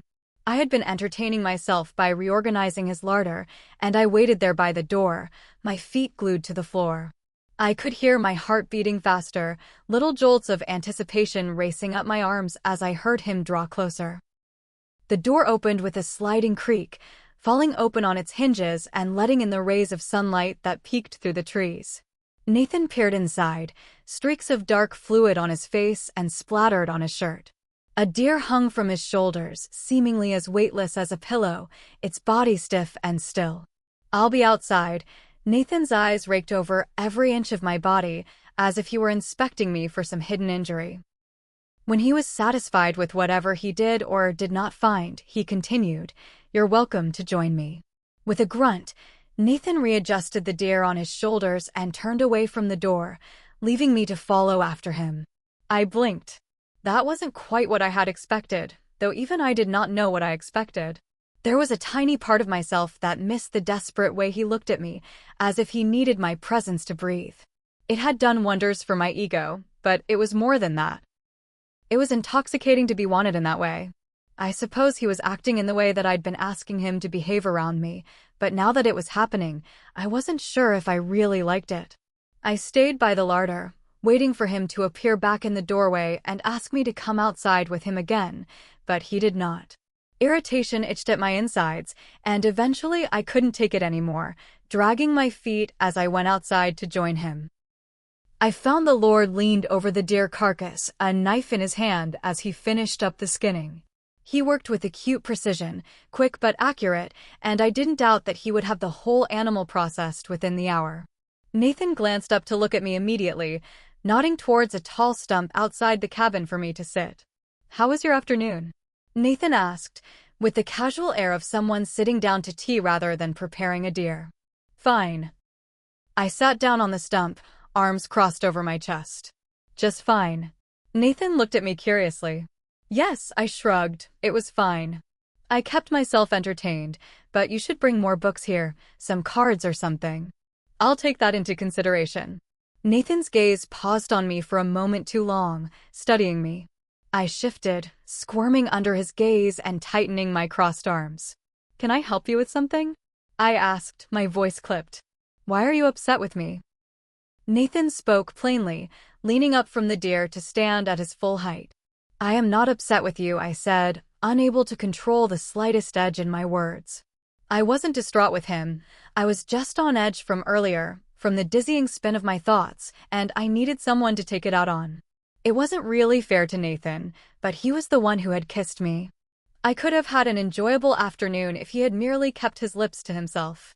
"You're upset about something." Nathan sighed, setting down his skinning knife. "Please do not tell me how I feel." I narrowed my eyes at Nathan. "If I say that I am not upset, then I am not upset." "Then you are not upset," Nathan relented, hands raised in mock surrender. "But you are not exactly pleased. I can read you, little female, like a book. What irks you?" "You." The words slipped out of my mouth before I could stop it. "Yes, well, that's nothing new, is it?" A smile quirked at Nathan's lips. "What is it really?" I pursed my lips, tilting my head up towards the sky. It was a lovely day, warm and sweet, with birds darting between the trees, twigs for their nests. I took a deep breath and looked back at Nathan. "You kissed me. I'm glad you noticed." "Nathan." "I did kiss you, yes." Nathan grabbed a rag and began wiping off his hands. "It has been the highlight of my week thus far." "Why did you do it?" I asked, and Nathan tossed the rag aside. "Because I wanted to," Nathan said, mirroring me by crossing his arms. "But I did not want you to." I sat up straighter, glaring up at him. "You did," Nathan said, and I snorted. "You cannot simply disregard everything I say." I stood up from the stump, and Nathan stepped forward, towering over me as he always did, forcing me to crane my neck to look up at him. "This has nothing to do with what you're saying, Kira. This is about how you're feeling. You want me to kiss you. In fact, you want me to do quite a lot more than that." I scoffed, but Nathan did not falter. He reached out a hand, carefully brushing a loose strand of hair behind my ear, smiling softly as if he could hear my heart quickening, which he probably could, with his heightened senses. "You just don't want it because for some reason you have convinced yourself that it is wrong, but it isn't." Chapter 45. I did not meet his gaze, and Nathan tucked his finger under my chin, tilting it up to force me to look at him. "There is nothing more right in the world, my love, than the affection shared between mates." "It's not that I think it's wrong," I said, pushing away his hand. "It's just not what I want." That surge of longing ripped through my body once more, a physical discomfort manifesting inside of me as I attempted to reject the bond again. I winced, and Nathan came impossibly closer, trapping me against the wall. He searched my face worriedly, checking me for an injury that he would not find. Not outside of my body, at least. "Love." Nathan cupped my cheek, cool sparks dancing across my skin and immediately quelling the twisting discomfort in my chest. Nathan's face relaxed too, a knowing look in his eyes as he studied my reaction to his touch. "I see," he said, almost to himself. "See what?" Nathan's touch felt too good to push him away, and I let him tower over me, my back pressed to the uneven wooden wall of the cabin's exterior. "I know what you need," Nathan murmured, stroking his thumb over my cheek. "I know what you want." I doubt that very much. My voice was quiet, and I cleared my throat. "I hardly even know what I want. I mean, I do know, but I am at odds with myself." My breath caught as Nathan's other hand came to rest at my hip, his fingers pressing heat into my skin through the fabric of the dress. "You're torn," Nathan said, skimming his long fingers across the small of my back, "torn between your conscience and your instincts, and you don't know how to decide."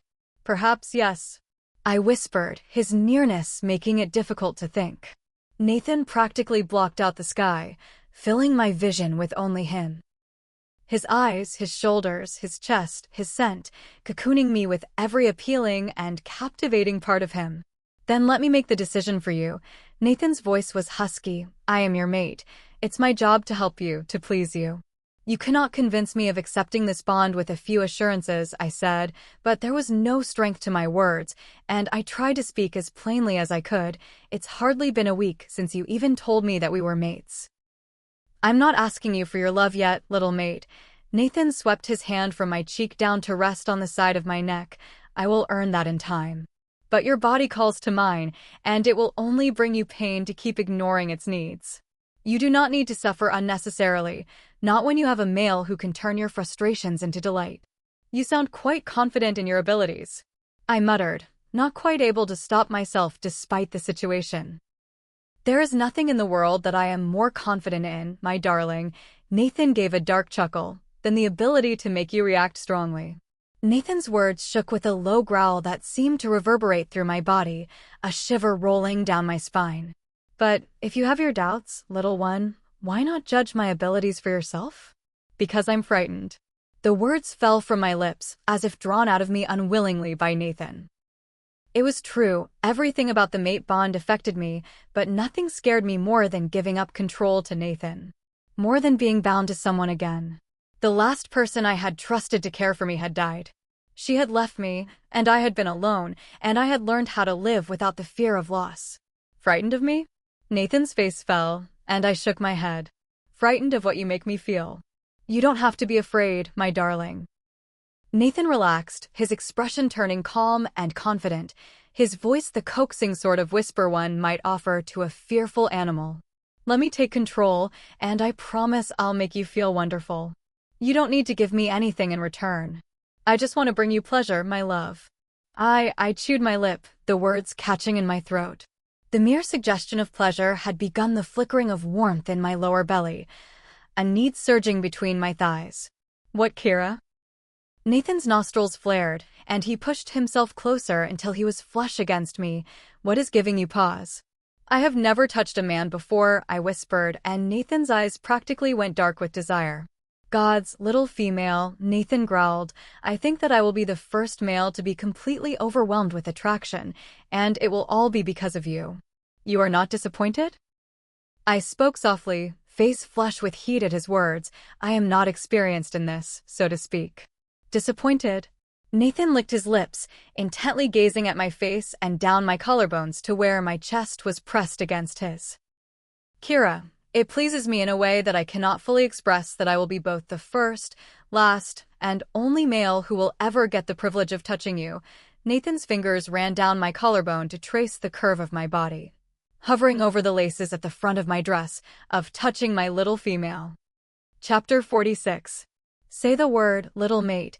Nathan's voice was a rumble in my ear. Say that you want this, that you want me, and I will pick you up and carry you to our bed, and I will show you how a wolf cares for his mate. But I have to know that's what you want. I couldn't breathe. He was too near and yet not near enough, and all I wanted was to feel his hands on my bare skin. You said that you already knew what I wanted, I whispered. Perhaps I just want to hear it. Nathan cupped my breast, and I gasped as he squeezed it lightly. Perhaps I want to hear how much my little female wants me. How much she needs her mate. Nathan tilted his head at me. So tell me, little mate, what it is that you want. Do you want me to make you feel good? Do you want me to take all of that needless suffering away? I hesitated, a tiny part of my mind still fighting back against my body and against him, his bond and his promises, and the effect his touch had on me. That part of me didn't want to give in to him, and it was the part of my mind that had kept me wary and safe. But it was also the part of me that had kept me lonely and alone because it was safer that way. It wasn't happier, though, and I had not been happy in some time, not until Nathan. Not until I fell into his arms in the alleys, when he had given me that first bit of comfort in the form of a stable job. Then came shelter and regular meals and kind words and a subtle happiness, one that had come on so quietly that I had not even realized it was there. I searched Nathan's pitch-dark gaze, his eyes full of barely controlled desire. He wanted to cherish me. He wanted to nurture my body and my mind, and yet I knew that if I said no, he would not force me. He might press me or tease me, might run off into the woods to manage his feelings, but it would always be my decision in the end. My body and my acceptance were mine to give to him, and he would only take from me what I freely offered. I began again, swallowing hard against the lump in my throat. I want you to make me stop thinking, just for a little while. How? Nathan spoke through gritted teeth, his grip tightening on my waist. You said that you could make me feel good? I pressed my hand against Nathan's chest, feeling the swell of muscle under his shirt. Then make me feel good, my lord. Nathan leaned in immediately, connecting our lips with a searing kiss. His grip around my waist tightened as his kiss turned dominating, weakening my knees until I was being held up only by his strong arms, his lips firm and insistent. His tongue swept across mine, his teeth lightly touching my bottom lip. The laces of my bodice flew apart under his quick fingers, and Nathan pulled my dress open, breaking the kiss only to trace his lips against my collarbone, bending down to trail hot kisses down towards my exposed chest. I was gasping, searching for air after the intensity of his kiss, but it was stolen from my lungs with every press of his lips to my overheated skin. Nathan, we're outside. I managed to choke out, squeezing my eyes shut as Nathan traced his thumb over my sensitive skin. And? Nathan rumbled, staring at my exposed skin with a reverent sort of awe. Someone could see us, I swallowed hard, a hunter or a traveler or I don't know, someone. I gasped as Nathan blew lightly on my sensitive skin, the bud aching for him to touch it. It's just us and the birds out here, my love. Nathan squeezed my body firmly before lowering his mouth to the area he had been teasing. You are mine, and mine alone. Nathan's hot tongue stroked against my sensitive skin, my back arching as pleasure flooded into my lower belly. My chest felt like it was on fire, the skin sensitive and swollen with his touch, and as Nathan pleasured one side before switching to the other, electric pulses of pleasure shot through my core, as if my body had a direct connection to that feeling. I reacted strongly as Nathan pleasured one side, lightly dragging his teeth over it in a delicious sensation that just rode the line between delight and slight discomfort. Nathan squeezed my body once more before letting go, leaning up to press a firm kiss against my lips. Being in your presence every day has driven me intense with need, little mate. Nathan was practically panting as he spoke, the edges of his words husky with need. Watching you, dreaming of you, catching your scent, it has made me absurdly, achingly, all-consumingly desirous. I am absolutely focused on you, Angel. I can't find the words to articulate how deep my need is right now. Then show me, I said, and Nathan's eyes once more went dark with desire. With a growl, Nathan wrapped his arm entirely around my waist, taking a step back from the wall and pulling me with him. I yelped, and the world tilted sideways as Nathan tossed me over his shoulder. Chapter 47. My head spun. I was already dizzy in his presence, caught up in the tides of him, and being tossed upside down wasn't helping give me any clarity. Not that there was much of a chance of that anymore. He had me, at least for the moment. For the afternoon, I was his. Put me down, I squirmed on Nathan's shoulder. Nathan. Trust your mate, little one. I reacted strongly as a sharp touch landed on my body, the sensation shooting straight to the already throbbing space between my legs. I was still moving, but for a very different reason now. Desire clouded every corner of my mind, descending over me in a feverish fog of need. In that moment, I had no more hesitations or worries, and though I knew they might return afterwards, I was too desperate for him to care. That was a problem for future me, and what present me needed was my lord. Nathan shoved through the door, crossing the floor in long strides. He paused briefly, but I couldn't see where he had stopped, my view consumed by his broad back. I heard the tap running, then water hitting the basin, and a ruffle of a kitchen rag. What are you doing?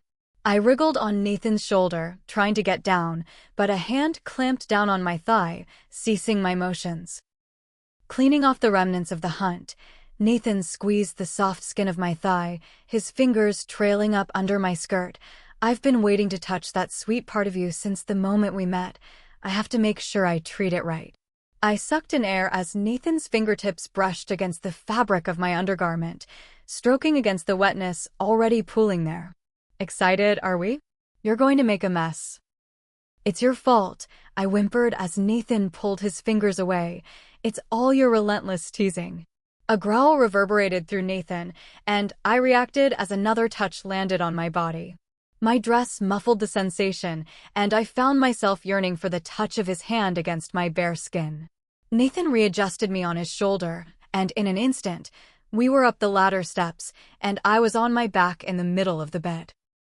Nathan was on me in an instant, crashing his lips against mine, his tongue swirling inside my mouth as he took control of the kiss completely. My dress slipped further down my shoulders, and Nathan tugged it down further to my waist before slipping it off of me entirely. I was almost completely uncovered in front of him, covering only my most intimate parts, and Nathan hesitated, pulling away and gazing down at me. A brief flash of self-consciousness surged in me, but it disappeared at the look on his face, one of yearning and awe. Nathan raked his eyes over my body, taking in my form with reverence and a powerful sort of hunger. "You are perfect," Nathan murmured, placing his hand on the space between my breasts, slowly trailing his fingers lower and lower. "Do you know how difficult it's been not to be able to touch you like this? How many dreams I've had about you? But now you're mine, all mine." Nathan's fingers hooked around my undergarment, pulling them down my legs in a single movement. They disappeared somewhere on the other side of the room along with Nathan's shirt, his muscles glistening with sweat and his abs flexing as his breathing grew heavier. Nathan's nostrils flared, his jaw clenching as he stared down at me. Heat surged up my neck, my face practically on fire at the dark look in Nathan's eyes as he gazed at the most intimate parts of me. That heat was everywhere, my skin tingling like it was covered in flames. I couldn't think, I couldn't breathe. There was only him. There was only Nathan, and nothing else existed. Nothing else ever could, not when he was there.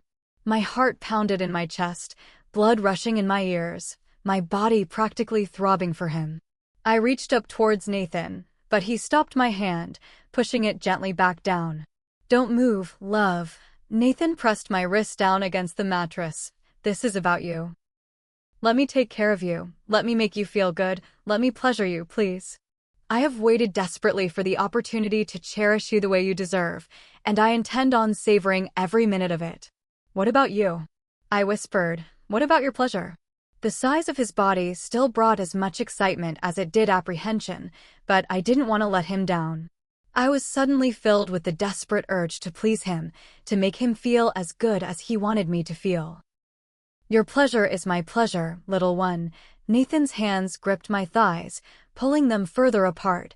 "Intimacy with you will be ecstasy, but we have time to get there. You've never been with a male, and I want to ease you into it. I want you to get used to my touch first, to crave it. And when you're ready, I will take you for hours, until you forget of everything else, but the feeling of my body inside of you. We'll take it step by step, but first," Nathan stroked his fingers over me, teasing me, "we're going to start with helping you reach release, little mate." Chapter 48. The sensation of his fingers teasing around my entrance was almost too much to bear. How many dreams of him had I endured, always kept right on the cusp of release, but never allowed it. In the mornings that followed, I had attempted my own pleasure, but found myself only worsening my need rather than alleviating it. The promise of a fulfilling moment after being left wanting for so long fed the fire inside of me, tending it into a blaze. I was eager for Nathan, for what he could give me, for how he could make me feel. "I need you," I panted, whimpering as Nathan circled my entrance with his rough fingers, electric pulses coursing through my body and worsening the throbbing need in my core. Nathan slipped his finger inside, a slight friction that quickly gave way to mind-numbing pleasure as he slowly stroked inside of me. The feeling of his touch against my walls was indescribable, like finally scratching at an itch that I couldn't reach, but it wasn't enough. I needed more, and I needed it desperately. "So tight," Nathan growled. "We're going to have to keep practicing to get you ready for me, but don't worry, little female, I am a patient teacher. Something tells me that you'll be a very good student, especially when you see just how sweet your rewards can be when you've been compliant." Nathan brushed his thumb over my sensitive area, and I gasped, staring up at him breathless as I wordlessly begged him for more. "Do you like that, little one?" Nathan slowly rubbed his thumb over me, and a moan slipped from my lips as pleasure began to build inside of me. "Use your words, sweetness. I want to hear you say it."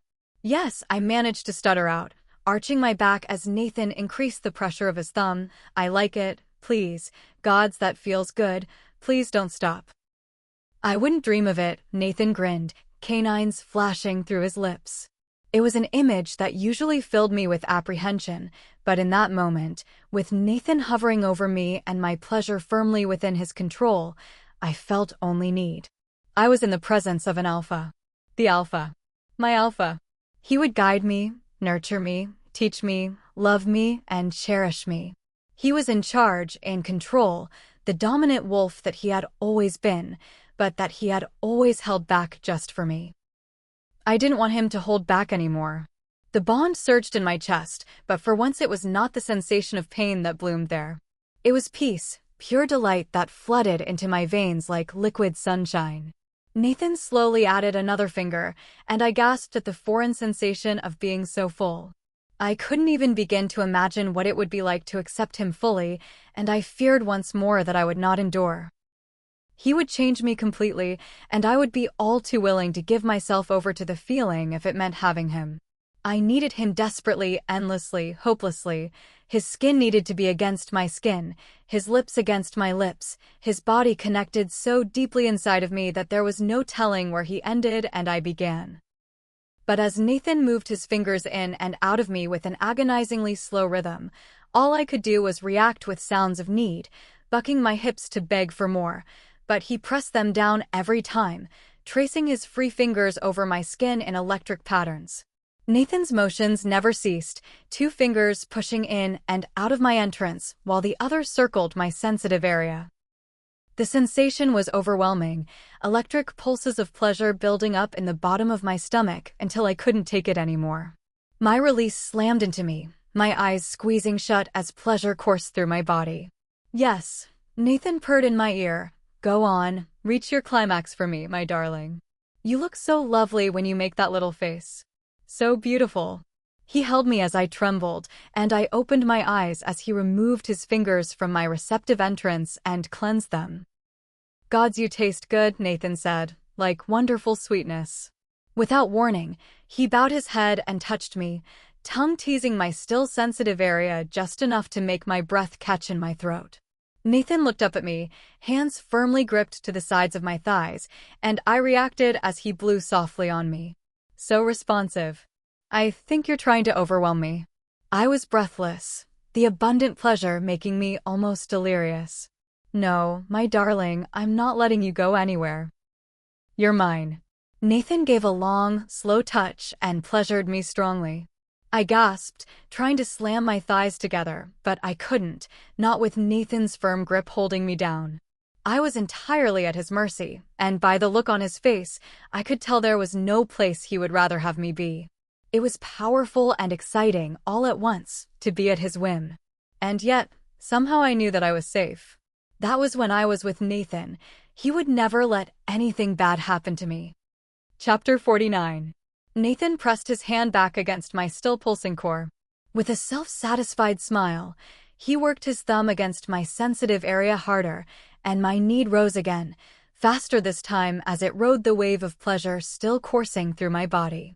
I arched my back as I reached the peak of a second climax, silently gasping into the air and reacting as Nathan barely grazed my oversensitized nerves.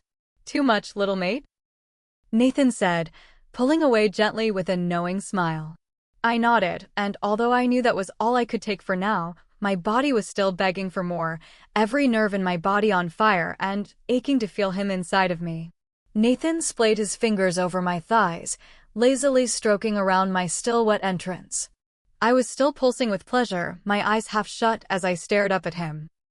You are the most beautiful female that has ever existed, Nathan murmured. I would simply rather go blind than never see your face again. Your smile and your eyes and the way you scrunch up your brow when you're concentrating on something. I love every little detail about you, especially those little expressions you make when my fingers are inside of you. The way your eyes react and your hips move. Wow, angel. I only nodded in response, but I was absorbing every ounce of praise he gave me with shameless desire. I wanted to say something back, to tell him how good he made me feel, or how handsome I thought that he was, or how many nights I had dreamed of him like this. But for some reason, I couldn't say a thing, the gears of my brain shifting to a stiff halt. Nathan noticed immediately. Of course he did. He never missed anything when it came to me. "How do you feel, love?" Nathan asked, his stare hungry but cautious. "Are you all right?" I started, still catching my breath, the words not quite able to form through the delicious fog in my mind. I was more than all right. I was in paradise, and it was all because of him. I felt more relaxed than I had in years, lying there practically boneless on the bed, half ready to fall asleep. And yet, there was something else, too, a stirring in the pit of my stomach that was separate from the desire that had rooted itself there. It was a shock of cold dread, a familiar apprehension bubbling up inside me as my sense of release faded. And once my pleasure was gone, my relaxation went with it. Any peace inside of me vanished in a single instant as panic rose in my chest. I was suddenly cold, freezing, as goosebumps erupted on my skin. Nathan moved immediately, gently closing my thighs and coming up to lie beside me. He gathered me in his arms just as my breath started to catch again, and the reality of what we had just done hit me like a brick. My skin itched, my breathing stopped in my throat, and it was like I was having a strong physical reaction to my own thoughts. My worries were crawling under my skin, trying to force their way back to the surface. I squirmed, but Nathan wouldn't let me go. "Hush, little one." Nathan kissed my temple, wrapping his arms around me tighter and pressing my face into his chest. "You're just overwhelmed." I thought that might happen. That's another reason that I didn't want to take things further. There will be plenty of time for you to grow used to my touch, and one day you won't even have to think twice about it. It will only feel natural and good and right, but I know that's not the case right now, and that's okay. I've got you, my love. His words only stirred up more emotion inside of me, a lump growing in my throat until I couldn't swallow. I could feel myself shaking, unable to stop myself as tears welled in my eyes. What was wrong with me? Everything about what had just happened had felt so right, but my body was going into a state of intense feeling, some bizarre state of heightened emotion that I couldn't recall feeling since Mother died. I had been distressed, unable to do anything but weep and shiver alone for days. Until one day, when I got so hungry that I could barely move, and I forced myself to look for something to eat. It was that or die, and Mother had told me that she wanted me to live, wanted me to carry on. And so as I walked, I focused on that cold feeling in my bones and the emptiness in my stomach, and I thought about how much of a relief it would be if my heart were empty too. I knew that if I could somehow lock away all of that sorrow, then I could find a way to go on. And so I did. I made myself numb. I buried myself in work and concentrated every day on surviving, and somehow I lived through all of that grief when I never thought that I would. I had kept everything about myself locked tightly away, never truly seen or known by anyone until that significant day in the alleys. But being there with Nathan had opened something inside me, a hidden place in my heart that I had forgotten was ever there. Chapter 50. "I've got you, little one," Nathan whispered into the top of my head, pressing a kiss into my hair. "It's all right. I'm here with you, my love, and I promise that everything is going to be okay. We can take as much time as you need, darling, SHHH. Every word he said only made me react more strongly, so I was at war with myself, and I couldn't keep my thoughts straight. On one hand, I felt as though I needed to get up and run, to separate myself from Nathan and the bond as soon as possible before I gave into it anymore. On the other hand, I wanted him never to stop touching me, never to have to spend another minute of my life without him by my side. But the feeling that ruled everything was intense guilt. Guilt at impacting the moment. Guilt at letting it happen in the first place. Guilt that, regardless of what I did or did not want with Nathan, he was still giving me comfort and care and patience when I was sure that I did not deserve it. I did not deserve him. Nathan should have been mated to someone ready to give every ounce of their being to him, to offer him the loyalty and love that he had so readily offered to me. A wolf mate would have felt the bond naturally and grown up expecting it to appear, rather than a human mate like me, who had only ever known to dread and fear it. If Nathan had only been mated to someone better for him than me, then I could have avoided all of this discomfort and confusion, both for myself and for him. The bond didn't let me keep that thought long, and the mere suggestion of Nathan mated to someone else made my chest ache, a sharp pain tugging around my heart. Nathan didn't say anything else. He just held me close to him, humming gently every time I began to react more strongly as my thoughts spun over and over into an endless cycle of worry. Nathan stroked my hair gently, brushing it back out of my face as I wept into his chest. At some point, it slowed. My body was so exhausted from everything that had happened that afternoon, and before I knew it, everything went dark as I fell asleep. I dreamt of Nathan.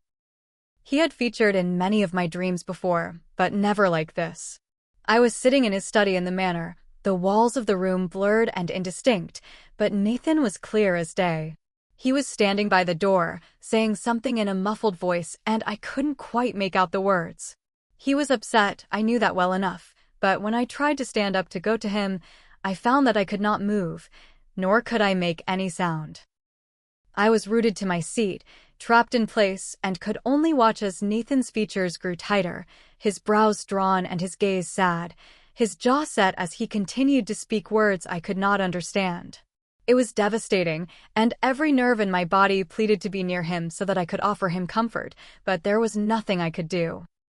I was helpless to do anything for him, anything other than try to get him to look at me, to see in my eyes the care that lived there, the care that I did not know how to show in any other way. The next time I woke up, I was alone. My eyelids were still sticky with sleep, sore and heavy from the tears. Nathan's side of the bed was empty, but I could hear someone moving around downstairs, and I knew, in the odd way that only the bond let me know, that it was him. I could feel more of him now than before, likely a result of feeding the bond, and the ease with which his emotions washed over me sent a wave of calm through me. However, the more I felt his feelings, the more I could pick out the intricacies of what he was feeling. There was a layer of stress hiding beneath the peacefulness, a gentle kind of worry, and I knew that it was my fault. I slipped out of bed and crept to the door, floorboards creaking under me that would have signaled to Nathan that I was awake if he was not already aware. Again, though, some part of me was sure that he already knew, whether from our connection or from his enhanced sense of hearing. I followed the slow wafting scent of spice to meet down the stairs, rubbing the sleep out of my eyes with the butt of my palm. I found Nathan in the kitchen, a knife paused over a small pile of half-chopped carrots on the countertop. He offered me a gentle smile, but his eyes held 1,000 questions I knew that he was desperate to ask me. But Nathan had always been patient with me, and he knew not to press me for answers that I did not have. I did not fully understand why I had gotten so emotional after we were intimate, nor did I know if it would happen again the next time we were intimate. And I did want a next time despite it all. He was captivating, and he was mine, and if I had to endure this absurd struggle, then the least I could get out of it was a bit of pleasure. Chapter 51. Nathan's form was no less compelling in such a domestic position. If anything, he looked more handsome than ever, his curls mussed and his shirt sleeves rolled up to expose an expanse of strong forearms. His fingers were deft and nimble, the same digits that had been providing me with release only hours before. I could still feel the trace of him all over my body, his touch embedding itself into my skin. "Did you have a nice nap?" Nathan asked, continuing his chopping. Outside, the sun was already falling out of the sky, and I must have slept for the better part of the afternoon. I still felt exhausted and did not doubt that I would fall asleep as soon as I crawled back into bed. "Is that the deer?" I almost didn't recognize my own voice, the sound far too weak and fragile to be my own. Quickly clearing my throat, I turned away, finding my way to one of the open windows and leaning into the cool breeze of the early evening. "That it is," Nathan said. "I finished processing it while you were sleeping. I gathered it was not something that you would miss being present for." "No, certainly not." Sparrows flitted around the treetops, brushing wings and darting to the various nests that dotted the verdant branches. "It smells nice, whatever it is that you're making. Did it draw you out of bed?" Nathan attempted to joke, but I still didn't turn to look at him. I couldn't. There was too much emotion still stirred up inside of me, and I was afraid that I would start crying again if I turned to see that unceasing devotion in his eyes. "I shouldn't have slept that long," I said. "It's not good to do that in the middle of the day." "You were quite spent. What are you making?" I ignored the tone in Nathan's voice, and I could hear him sigh from the kitchen. "I'm making a stew. Something simple and warm sounded nice to me. "Is that all right?" Nathan asked, and I hummed in response.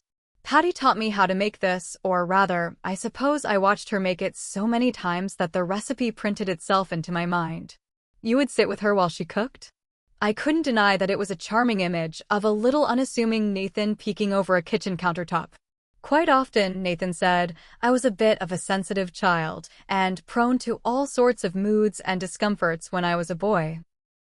I could get lonely, especially when my parents had to leave on business as I had no siblings of my own. Patty would take me down to the kitchens, set me on the countertop, and give me potatoes and carrots to peel. I had to earn my keep if I was going to be allowed to bother her down there. She made all kinds of things, soups, pies, and roasts, but her stew was always my favorite. It was simple and hearty, and the scent used to make my mouth water. Patty would make it whenever I was sad or unwell or just needed a bit of comfort, and even though it couldn't fix the underlying problem of whatever I was dealing with, it warmed my belly and my heart. And sometimes, that's enough. His story reminded me of Mother, of the potato soup she used to make whenever I caught a cold. It made me wonder what I would have made of Nathan as a child, if we might have found kindred spirits in one another, or if I would have avoided him entirely and dismissed him as a pampered child when he was just as lonely as I was. He wouldn't have known we were mates back then, though, too far before maturity to be able to sense it. Would he have wanted to be my friend anyway? Perhaps that is what I truly wanted to know. If the bond were not tying us together, would Nathan still want me? This was one of my daydreams, Nathan starts, pausing for a moment before continuing, that one day after I found my mate that she would catch a cold or find herself saddened by something, and I would get to care for her. Carry her to bed, wrap her in soft furs, and reassure her gently. Make her the same stew that used to bring me comfort as a child, and hold her as she ate it, slipping the bowl from her fingers as she fell asleep on my lap. I said nothing. I couldn't, not with the lump forming in my throat. I don't know how to fix what ails you unless you tell me, Nathan says, and I won't force you to share something with me that you're not ready to share. But I will do my best to try to bring you as much comfort as you are willing to let me give you, and one day, I hope you will realize that you can share your burden with me. That whatever you've been carrying, you don't have to carry it alone anymore. I couldn't look at him. My face was wet with tears, silent rivulets running down my cheeks. I knew that Nathan could tell, but he let me hide my face from him, waiting for me to be ready. Couldn't he see that all of his patience and kindness were making it worse? Couldn't he see that I didn't deserve him? Chapter 52. Warm hands wound around my waist, heat surrounding my back as Nathan folded himself around me. I didn't even have time to startle. The alpha male had moved so quickly and silently that I hadn't even realized that he was there. No more of this. Nathan's thumb swept across my cheek, wiping away my still spilling tears. You will break my heart, little one. Hot breath fanned across my neck as Nathan sighed. I will not and cannot tell you how to feel, but I will not allow you to wallow in it. I am not wallowing. My tone was harsher than I intended. I am, oh, just go away. I tried to shake him, tried to pry his arm from around my waist, but he wouldn't budge.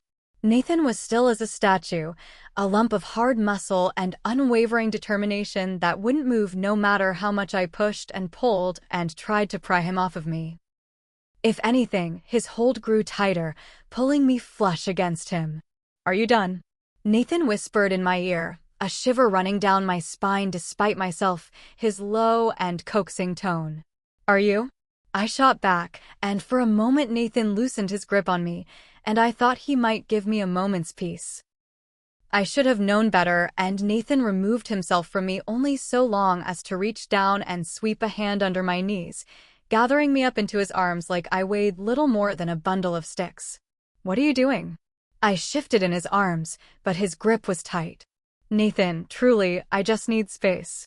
You had space. Nathan nuzzled his nose into my hair, taking a deep inhale. I let you sleep for a time. I was unconscious, I said. That doesn't count. I disagree. Imagine that. Nathan deposited me on the chair that I had claimed as my own since our first day at the cabin, setting me down gently into the soft cushion. The idea that it was my seat now made me uneasy, like my skin was too tight around my bones. The whole cabin was suddenly too small, the walls too near, and the air too still. Tears threatened to spill out again, but Nathan's scent still lingered on my body, and it soothed my traitorous heart far more than I would have liked to admit. I sank back into the chair, resting my head against the back cushion and glancing sideways at Nathan. "Can I get you a blanket?" Nathan asked casually, as if he had not carried me over to join him. "You could give me a few hours. The rest of the night, I don't know." I took a deep, steadying breath. "Just give me a bit of time to think." "I don't believe that's a good idea." Nathan crossed his arms over his chest, his muscles flexing through the thin linen of his shirt. "A few hours ago, you were asking for the opposite. You wanted me to help you stop thinking, just for a little while. That's what you said." "Clearly I was not in my right mind," I muttered, "or else I would not have asked it of you." There is a brief flash of hurt that crosses Nathan's expression, but it is gone by the time I realize it's even there. I hadn't meant that I regretted what we had done, only that it had complicated things. And yes, in many ways, I wished that I hadn't asked, only so that another boundary would still be remaining between us. But the truth was that even if I could go back a few hours, I would still make the same choice. It will always be impossible to resist him. Guilt gnawed at me, but I couldn't bring myself to tell him what I had meant. So instead I said nothing, watching as Nathan glanced around the cabin. "All right," Nathan rubbed at his jaw with a sigh. "We're going to play a game." "A game?" That sounded like the last thing I wanted to do. "What's your preference?" Nathan asked. "Cards." "I don't want to play a game with you." I didn't want to do anything at all, to be honest. I just wanted to crawl back into the bed upstairs and sleep for the rest of the day. Perhaps even the next day as well, collecting as many hours of unconsciousness as I could, although who was to say what dreams would trouble me there? There was nowhere I could really escape this. Nowhere could I escape him. "Why?" Nathan crossed his arms. "Afraid you'll lose?" "I am not in the mood." "Very well, but if you don't accept my challenge, then technically you're forfeiting." Nathan shrugged, which I suppose means that I automatically win. "That's not how that works," I mumbled, pressing my cheek into the back cushion of the chair. "You have to start a game for it to be forfeited." "Point taken." Nathan conceded with a wry smile, sparing no time before rifling through the various odds and ends at the bottom of the bookshelf. Humming to himself, he pulled out a small wooden box, the lid inlaid with gold-etched vines and hyacinths. Nathan took his seat on the couch next to my chair, settling onto the edge of the cushion as he slid the lid off the box and withdrew a worn deck of playing cards. Chapter 53. The deck looked tiny in his large hands, the cards slipping through his fingers with ease as he shuffled them together. Nathan divided out a few cards into two piles before setting the rest down in the middle, collecting one pile for himself and pushing the other towards me. "I told you that I did not want to play." I eyed the pile, making no move to claim it. "I am afraid I am not the best guest at the moment, so I apologize for that, but I have no urge in me to be cheerful. There are quite a few items there that I need to address, so hold on a moment." Nathan sorted through his pile of cards, fanning them out between his fingers to order them. "First, and most importantly, you are not a guest here, my love. You are my mate, and therefore everything that belongs to me also belongs to you, including this cabin." Nathan looked at me over the tops of his cards. "As my lady, it is your right to be as unhappy as you like in the comfort of your own home. But it is my right as your lord to tend to that unhappiness." "Fine," I mumbled, pulling a blanket over my lap. "Whatever you say, my lord." Secondly, Nathan gave me a pointed look. "I have started a game which you do not have to play, but is it not polite to extend the offer to you? And I will politely decline." I turned my face further into the chair cushion. "Then I will play by myself, and I will win." "I already told you, that's not how that works," I said, trying my best to ignore how handsome he looked with that arrogant smirk tilting those full lips of his. Lips that only hours before had been used to pleasure me rather than irritate me, and I was glad for the blanket covering my lap as I pressed my thighs together. The mate bond truly was something else if it still managed to make me aroused despite my dark mood. If I have no challenger, then I will win. Nathan's expression was innocent, a feigned confusion tilting his brow. "You are playing yourself, therefore you will win and lose," I said, which seems pointless and does not count as winning. "Not if I only take turns for myself," Nathan smiled, leaning back in his chair. "That pile is for the second player, who has unfortunately refused to play due to her desire to sit stuck in her own head when she could be enjoying the company of her mate. It's a very sad situation, don't you think?" Nathan made a disapproving clicking sound. "Devastating," I snapped back. "So you're just going to take turns for yourself? Sounds riveting. I am never bored in your company, my little mate." Nathan sighed peacefully, adoration shining in his eyes as he glanced over at me. "You haven't spent that long in my company." My chest ached, and I pulled the blanket closer around myself. "It won't be long before the excitement wears off." "I don't think that's possible," Nathan said. "Every day with you is a gift." "You're ridiculous," I said, unable to retort with anything that wouldn't inevitably impact the bond. Nathan hummed in response and began his game, pulling cards from the center and discarding sets from his hand with every pull. I watched him for a time, unwilling to succumb to his ridiculous challenge to play with him, and for a while, my stubbornness kept me from stepping in. Honestly, it was helping just being able to sit near him, watching his face as he studied his cards. Admiring the flex of his biceps every time he reached for the deck, the hard line of his jaw, and the strength of his fingers as he threaded them through his thick hair. Absorbing his scent was helping too, the sweet and familiar scent of cinnamon and cloves seeming to be the only thing that could calm me down recently. The only balm that would erase my worries was curling up in his arms, but considering the intense feeling I'd had after the last time I touched him, that wasn't the best idea at the moment. I would have to face that reality once we went upstairs for bed, but perhaps my distant attitude would be enough for him to leave me alone for the night. Although considering the traitorous actions of my body, I didn't doubt that I would reach for him in the night, my need to be near him winning out in the fog of sleep. I tried to fall asleep in the chair, but I had slept too long earlier in the day, and Nathan's nearness had unfortunately anchored me to consciousness, every nerve in my body acutely aware of him and just how close he was. Perhaps if I hadn't been watching him so closely, I might have been able to stay firm in my resolve to ignore him, but gods did the male make it impossible. Because it was halfway through the game when the damned wolf started to cheat. It was casual at first, an extra card picked up here or there, but then he got blatant, setting down incomplete sets at random before starting on to the next. "Have you forgotten how to read?" The words slipped out before I could stop myself. Chapter 54. "What are you referring to?"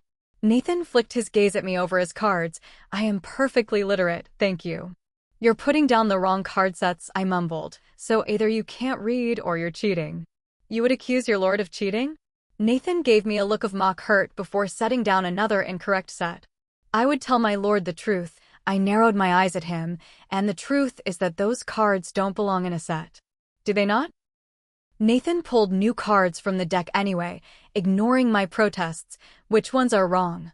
"Those are wrong." The blanket slipped down my arms as I pointed at the mismatched king and queen set he had just set down. "That's not a full suit, so it can't count."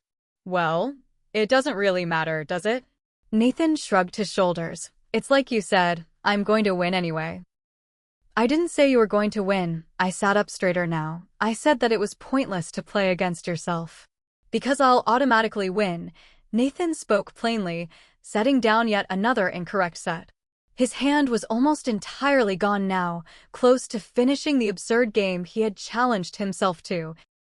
"Because you will win and lose, and that is pointless," I huffed, glaring up at the ceiling as I continued. "So is cheating for no other apparent reason than your own amusement or boredom. Don't play at all if you're just going to do it incorrectly. There's no fun in that, just as there is no fun in winning against yourself." When I returned my attention to Nathan, he was smiling. Not arrogantly or foolishly, but softly. A gentle curve to his lips as his eyes traced gentle patterns over my flushed cheeks. It was disarming, and I was a single moment away from hiding back below the blanket when Nathan gathered the last few cards in his hand and split them into two random sets. "Looks like I won." Nathan moved to place the incorrect sets on the table next to the others, but I shifted to the edge of my seat, putting my hands on the table to stop him from placing them there. "Absolutely not," I said, and Nathan's smile grew wider. "What are you doing?" Nathan's words escaped into a chuckle as he tried to place them again, but I continued to block his path. "Kira, I have won. There's no need to be a sore loser." "I wasn't playing, you insufferable male." "Stop that." I blocked his placement again, shooting him a warning glare. "You once said that you would fulfill every desire I had, and my current desire is for you to stop being an idiot." Nathan's laughter filled the air, the noise sweet and soothing, a calm warmth pooling in my chest at the sound of it. "That's quite the request, little mate. Too difficult for you?" I fought off a smile of my own, pursing my twitching lips as I tried to keep my resolve. "I suppose I could forfeit if my lady demands it." Nathan gave an overdramatic sigh. "I would hate to disappoint her, considering how suddenly principled she is." "I am not principled," I snorted. "I am sensible." "Far too sensible." Nathan nodded in agreement. "We'll have to work on that." "And how precisely do you intend to do that?" I held Nathan's gaze, a mischievous tilt pulling at his smile. "By learning to let go of all of those hard and fast rules you have set in your head. Some things are malleable, my love, and not everything has to stay the same." Nathan winked at me, and I grabbed at his wrist as he placed the incorrect sets down on the table. No matter how much I pulled at him, it didn't seem to make any difference, and only ended with my half leaning over him. I rolled my eyes, and Nathan grabbed at my waist as I tried to return to my seat, swiftly pulling me onto his lap. "This is really not the time," I wriggled in his grasp, trying to peel his arm from around my waist. "Do I look like I want to be held?" "Yes, you do." Nathan pulled me more firmly against him, resting his chin on my head. "And if you keep moving against me like that, then we're both going to have a much bigger problem to contend with, aren't we?" I stilled at this, suddenly aware of the firm pressure at my thigh, and allowed myself to relax against him. It did feel nice being held like that, so securely in his strong arms. He was so large that he could practically fold himself around me, shielding me from everything and everyone else. Not that anyone would try to come between an alpha wolf and his mate, and I couldn't deny the sense of satisfaction that surged within me at the image of Nathan defending me like that. His intense devotion was what affected me the most. The idea of being trapped made his adoration intense at times, and yet, the bond twisted that feeling into something else, a strange yearning to be wanted in that endless, ceaseless way of his. Nathan pressed a warm kiss to my neck. "Let me serve you some stew?" he murmured into my skin. Chapter 55. Hot breath warmed my skin as Nathan nuzzled into my hair, my tense muscles slowly relaxing into his hold.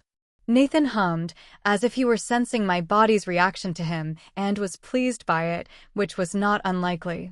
"You'll have to let go of me to get the stew," I sighed, his arms tightening around me in response. "Unless you want to keep me captive instead?" "I'd very much like to keep you captive." Nathan's husky chuckle sent a shiver down my back. "But every male must be willing to sacrifice whatever it takes to satisfy their mate, and I will have to forego a few minutes of having you in my arms." Nathan trailed his lips over the nape of my neck. "I will simply have to get those minutes back elsewhere." "Surely you could write off a few minutes," I said, steadying myself on Nathan's arm as he lifted me and placed me down next to him. "You went quite a long time without my company before, and I should never like to be without it again." Nathan pressed a gentle kiss to my forehead, stroking a thumb over my cheek. "Forget every minute being precious. Every second I get to have you in my arms is a gift, and one that I will never squander." I tilted my head away from his touch, looking down at the floor. Nathan sighed, but I did not look up at him, instead focusing on his somehow spotless floors. It was not my fault that he always took his devotion too far, and just a step over the line was all it took for panic and guilt to gnaw at me. Nathan had a unique way of confusing the bond of love, and I was not entirely sure he knew there was a difference at all. But then, did I know if there was a difference? I had never been in love, but I had obviously never been bonded either. All I knew was that one was a choice, a feeling earned through time, whilst the other was predetermined by fate. Perhaps there was a world in which I could have fallen in love with Nathan, one where we were not bonded, not divided by our species or our stations. The question, of course, was whether Nathan would have ever noticed me at all had it not been for the bond. What did he even love about me anyway? Did his affection go any deeper than the bond? And if it did, what did that even mean? Perhaps it meant that I could have the capacity to love him too, but it is nearly impossible to develop feelings for someone when it feels like there is pressure around your neck, the rope tightening with every kind smile he gave me. A clinking of a spoon against china drew my attention back to Nathan, who scooped a generous portion of stew into a bowl. It did smell divine, the rich scent of venison filling the cabin with a cozy, hearty air. Nathan carefully carried the bowl over, blowing a bit of steam off the top. "Aren't you going to get some for yourself?" I said as Nathan set the bowl on the table in front of me. "I'll eat a bit later, besides, I had some venison while you were sleeping." I opened my mouth to protest, but lost my train of thought the moment Nathan touched me, reacting as he pulled me onto his lap again.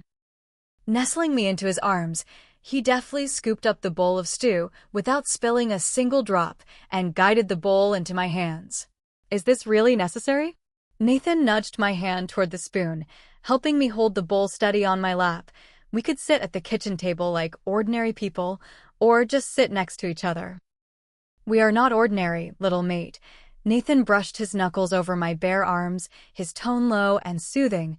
"We are an odd pair, even I cannot deny that, but I would not have it any other way. Besides, plenty of mates eat like this. On each other's laps?"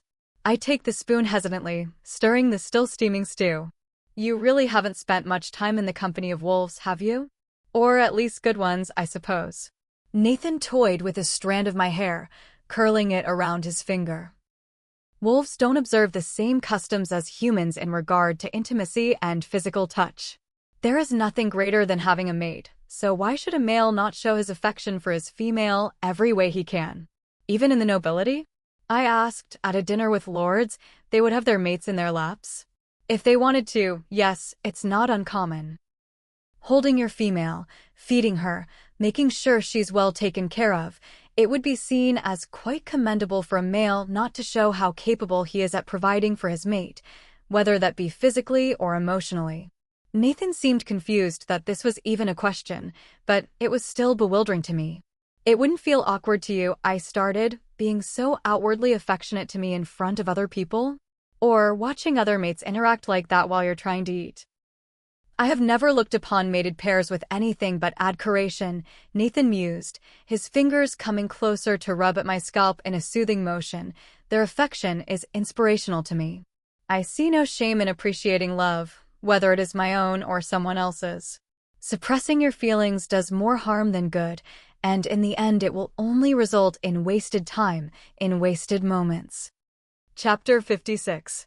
Sidling the spoon along the edge of the bowl, I took a small spoonful, blowing on it before slipping it into my mouth. An explosion of rich flavor coated my tongue, and I could only barely suppress a sound of pleasure. It was warm and simple, but filled with a hearty sort of comfort. I could see why it was the meal that Patty would make for Nathan when he was lonely, and why he would want to comfort his mate with it too. Comfort me with it. Those reminders usually sent my stomach into a churn, but the stew was too delicious to be ruined by racing thoughts, so I focused on how good it tasted instead. Nathan went silent for a while, content to stroke my hair and watch me enjoy his stew.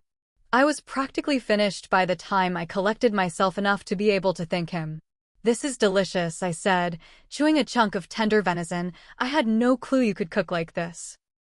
"I've had practice." Nathan practically purred in satisfaction, but there are theories that meals taste better when cooked by your bonded, not entirely proven, but I wouldn't doubt it.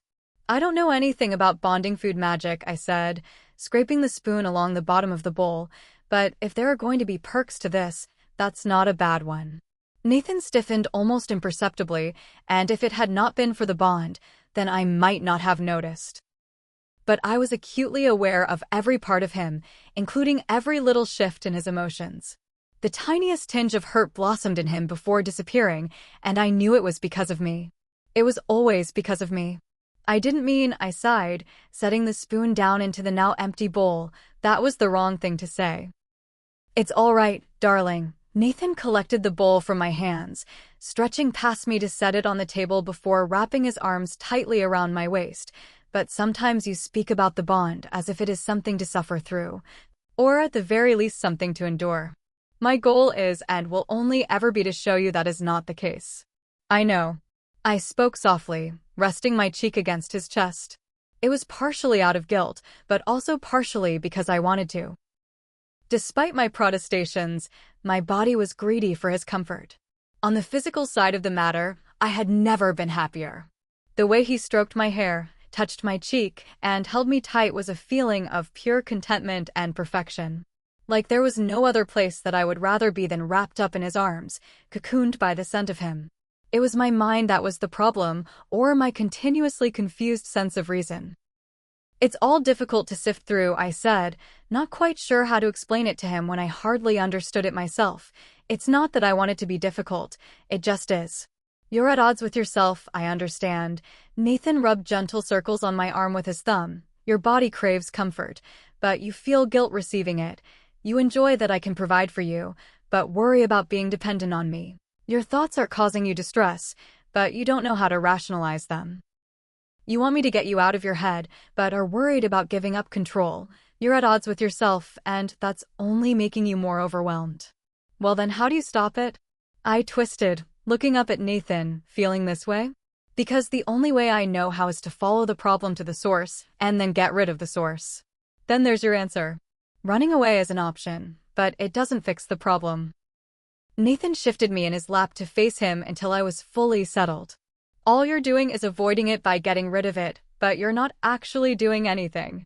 Then what am I meant to do instead? I asked, and Nathan cupped my cheek gently. Work through it. Nathan spoke softly but firmly. Bit by bit, piece by piece, you work through those feelings and what is causing them as they come, and over time it gets easier. But it takes time. It takes effort. It takes the willingness to sit in discomfort in order to heal, my love. I don't know if I can do that if I can keep feeling like this all of the time. I said, but Nathan only shook his head. You can.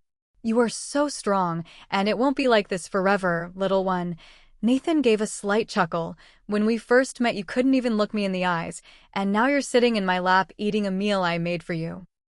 It still makes me uneasy, I admit, but Nathan merely shrugs. I get this panicky feeling when I think about it too much, or when you say all those very kind things to me. But not so panicky that you can't do it, Nathan said, and you wouldn't have even agreed to sit on my lap at all just a few days ago. That's progress, even if it's small. Chapter 57.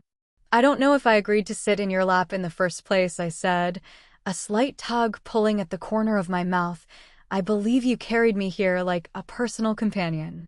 You are my favorite thing to hold, Nathan mused, but if you had really wanted to move, you would have moved, and I would have let you. Except you don't really want to. Not really, at the core of you. I think that you want this very much, little one. But it's a lot to feel. A lot to process. Nathan's hand slid down my cheek, lightly gripping the side of my neck, his thumb stroking over the pulse at the base of my throat. Outside the window, the last glow of sunlight faded, disappearing as the night winds began, slipping a chilly breeze through the window. I shivered, pressing my body closer into Nathan's chest. The male was a furnace, a seemingly endless source of heat, and it was impossible to feel cold when I was that close to him. Do you need a blanket? Nathan asked, but I shook my head. You're plenty warm, I said. Do all wolves run hot? More or less. Nathan lightly squeezed at my throat, the pressure of his fingers comforting somehow. It's in our nature. Everything is heightened compared to what humans feel, but I can provide more than enough heat for both of us. I don't think he intended it, considering the conversation, but there was an implied meaning to his words, one that evoked images of what had occurred upstairs only hours ago.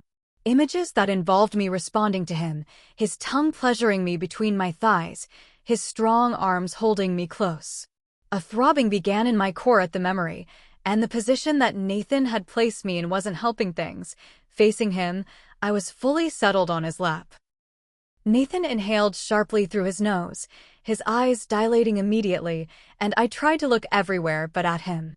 You know, little mate, Nathan's voice turned low and husky. I've heard some quite convincing theories about exposure therapy. Exposure to what exactly? I bit down on my bottom lip as Nathan gently rocked against me, a warm flush spreading across my skin. Your pleasure. Nathan trailed his lips over the slope of my throat, lightly touching the sensitive place where my neck met my shoulder. His hand traveled agonizingly slowly down to my waist, tracing the curve of my hip before pulling up the hem of my dress. Watching me the whole time, every move was sure but careful, waiting for me to tell him to stop, but, gods, it was always so difficult to tell him to stop. Not when my body was responding, every nerve singing at the knowledge of what he could make me feel. But there were consequences, weren't there? That sick, panicky feeling that I couldn't shake, and I was just about to protest as Nathan slid his hand beneath my undergarment. My breath caught as Nathan lightly stroked his thumb over my sensitive area, the bundle of nerves already aching for his attention. I stuttered out, but Nathan shook his head, silently telling me to stop. Never breaking eye contact with me, he leaned in closer, studying every one of my movements and small catches of breath as he began to circle my sensitive area. That familiar part of me wanted to protest, to slip off his lap, but I couldn't help but think about what Nathan said before. If I really wanted to get off of him, then I would. If I really wanted him to stop, then he would stop. But I didn't want him to stop, not really, not when it felt so good. A slow-building pleasure forming in my lower belly with every deliberate movement from Nathan's expert touch. Nathan slowly slipped a finger inside of me, drawing a moan from my parted lips as he worked the digit in and out of my entrance, a self-satisfied smile growing wider with every bit of noise I made, a ravenous desire glowing in those emerald irises of his. He was desperately eager for me, but more than that, he was keen for my pleasure. That look in his eyes was one of determination, and as he slid a second finger inside of me, an electric jolt of pleasure coursed through my body, my need building steadily higher as his fingers stroked into the deepest parts of me. Clinging to his broad shoulders, I squeezed my eyes shut and lost myself to that climbing pleasure until Nathan pressed firmly on my sensitive area in just the right way, and I came undone in his arms. I was relaxed, every muscle in my body unwinding as I leaned against him, still catching my breath as the last waves of pleasure washed over me. "Good girl," Nathan said, pulling his fingers out of me. "You're always so good for me, Kira." For a moment, everything was calm. Everything was right and safe and certain, and I had never been so relaxed as I was being held against his chest. But then it came, that murky feeling in the pit of my stomach, dread welling up in the middle of my chest. "Look at me, my love, it's all right," Nathan soothed, taking my chin and gently tilting my head to look into those emerald eyes of his. "You did so well for me, little mate. I'm so proud of you. Everything's all right. Breathe, love." I hadn't even realized I was holding my breath until he said it, and I took a slow breath in, keeping my eyes on him and only him. Chapter 58. Nathan stroked my hair, matching his breathing to mine, inhaling and exhaling with me, his gaze patient and steady. His grip on me was tight, holding me firmly against him. The hard pressure was nice, his touch grounded me to him. My mind was another problem altogether, a whirlwind of thoughts rushing through me all at once. The panic in my chest made me want to cry, but that wasn't the only feeling helping to drive the urge. It was his kindness too, his unabashed sweetness, as he held me there against him. "Good, my love," Nathan cooed, tucking my hair behind my ear and pressing a kiss to my forehead. "You're doing so well for me. I'm proud of you, little one." I've not done anything. I closed my eyes as another wave of strong feeling washed over me. I just sat here. Nathan's heartbeat was steady, and I matched my breathing to its even tempo, one slow breath at a time. "You're doing everything you can." Nathan's hand came to rest on my breastbone, his long fingers covering almost the whole expanse of my upper chest. "And you're staying. That's all that matters. Just to be here with you is a gift." Nathan's sweet words struck their usual chord, spearing through all of the tender, hidden parts of me. They made me want to move, to wrestle myself away from him and hide under the blanket, but his tight grip stopped me from moving. Kira, Nathan's voice was firm, cutting off the whimper that slipped through my lips. Open your eyes. Look at me, little female. There you are, good. I forced myself to do as he said, peeking at him through narrowed eyes. Nathan smiled, and the sheer adoration in his eyes spurred a fluttering in my stomach. It was different from the confusing sort of churning I had grown accustomed to, and this version was almost pleasant. Looking at him, I was breathless for an entirely different reason. Nathan was just so beautiful when he smiled, when he looked at me with so much vulnerability that there was no question as to what he felt for me. Why he felt it and to what lengths he would go when following those feelings were still questions that I did not have the answers to, but I could not doubt that he felt them. That, in his strange, profound, wolfish way, Nathan did love me, and he loved me fearlessly. In many ways, I envied how easily he could show his heart to me, never once afraid to continue regardless of how many times I rebuffed his advances. It was a strange mix of confidence and devotion to believe so thoroughly that I would fall for him, and he kept at it like a lovesick companion. And the truth was, if I really thought about it, that I'd already developed feelings for Nathan a long time ago. Before I had known that we were mates, I had been trying to contend with my feelings for Nathan. I had been so sure that he could never be mine, and the thought had nearly driven me mad. It was only after I knew that we were fated that all of the doubt swept in, the lack of a choice in the matter making my whole nervous system freeze up. All I had wanted to do was run from him, and I didn't want to be trapped in a mating bond that I didn't choose. But I did care for Nathan, and I had cared for him before I had known the bond between us existed. He must have seen that care, noticed it, whether through the obvious way I always acted flustered around him, or his wolfish sense of awareness catching my reaction.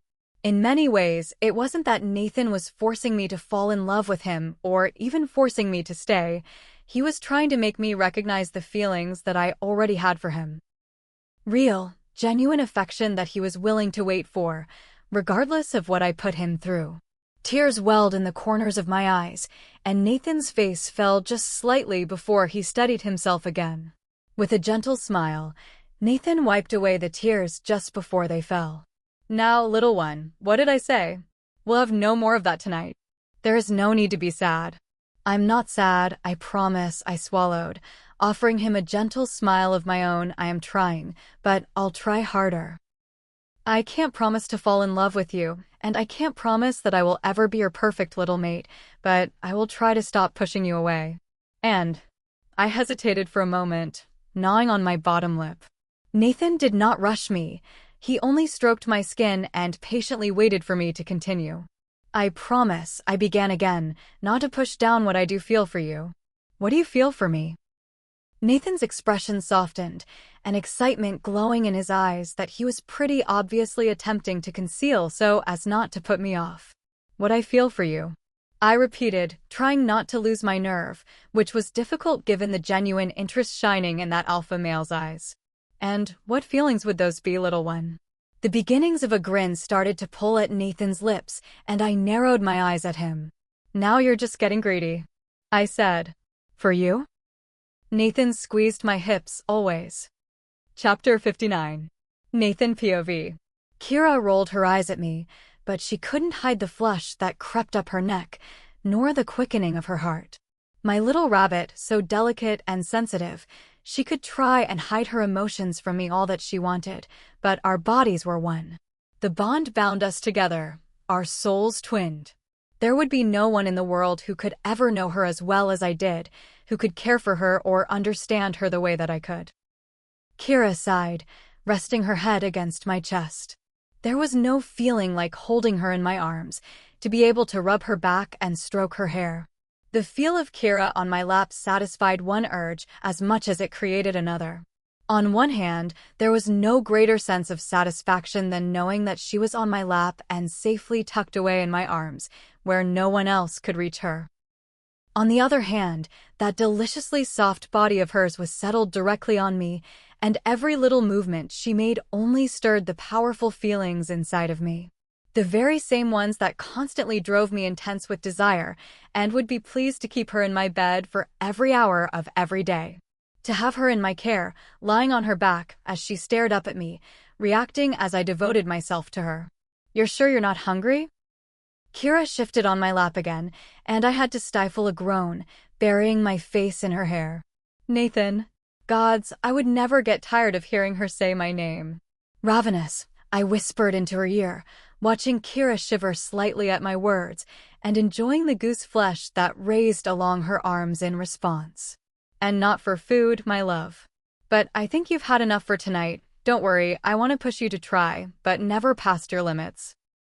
Kira gave a slight nod and buried her face in my chest. Teasing her was too easy, and I couldn't deny that it brought me a great deal of satisfaction to make her so affected.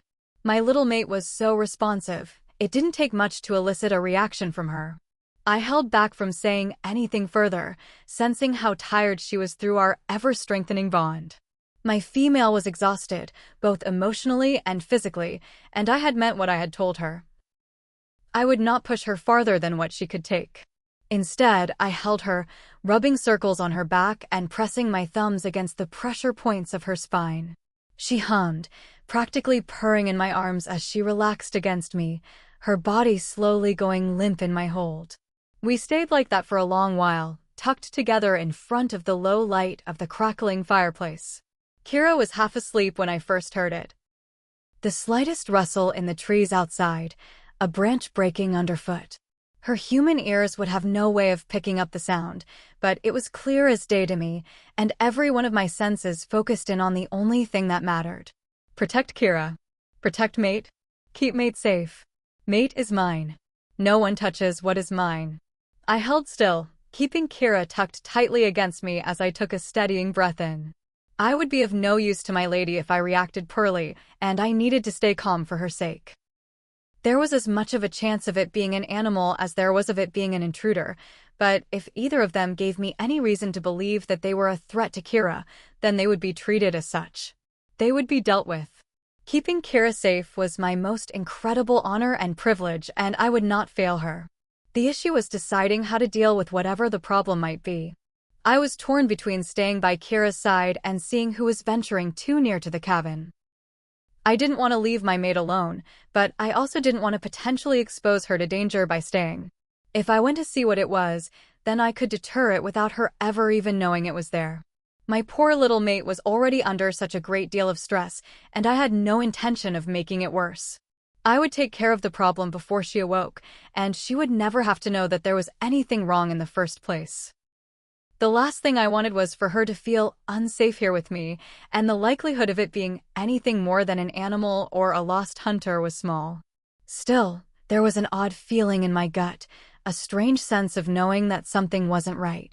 There were rumors that the mate bond could heighten a wolf's senses more than in just physical ways. That an intuition could develop, one designed specifically to sense danger to protect our mates. If it was real, and the knot in my stomach was more than my usual overwhelming need to keep Kira safe, then it couldn't mean anything good. Outside, the noise came again. It was closer this time, if only by a few feet, but it was definitely closer. And far too close to my mate. Chapter 60. Nathan POV. Kira stirred slightly when I shifted her from my lap, her fingers clinging to my shirt sleeves. Slipping her slowly down onto the couch, I gently moved her hands away, pressing her wrists down into the cushion above her head. Leaning my body weight against her, Kira let out a contented sigh, my presence soothing her as she slipped deeper into sleep. I leaned up little by little, careful not to disturb her until I had removed myself completely. Wrapping a blanket over her prone form, I stroked her hair and pressed a kiss to her forehead. Kira let out a small whimper as I went to move away, and my heart ached at the noise. My instincts were at war with one another, and I wanted nothing more than to lie down next to her, to gather her in my arms and kiss her awake. But my instinct to protect her won out over all else, and I would not be able to rest until I knew that Kira was safe from any possible danger.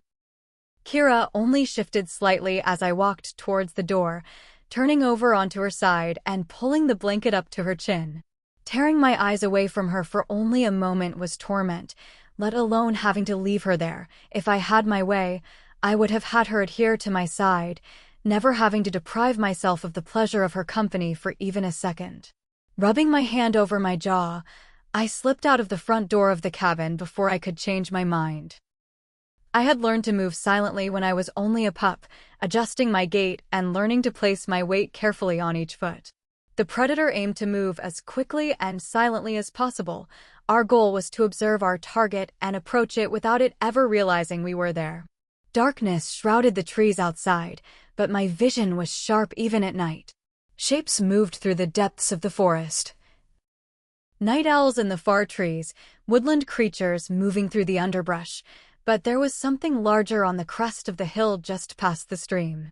Large. Bipedal. Male. I inhaled deeply, catching the creature's scent on the wind. It was unnatural and acrid, like someone had rubbed soot and dirt over their scent glands, which meant whoever it was trying to mask their scent. I let out a low growl, the very idea that someone would try to sneak up on me while I was with my mate raising my hackles. A cold rage burned inside of me, and I focused on the creature's false scent as I slipped into the tree line. It was easy for my instincts to take over, the wolf in me coming to the surface. Just that morning, I had let it take over completely, pursuing the deer and hunting it down with only my hands and my teeth. I had done that for Kira too. To make her happy, to keep her fed, to show her that I could provide for her. This was the same. It was for Kira. Everything that I would do until the day I died would be for Kira. And if Kira died first? Then I would pray for the fates to strike me down on the very same day so that I would not have to live another hour without her. My feet made no sound against the forest floor, and the male was oblivious to my presence as I came closer, his clumsy steps growing louder as I neared him. I circled the male slowly, getting closer little by little, observing him in the dark. The shape of him became clearer, tall, broad but not exceptionally so, young and sturdy, but his gait was unsure. The male was growing tired, and his pulse raced from a mix of exhaustion and worry. Even with the male's scent masked, I could tell that he was human, and my anxiety waned just slightly. I had circled the perimeter of the cabin enough times to know that there was no one else nearby except for this male, and the fact that he was human meant that he was no threat to me. Still, I didn't know why he was there or who he was, and though my panic lessened, my anger did not. He could do me no harm, nor could he do any harm to Kira with me there, but that did not mean he had benevolent intentions. Humans could be arrogant and foolish when facing wolves, somehow believing they could stand a chance against a physically superior species. Or if they couldn't affect us directly, then they would try to hurt our mates instead.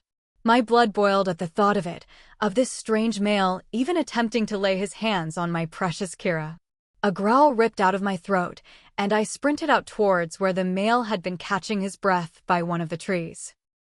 I lunged, tackling him to the ground with ease, grabbing a fistful of hair to force the stranger to show his face as he let out a pained groan. I blinked, looking down at the male Marius. Chapter 61. Nathan POV. Staring down at the young male, his eyes wide as he trembled in the dirt, I wasn't entirely sure what to do. Rage still simmered in my veins, and I didn't know why Marius was there or what his intentions were. "My lord," Marius wheezed out, coughing from where I'd knocked the wind out of him. "You have 30 seconds to explain what you are doing lurking outside of my cabin." My tone was deadly, and Marius cowered further into the ground. "And if your words do not provide a sufficient enough explanation, then they may indeed be the final words you ever speak." Marius coughed, hands trembling slightly as he looked up at me. It was not often the household staff saw me in such a state, if they ever had at all, and in any other circumstance, I would have taken measures to calm myself. I would have collected myself, apologized to my employee, and helped him to his feet. But at that moment, I did not care. I let him see the wolf in me, the predator bearing down on top of him, a male that would stop at nothing to protect his mate, his precious female. "My lord," Marius started again, taking a deep breath, "the captain sent me here. He told me that it couldn't wait. Damn it all, if it were Len, it probably was important. He would know not to bother me while I was with Kira, especially given how delicate our bond still was. And what, exactly, did Len think was so important that he couldn't wait at least a week to tell me?" I asked, the rage slowly slipping from my voice, settling into simple annoyance. The captain received a letter this morning stating that Lord Dalton had just crossed the border into your territory and that he requested a visitation with you. Well, more than a visitation, really, Marius gave a sheepish smile. He wants you to host him for a few days. Typically, the request for visitation or to be a guest in someone's home would come before he decided to leave, I said, although I would be a fool to be surprised. If I had been given time, I could have refused him, resolved whatever discrepancy he wanted through letters, or, at most, met him in a neutral location. The mail was manipulative, and I had no interest in hosting him at my family's manor, especially with my mate under the same roof. The captain said that because Lord Dalton had already left that there would be no way to tell him not to come. Marius looked slightly less terrified now that I had another place to direct my anger. However, his words were still tentative, and he did not want Lord Dalton to arrive without you there. Len was right to send you, I sighed, releasing Marius and pushing myself up from on top of him, unfortunately. Both situations were bad, but it would be far worse if Dalton showed up without me there. Ties between our territories had been strained for some time, and I did not doubt that he would do whatever he could to undercut me or hurt me in any way that might help him expand the border of his territory further into mine. How many days' ride is he from the manor? I asked, skimming my hand over my jaw. I hadn't shaved in the past few days, and my stubble was growing thicker, though I wasn't sure what Kira thought about it. In truth, I would grow a large beard if she desired it, or shave thrice a day if she didn't. All I wanted was for her to find me as appealing as I saw her and focus. The captain guessed that he was only a day or two away, which is why it was so urgent for me to come. He would have come himself, but he thought that someone should be there just in case Lord Dalton arrived early. Marius grunted as he sat up, and I offered him a hand. With a meek smile, Marius accepted, dusting himself off as he rose to his feet. Apologies, I motioned to his mud-splattered clothes. You hid your scent, so I couldn't recognize you. Hid my scent? Marius asked, and I nodded. The soot and dirt around your neck and wrists. It traps your scent, makes it more difficult to identify you. It wasn't purposeful, I can assure you, my lord. Marius wiped at his neck, rubbing the soot between his fingertips. There was a fire somewhere a few miles away when I was riding here. The smoke must have choked the air, got carried in the breeze. A fire where? I asked. The North Cairn Forest, my lord. It was the last place that I was hoping would come out of Marius's mouth, and yet, as with everything else that he had said, I wasn't surprised. Dalton and I had always found ourselves at odds with one another, but no more so than in the North Cairn Forest. It wasn't far from where we were at that moment, but it was close enough to Dalton's border that ties and allegiances grew murky. Wolves who chose to live there were far more traditional in their way of life, far wilder and far less accepting of the rights of humans than I was. Dalton let the wolves on his side of the border act however they pleased, uncaring of the unfairness they inflicted upon humans, so long as they made him gold, as Dalton cared for little else. He was still unmated as far as I was aware, and I felt sorrow for whatever poor female would find her soul tied to his. And yet, if a female were destined to be with Dalton, then surely she would have to be just as distant as he was, and I hoped dearly that no such other person existed. One Dalton was enough for this world, and I did not desire a second. Chapter 62. Nathan POV. Thank you for your urgency. I nodded somewhat absent-mindedly at Marius. Are you returning tonight? I asked, although regardless of Marius's answer, he would not be staying in the cabin. Kira was still unmarked, and no male would be sleeping that close to her, even while I was there. I wouldn't be able to sleep at best, but at worst, Marius was a good male, and it would be a shame to have to hurt him. I'll ride to an inn nearby and sleep there for the rest of the night, Marius said, dipping his chin into a small bow. I'll give you coin for it, I stated, but Marius shook his head. The captain already did, my lord. Of course, he did, blessed Len. The male always thought of everything, including the fact that I would be on edge at the idea of another male around Kira. Len was a dear friend and a great male, and whatever female found herself as his mate would feel more cherished than gold in his embrace. "Where's your horse?" I asked, peering out into the woods. "It's on the last ridge over." Marius gestured towards the far trees. It got too dark for me to see, and I didn't want to risk the horse breaking a leg in a ditch or something. Another sheepish smile tilted Marius's lips, but there was something in it besides embarrassment at his lack of wolfish instincts. No, he was avoiding my gaze entirely, his pulse thudding in his throat and his heart quickening erratically. I studied him carefully, noting the way his eyes would flick in the direction of the cabin, a slight flush at his neck every time he did. Gods, I did not like that. No, I did not like that one bit. "Is there something in my cabin that entices you, pup?" My words slipped into a growl, a white-hot fire rising in my belly as a wave of possessiveness rushed through my body.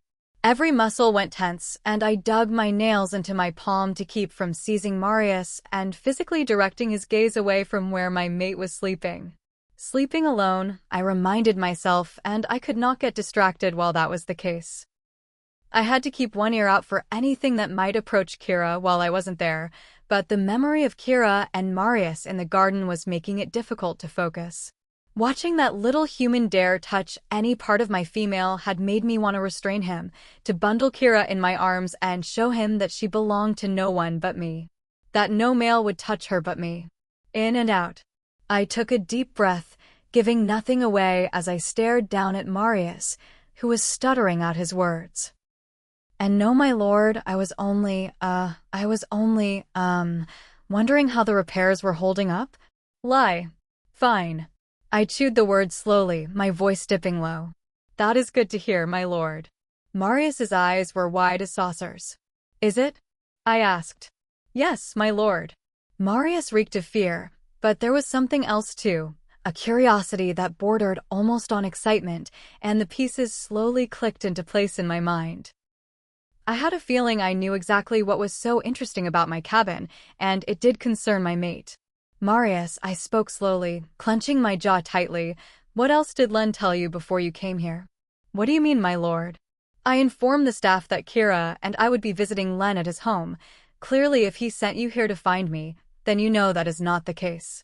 So I will repeat myself again. What else did Len tell you?"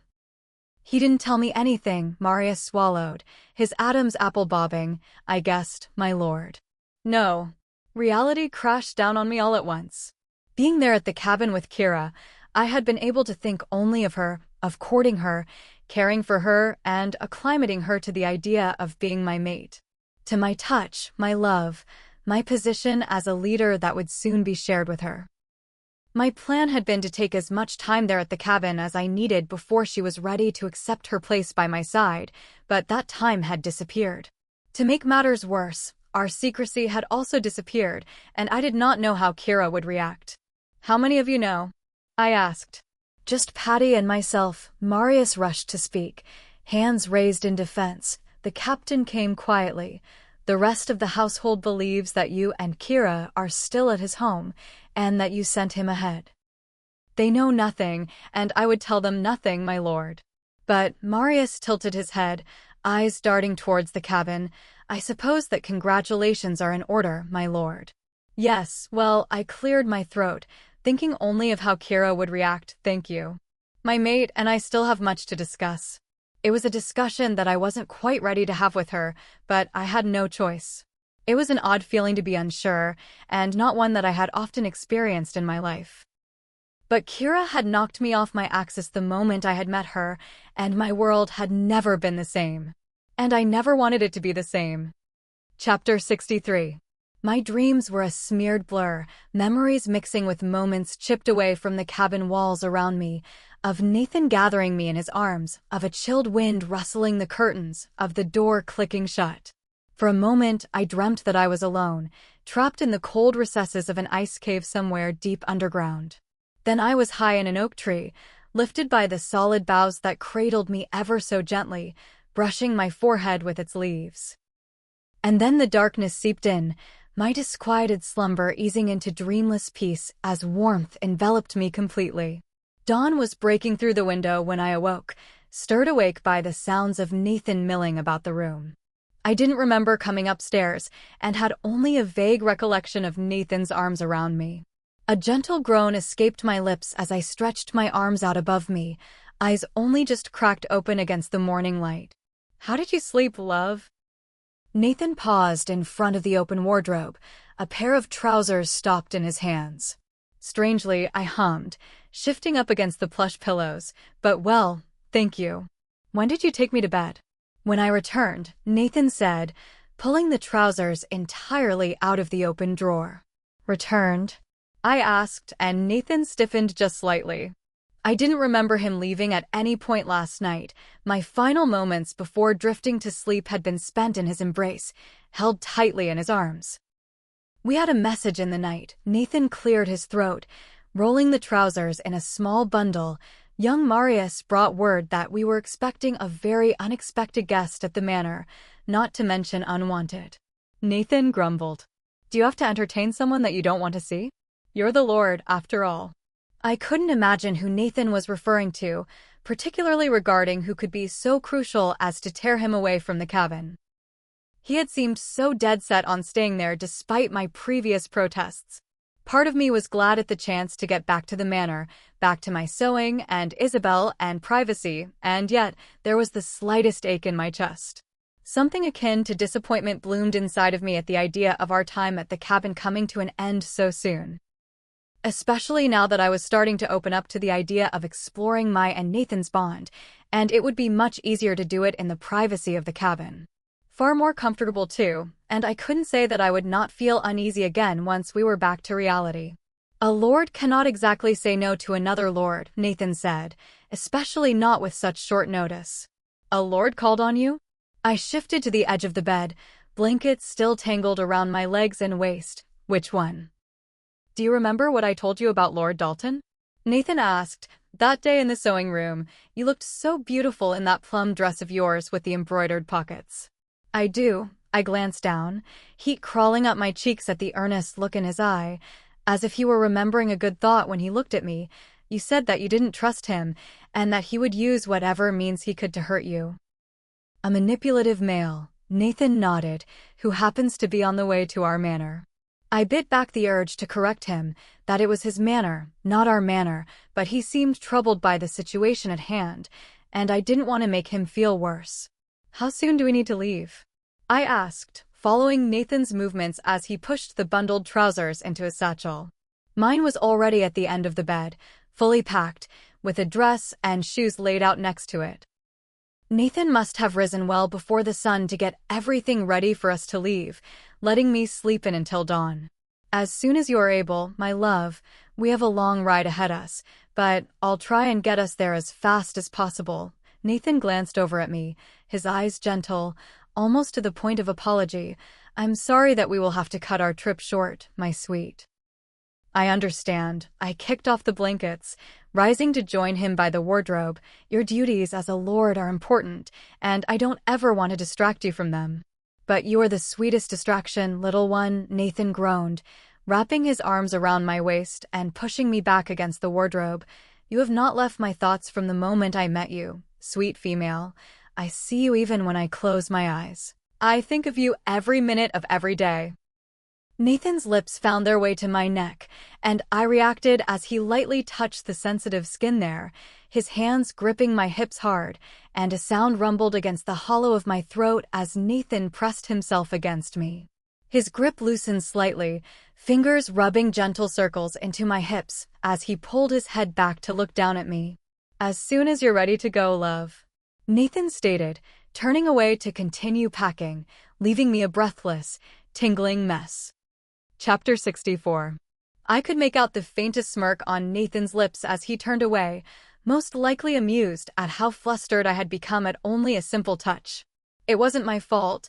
All of the time we'd been spending in such close quarters had caused the bond to grow between us, and I had no control over how to slow it down or reverse it. Nathan had said before that what existed between us was inevitable, and it was difficult to refute that belief when I could feel its power firsthand. I dressed quickly at Nathan's behest, but despite his insistence that we leave as soon as possible, his gaze on me as I changed did little to hurry my movements. It was as if he were frozen in space the moment an extra inch of my skin was visible to him, the heat of his intense focus burning into my back and sending a rush of sparks down my spine.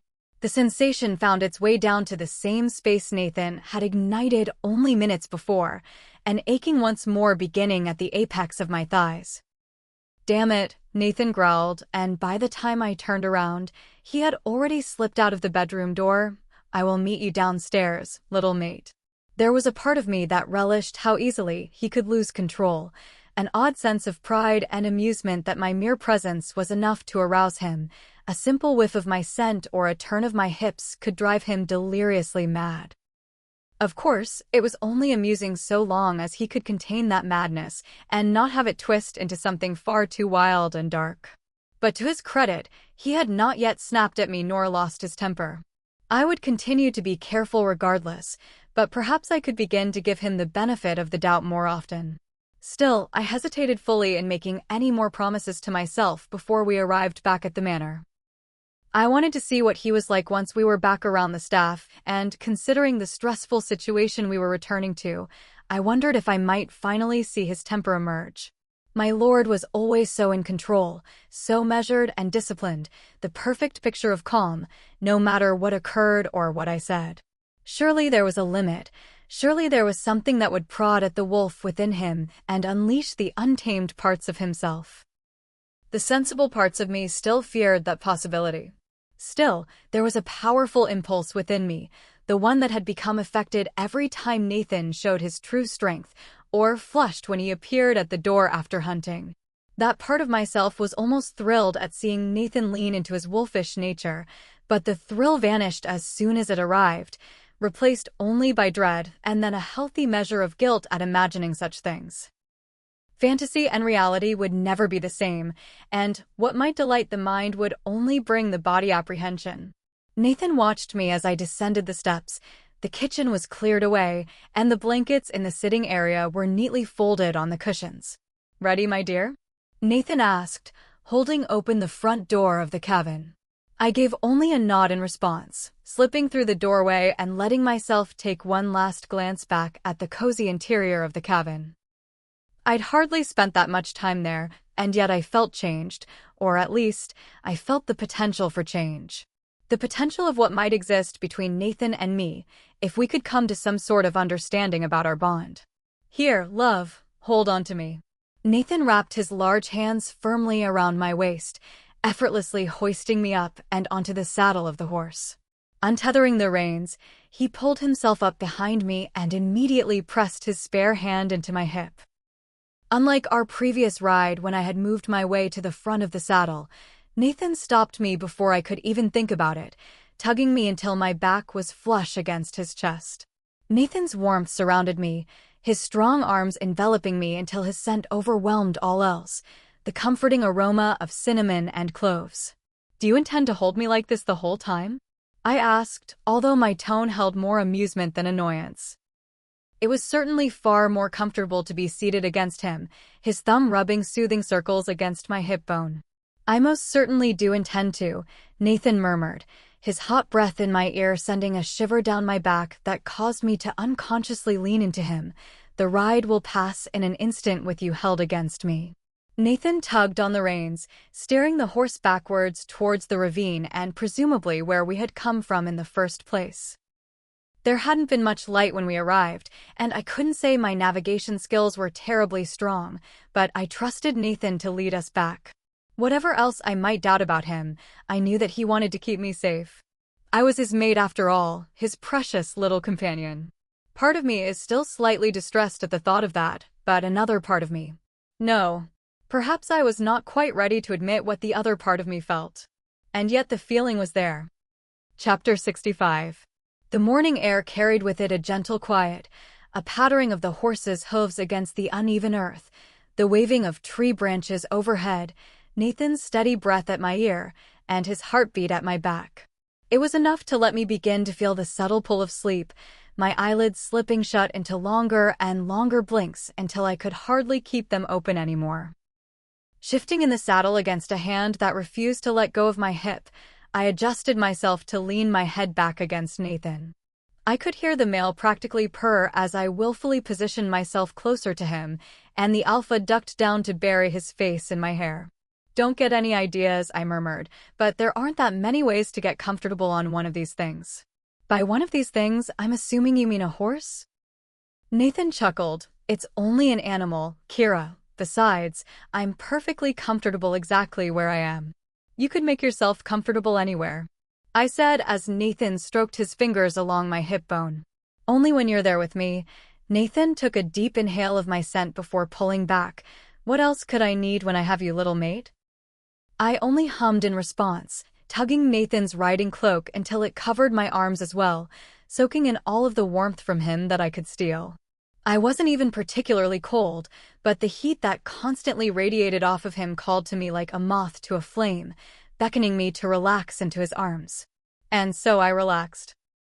That seemed to be an easier part of the bond to accept, the feeling of comfort and calm difficult to view with suspicion, although one could consider how prey is lured through a false notion of safety.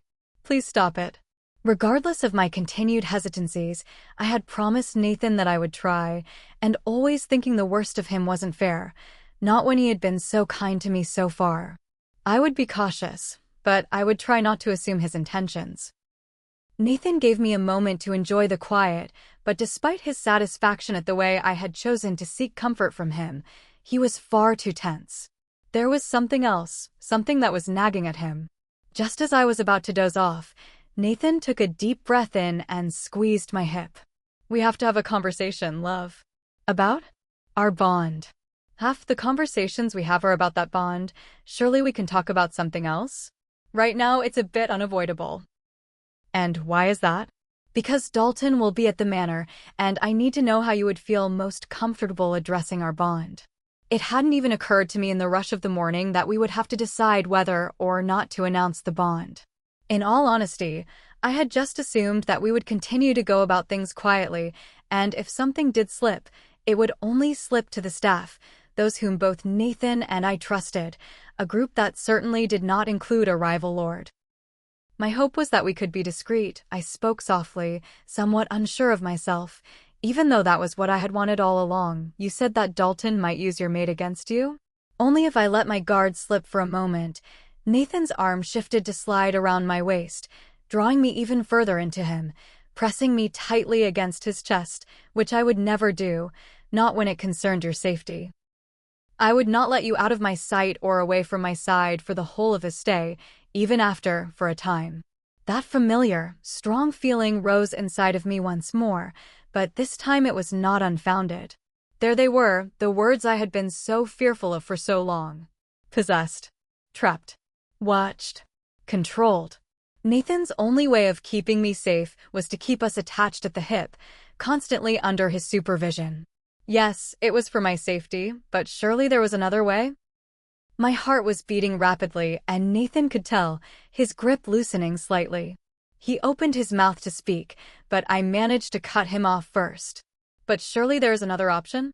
I spoke slowly, taking measured breaths to try and steady my apprehension. "That would only be the case if Dalton knew that I was your mate, so if we did not tell Dalton, then we could avoid all of that." Both the danger and the word froze on my lips, and I let it die with the wind. Confinement. Perhaps it wasn't an entirely fair description, but that was what I felt when I heard him speak. It was what I imagined. "I understand that is your preference," Nathan sighed. "I would have been shocked to hear otherwise in all honesty. But there is still the issue that Dalton is an alpha like myself, and despite every character flaw contained within him, he is not unintelligent. There is a high chance that he would be able to guess that you were my mate, and that outcome might be worse than him knowing straight away." "He would only guess that we were mates if he saw us together though, right?" I offered, peeking up at Nathan, immediately affected by the yearning in his eyes as he looked down at me. I could stay out of sight downstairs during his visit. And then I will be left unfocused and emotionally distracted by the fact that I won't be able to see you, resulting in me likely making poor decisions of my own. Chapter 66. You sound as though you have a preference, I said. Nathan's preference being, of course, that we would announce our bond and not just to the staff. Telling Dalton would mean telling everyone. There would be no way to go back once the information was out there, and I would forever be his lady. I have more confidence in my abilities to protect you when you're by my side. Nathan nuzzled his cheek against my hair. I know it's frightening, love. That's why I didn't tell you about our bond right away despite how much I wanted to. I feared the danger that I would put you in, but leaving you unprotected is not an option anymore. If your wish is truly to keep this secret, then I will honor that, but it will not be easy for either one of us. I imagined that it would be far more difficult for him than for me. The time to myself would be welcome, and I doubted I would feel the pull of the bond as much as he would. But he had fought it before, hadn't he? Was it selfish to ask him to keep fighting it? He had said that he would do whatever it took to please me, but I didn't want him to endanger himself or his territory in the process. I didn't care for the wolfish rule of law and the unfairness that persisted against humans, but it was far worse in Dalton's territory. Even I knew that. So, what kind of choice would I make? What was best for me, or what was best for Nathan? Surely there had to be some middle ground, some space between the lines where Nathan would not have to fight his instincts while I was still able to have time to process the bond. I squeezed my eyes shut, letting my hand come down to rest over Nathan's. His thumb stroked against my skin, and he pressed a gentle kiss to my temple. A thought crossed my mind, one that spurred hope as much as a confusing feeling in the pit of my stomach. Nathan, I asked, have you ever taken a lover? If I thought that Nathan had stiffened before, he practically froze at my question. By a lover, do you mean?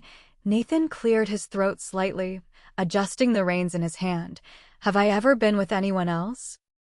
It was clear by his tone of voice that he had, and even though that wasn't what I was asking, the feeling of it startled me.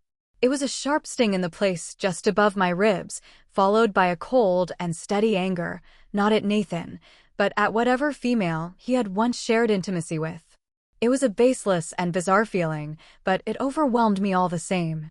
Nathan's massive hand slipped up from my hip, coming to rest at the base of my neck. He cupped my throat with just enough pressure to remind me that he was there, to remind me that, despite all of my hesitancies, he was mine. Not a brief encounter here or there, I said, tilting my chin up as Nathan stroked his thumb down the column of my throat. I mean a lover, a mistress? No, Nathan sounded incredulous at the very idea. It's almost unheard of for wolves, as our focus should always be on our future mate. A quick release here or there is one thing, but forming any kind of bond with anyone other than our fated is frowned upon. Nathan's grip tightened slightly around my throat. Again, not enough to hurt, but enough to show me just how strong he was behind all of that gentle affection. I would never give that kind of emotion to anyone besides my mate. Everything that I have, every ounce of love in my being was all saved for you, little mate.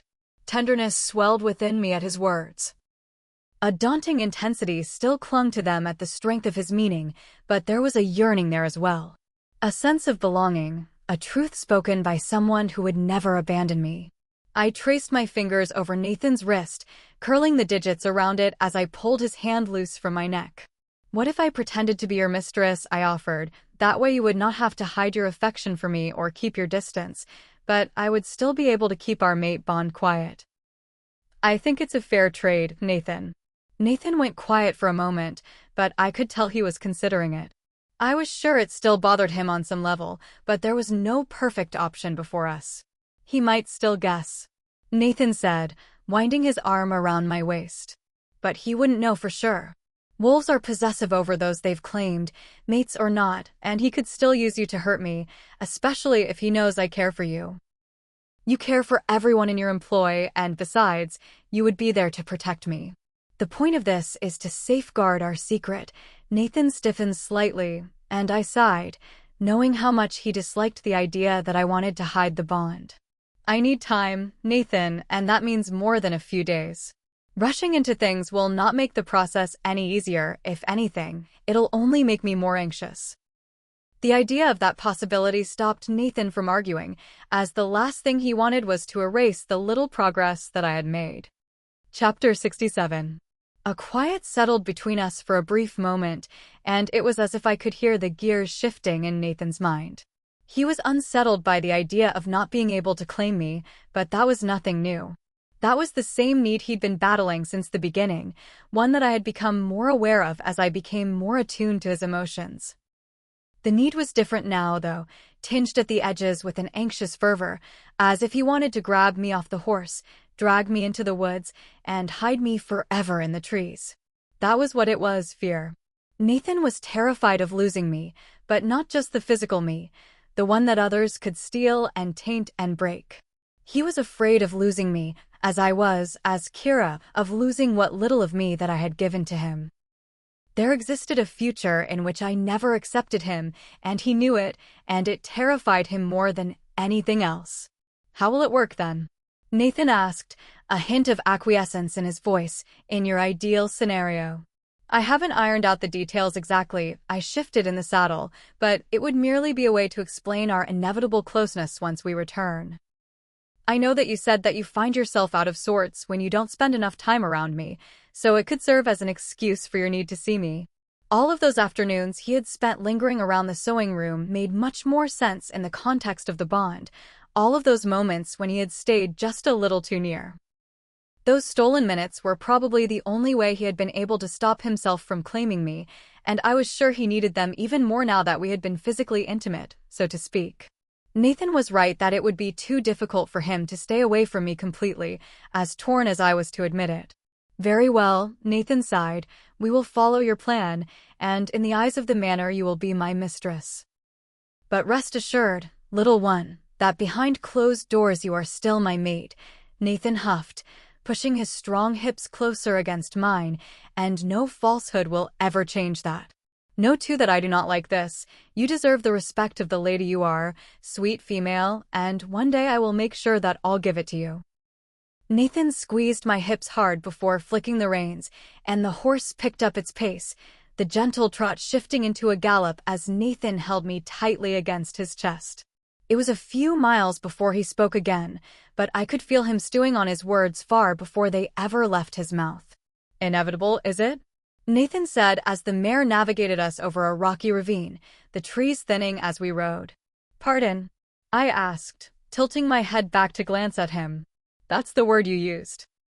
Nathan spoke louder, raising his voice over the wind that buffeted through the dwindling tree line. I seriously doubt you'll be able to keep yourself at a distance. You said so yourself, I said, a bit more firmly than I intended. Oh, I know what my difficulties will be, but what of yours? There was a knowing smugness to Nathan's tone that I did not care for, especially when there was a genuine truth behind it that he couldn't possibly know about beyond suspicion. What of mine? I asked, my heart quickening in my chest. Do you not think you'll have a difficult time keeping yourself from me? Nathan purred. What about your urges, little female? Don't you worry about them? No, I don't, I said. Having a bit of alone time would be welcome, actually. Alone time is one thing, little mate. Nathan leaned down towards my ear, his hot breath sending shivers down my back, until you start to get that feeling in your chest.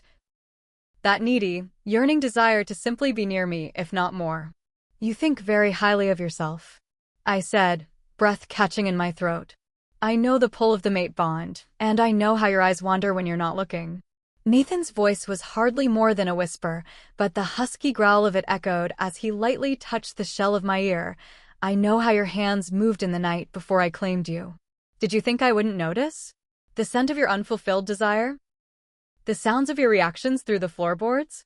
Do you know how difficult it was not to beg you to let me give you the pleasure you so desperately needed? Nathan's hand moved lower and lower as he spoke, his fingers slowly drawing up the skirt of my dress. I leaned back against him almost unconsciously, and a low chuckle rumbled in my ear. My, Nathan soothed. Now who's the needy one? Chapter 68. Sliding the skirt slowly up my legs, Nathan slipped a hand under my hem, his fingers dragging across the bare skin of my thighs. Shivers raced down my body at his touch, a slow ache beginning between my thighs as he made his way closer to my center with agonizing slowness. So very eager, aren't we? Nathan murmured in my ear, and I could practically hear the smug smile on his face. I'm not eager, I scoffed. You're the one with wandering hands. I can take them away, Nathan said, if you have no need for them. A whimper escaped my lips the moment Nathan's hands went to move away from under my skirt, and another low chuckle rumbled in my ear. "What was that, darling?" Nathan's voice was gentle. "Now you're just teasing me," I said, heat rising in my neck as need pulsed between my legs at the mere thought of Nathan touching me there. "That's not fair." "I'm teasing you?" Nathan gave a mocking gasp. "Do you know what it's like watching you walk around all day? Watching you wearing nothing but my shirt at night and somehow keeping myself from focusing on you completely? Watching you work at your sewing table, imagining different ways to cherish you." Nathan's tongue lightly touched the shell of my ear, and it was all I could do not to shift against the saddle. I was aching for him, and the closeness of his fingers to my core was only making the need worse. His hand was close enough to feel the heat of my desire. "Nothing you just said was me teasing you," I pouted, trying to move my hips to no avail. "That's just me existing." "Exactly," Nathan said. "Just seeing you is a pleasure. Your beauty is captivating, love. You never cease to drive me intense with desire." "So this is what then?" I let out a low whine as Nathan's fingers stroked the seam of my undergarment, the fabric already soaked through your method. "I'm not malicious, darling," Nathan mused, slipping his fingers under the waistband of my undergarment. "I merely enjoy showing you that your desire is no different to mine. You want me, sweetness. You're responsive for me." Lightly touching my earlobe, Nathan drew a soft sound from me as his fingers finally found the parts of me that my body had been begging him to touch. Nathan's thumb just barely grazed my sensitive area, lightly circling that aching bundle of nerves. The soft touch was compelling, but no matter how many times I pushed my hips forward, he would not increase the pressure or the speed of his attention, keeping only that tantalizing soft touch that was driving me mad. "Nathan," I groaned, grabbing at his wrist, "if you want to touch me, then touch me." "Ask me," Nathan growled in my ear. "Ask for what you want, little one. Use your words to tell me what you want from me." "I want." I gasped as Nathan lazily stroked his finger across me. Nathan, I want you to touch me like you did before." "I've touched you in many ways, little mate," Nathan said. "Which touch do you want?" "Sweet, tender, affectionate, focused." It was the only word that I could think of when I conjured the image of desire in his eyes. Nathan always looked intensely focused on me, sweeping his gaze over my body and inhaling my scent like I was the most important person he'd ever seen. "Focused on what, little mate?"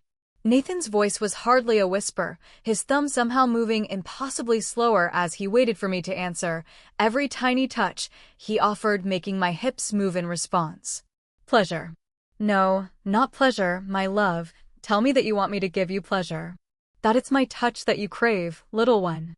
I moved against Nathan's fingers, whining for him to bring them closer to my needy core.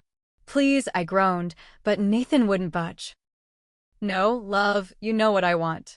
I want you to touch me." The words came out slowly, one by one, as I leaned my head back against Nathan's chest. "I want you to make me feel good, Nathan. I want your pleasure." I gasped as Nathan slid a finger inside of me, pleasure zipping through my core as his firm digit began moving in and out. His thumb circled my sensitive area harder, and I practically sighed in contentment, the pressure against me just enough for my need to start to build inside. "You look so wonderful like this," Nathan growled, pressing a searing kiss to my neck and lightly touching the sensitive skin, "that adorable little face you make when you are overcome, when you can't stop yourself from accepting everything I want to give you. I love when you're open to me, little one. Everything I have is yours, so take it." Nathan's words intensified as he slipped a second finger inside of me, my mouth falling open in a silent gasp at the sudden stretch of his large fingers. My pleasure was climbing higher and higher, and in an instant, I came undone in his hands, my hips moving as a wave of electric, pulsating pleasure washed over me. I was completely relaxed in his arms, my release drawn out by the now gentle rubbing of Nathan's thumb over my sensitive area, only taking his fingers away when my breathing finally slowed. Chapter 69. Nathan cradled my relaxed body against him, holding me by the waist and pressing me against his chest. Fingers stroked lazy circles over me, slowly drawn away as Nathan reached out from under my skirt and adjusted the hem back down to fall around my legs. I was still sensitive, and every slight jostle of the horse made my body react against the saddle, making me jerk back into Nathan's hold. It was a decent enough distraction to those familiar swirling thoughts. The bubble of regret in my chest that I let him touch me, that those sounds came out of me as I asked a wolf for pleasure. And yet, the bubble was smaller than it had been before, even if only by a speck. There was less panic, too, more anxiety rather than fear, and for once, I did not feel the need to cry as Nathan soothed sweet words into my ear. Instead, I closed my eyes and let him comfort me, let his tight hold and soft coaxing slowly unknot the twisted ropes of my stomach and diffuse the stress around my heart. It did not dismantle the systems of fear and guilt entirely, but it did prevent them from triggering a complete reaction, and for that I was glad. I stayed like that until my breathing evened out, soothed by Nathan's firm hold as well as the steady trot of the mare. After a while, Nathan's grip loosened slightly, just enough to move his hand back to my hip, allowing me to sit up more comfortably from where I had been slouched against him. "We're going to establish some ground rules for this little arrangement, darling." Nathan readjusted his grip on the reins. "If we're not going to announce you as my mate, then I still need to know that there are precautions in place." "What sort of precautions?" I tilted my head back, trying to get a read from that ever-calm and absurdly handsome countenance of his. The male could have been carved from stone, a jaw sharp enough to cut with high cheekbones and rounded emerald eyes. "Standard precautions," Nathan quirked a brow at me, well aware of my staring, "those for your safety and those for my peace of mind." "I see," I said, turning my head back to face the path ahead. A road peeked through the trees in the distance, but Nathan was keeping us within the tree line, likely to avoid any trouble or notice from travelers. "I want you to sleep in my bedroom at night," Nathan said, but I was shaking my head before he had even finished his sentence. "Absolutely not.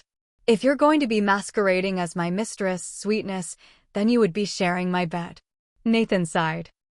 "Sharing it does not mean sleeping in it," I huffed. "Besides, that request seems as though it benefits your desires more so than the needs of our arrangement." "Is that such bad thing?" Nathan said far too casually. "Why can't we benefit from both?" "You, not we," I reminded him.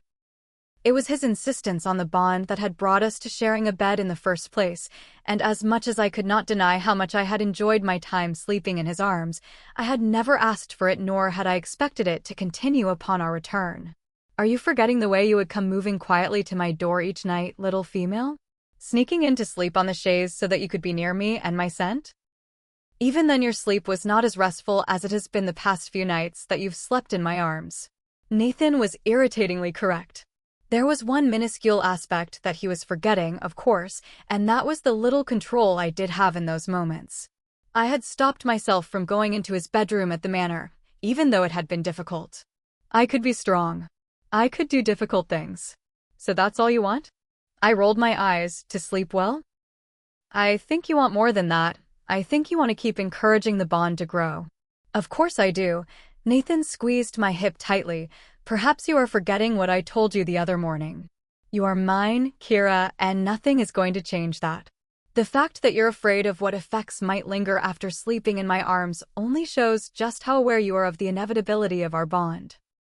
There is no escaping this. There is no escaping the affection I have for you, nor is there anything you can do about the feelings you will one day have for me." "Always so confident," I scoffed, biting my lip as the saddle shifted under me, pushing against my still sensitive core. "Arrogance and confidence are not the same, little one," Nathan said. "Confidence comes from a place of knowledge and assurance, faith too, in many ways. I have faith in you. I have faith in your feelings, but more than that, I have faith in myself to break down those difficult little walls of yours. I've seen a few of them crumble already, and the cracks peeking through the others only strengthen my drive to crumble those too. One day I will have all of you, Kira, body and soul, no matter how long it takes." I didn't respond to that. I didn't quite know how, so instead I rested my head back against Nathan's chest and let him guide us home. Chapter 70. The ride passed quickly as the morning turned, and the gently rocking of the horse combined with the steady warmth of Nathan's arms allowed me to doze off on his chest. Lulled there for some time, I almost found myself not wanting the ride to end, for when it did, things would be pretty different. My proposed plan was not ideal for my particular interests, but I knew that it was the best option for both of us. As much as I had wanted to be self-focused, I knew how strong the bond was for Nathan, and that it would be impossible for him to focus on Dalton while his wolf was on edge. It's possible that it might have forced him to claim me, and still might if I were not careful. Nathan was kind, sweet, and caring, but he was still a wolf, a predator with animal instincts that grew especially strong when anything to do with a mate was triggered. It was the same with any creature. A wild cat can be a kind enough pet until its true nature comes to light. A wild, fearsome nature. Still, I was not looking forward to playing the role of his mistress, especially in the eyes of the other staff. It felt somewhat demeaning that I was somehow receiving special treatment simply for being intimate with the Lord.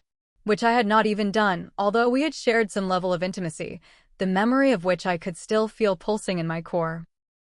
The best outcome would be for Nathan to mention it casually if Dalton asked, and then Dalton would ignore me once he realized that I was not worth his attention. Wishes were not always reality. However, that truth I knew well. What I was afraid of was a far different outcome, one that more closely followed the description of Dalton that I had been given, a manipulative person who might prey upon anyone remotely close to Nathan. Nathan would have to show Dalton that I was not special to him in the slightest, but the moment that thought crossed my mind, an ache bloomed in my chest. The softest, gentlest sort of sorrow, not enough to bring me to my knees, but just enough to catch my breath in my throat. A slow spool of sadness at the very idea that I might mean nothing to Nathan, which did not make sense. It should not have made sense. It did not matter to me what Nathan thought of me, even if we had been intimate and he had been kind. Even with the strength of the bond, surely I would still have some protection regarding my emotions?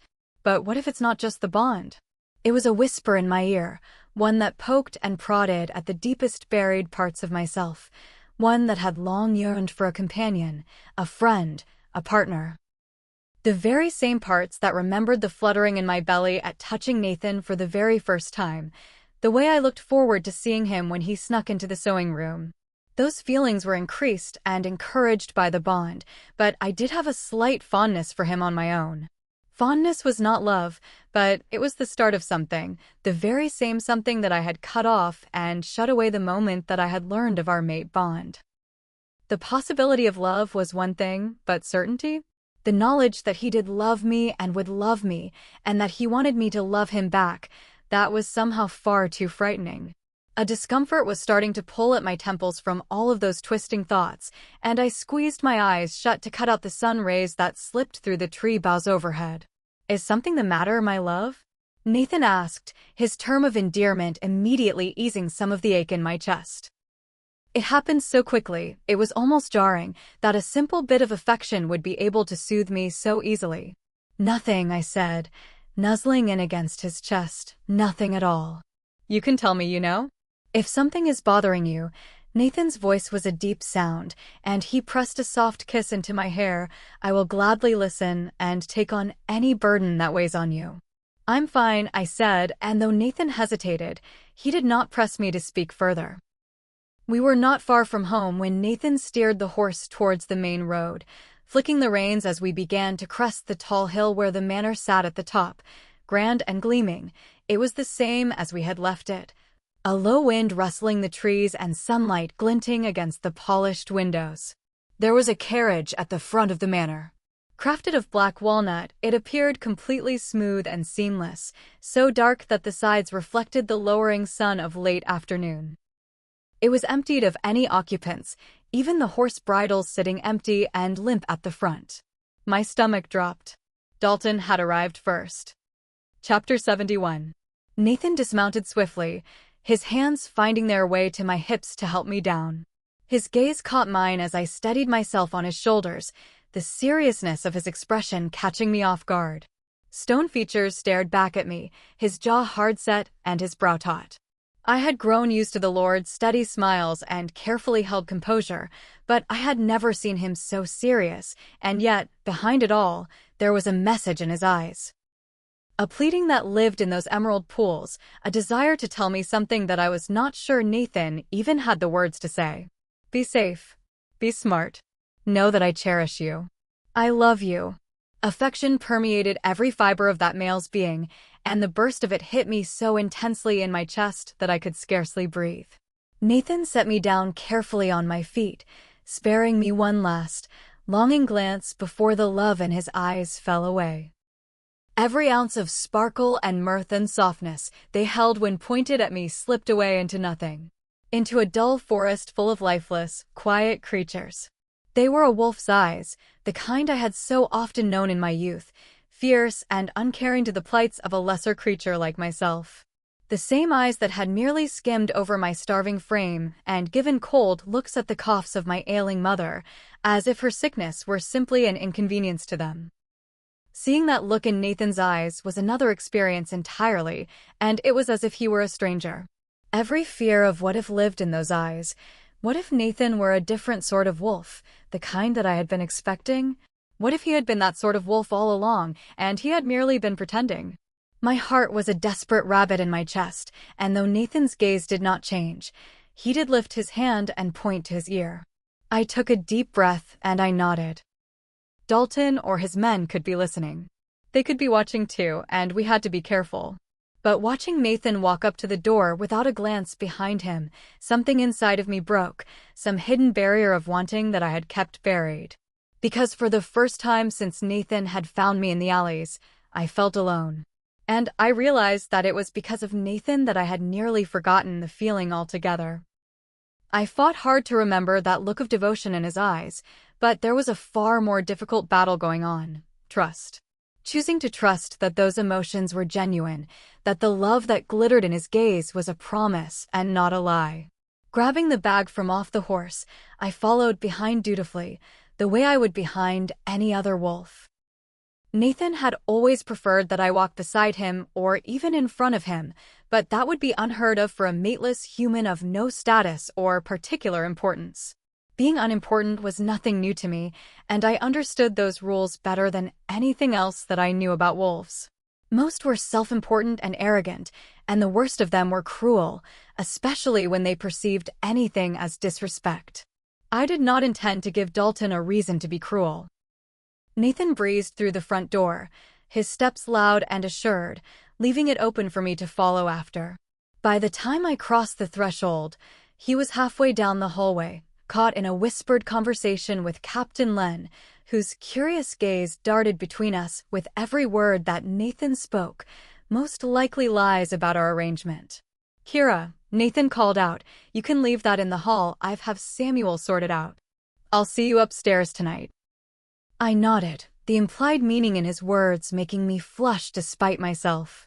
The whole pretense of this rested upon the fact that I was warming his bed, which I had already been doing, but the falseness of it made it seem all the more questionable. And somewhat more stimulating, like we were playing a unique game with one another. Although it was, in fact, a perilous game, a truth was reminded to me by the voice of a stranger echoing through the hall. "Nathan," a steady voice, calm and soft like the waters before a great storm, "you have returned from your excursion, finally. I was terribly disappointed to hear that you were away when I arrived." A wolf stood at the open door of the study, closer to me than to Nathan, but my lord took all of his attention. The male was tall and almost as broad as Nathan, with wide shoulders barely brushed by smooth, auburn hair. I could only presume that this was Lord Dalton from the demeanor with which he held himself, haughty and sure. In truth, he was handsome in the way that so many alphas were, but there was something just past the exterior of his fine features that held an unspoken darkness. "Next time," Nathan said, "you must tell us of your presence ahead of time so that I might be able to greet you properly." Chapter 72. Surprises are oftentimes pleasant, are they not? Dalton gave a smile that didn't quite reach his eyes. His clothes were well crafted.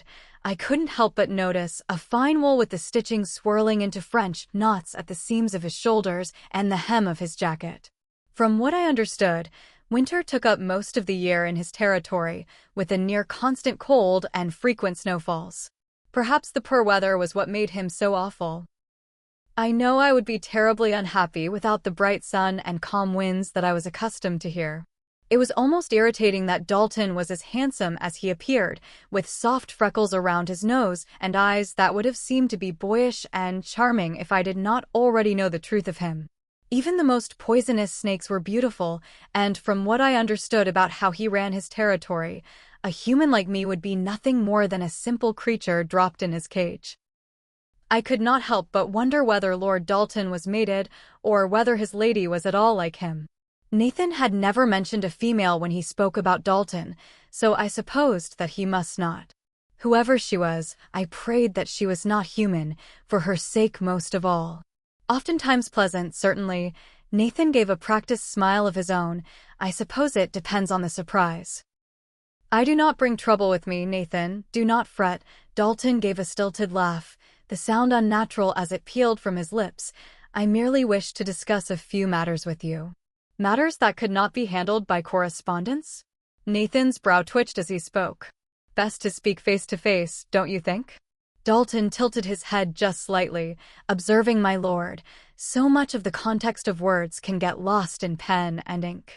Emotions can be inferred, and all of that nonsense. Should it concern me that you have matters to discuss that I could interrupt poorly? Nathan's demeanor was as calm as ever, but the game the two alphas played beneath their words was obvious even to me. Taking a step back, I set the bag down against the wall next to an ornate end table. The door to the staircase that led down to the staff quarters wasn't far off, and I was building up the confidence to dart behind it. A hesitancy pulled at me. The instincts of a prey animal to freeze in the sight of a new predator, but there was something else, too. An odd sense of protectiveness, as if it were wrong to leave Nathan there alone with Lord Dalton. Rationally, I knew that he could handle himself perfectly well, and that any interference from me would only worsen the situation. Still, my instincts called for me to go to him, to take his hand, and stand by his side. But that is what a mate would do, and that was not the plan. With a deep, steadying breath, I moved quickly, shuffling towards the door with a purpose, but a wince slipped from my lips as my hip caught on the edge of the end table, the legs rocking and banging the table against the wall. I sucked in breath with a hiss, grabbing at my side, but the ache there was nothing compared to the pain of the silence that filled the hall, marked only by the sounds of the end table as it wobbled back to stillness. Dalton's attention snapped to me, and any politeness that had been offered to Nathan disappeared in an instant. I dropped my head, lowering my gaze to the floor and not budging from my place. As much as I would have loved to leave as quickly as humanly possible, I had Dalton's attention, and it would be rude for a human to leave without being dismissed. Nathan, do tell your staff to be less clumsy. Dalton's words were clipped. Humans might be especially lacking in skill, but surely yours can take some simple instruction, Accidents occur, Dalton. Nathan spoke slowly. Are you all right, Kira? Yes, sir. I reacted slightly at the use of my name.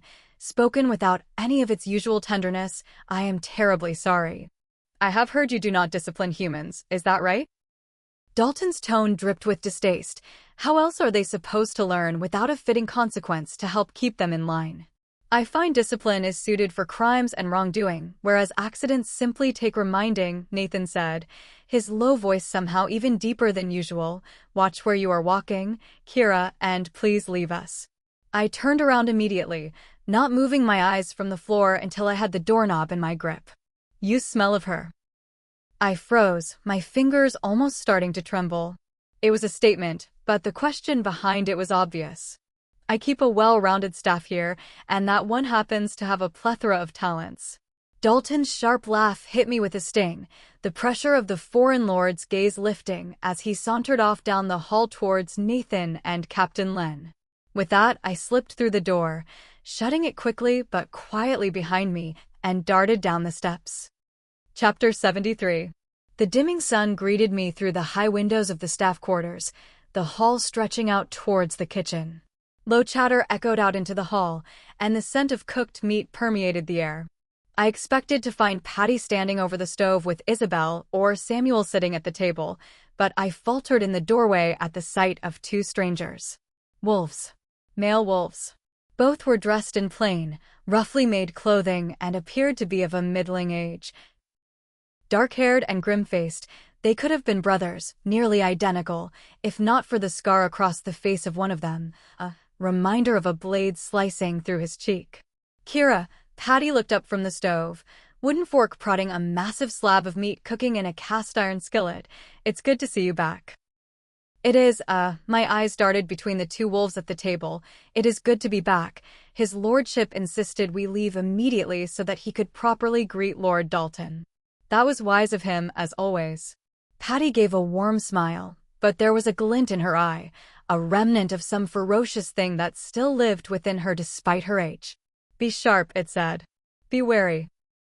The two wolves regarded me with the general disinterest and distaste that I was used to receiving from most wolves, as if my existence was simply a nuisance to them. "His lordship's things are in the hall upstairs for Samuel to gather up." I tried to keep my voice as steady as possible, clasping my hands together to hide the shaking of my fingers. I was acutely aware of how little I could hide from a predator with advanced senses, and knew both males could hear the quickening of my heart. "Good, thank you." Patty cleared her throat, turning the meat over onto its side. "The rest of your lot are staying in their rooms or attending to their duties for the time being." I understood immediately what Patty meant, and it explained the absence of my fellow staff. The humans were hiding. It only emphasized just how unique Nathan was to take on so many humans as staff, and to be as kind as he was to all of us. Dalton was clearly a different story, and I doubted very much that his staff wanted a gaggle of humans cluttering up their space. "I'll go freshen up then." I nodded quickly, turning on my heel and avoiding making eye contact with the two males at the table. My shared room was the same as I had left it, plain and simple. It had become home to me, and the familiarity of it helped soothe my still-racing heart. Isabel was nowhere to be seen, likely helping Samuel prepare the rooms for our guests, considering they hadn't exactly been given much time to get ready for their visit. I sat down on the edge of the bed, staring up at the ceiling. Nathan was up there, just above me. I could feel it somehow, his presence coming closer before drifting away.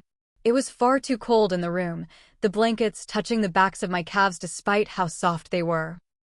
My whole body felt uncomfortable, like my skin didn't fit quite right, like it was stretched too tightly around me.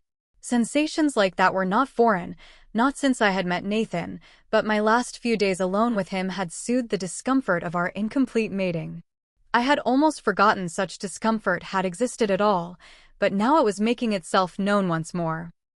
It was nearly worse now, that emptiness in my chest, because I had felt the relief of it, like having the cure to your sickness taken away mid-sip.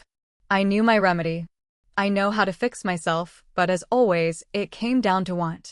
Sitting there, desperate for Nathan's warm touch on my chilled skin, I wondered if I might have made a different choice regarding our arrangement. If Dalton had not come to the manor, and I had been given a few more days to spend alone with Nathan, might I have taken him up on his offer? Might I have agreed to be his? At every turn, Nathan had been able to prove himself to me, his loyalty, his care, his affection, but most importantly, his compassion. Could he trap me, or hurt me, or have been lying to me all along? Of course, that's possible. But so many things that were possible were not always true, and I had lived a life made up only of distrust. It might have been safe, but it was not a kind way to live. In many ways, it was not really living at all. Nathan made me feel alive. Nathan made me think.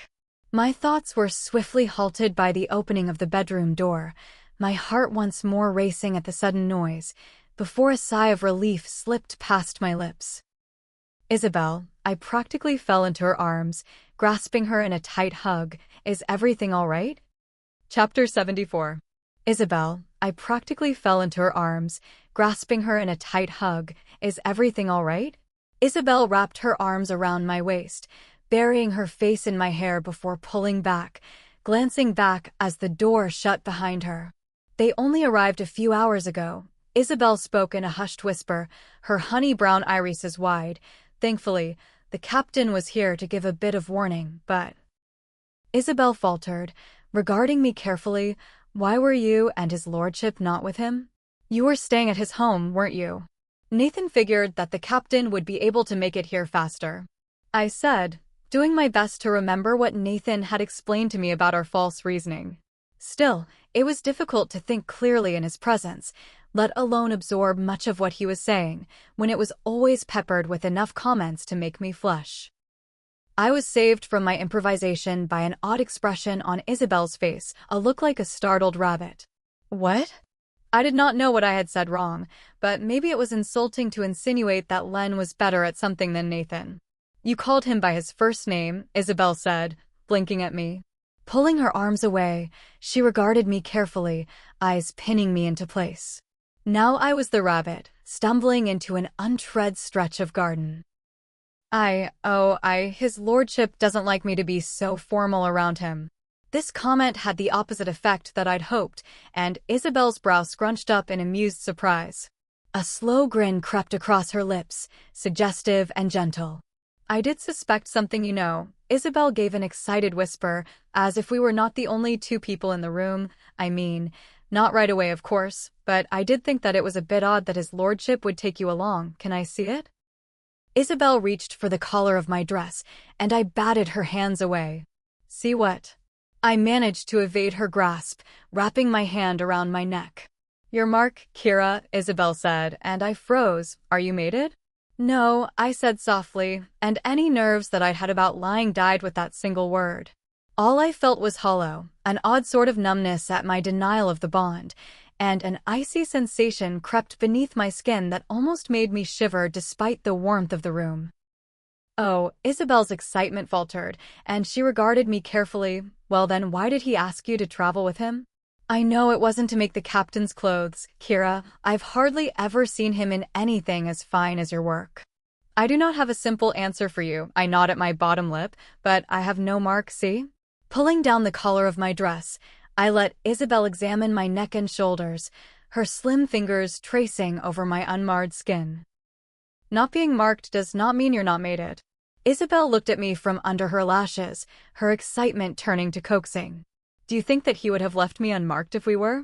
Do you think a wolf would be able to control himself? I think our lord would. Isabel gave me a knowing look. He is a unique and exemplary male, Kira. I know, I huffed, sitting down on the edge of my bed. That's what makes him so irritating.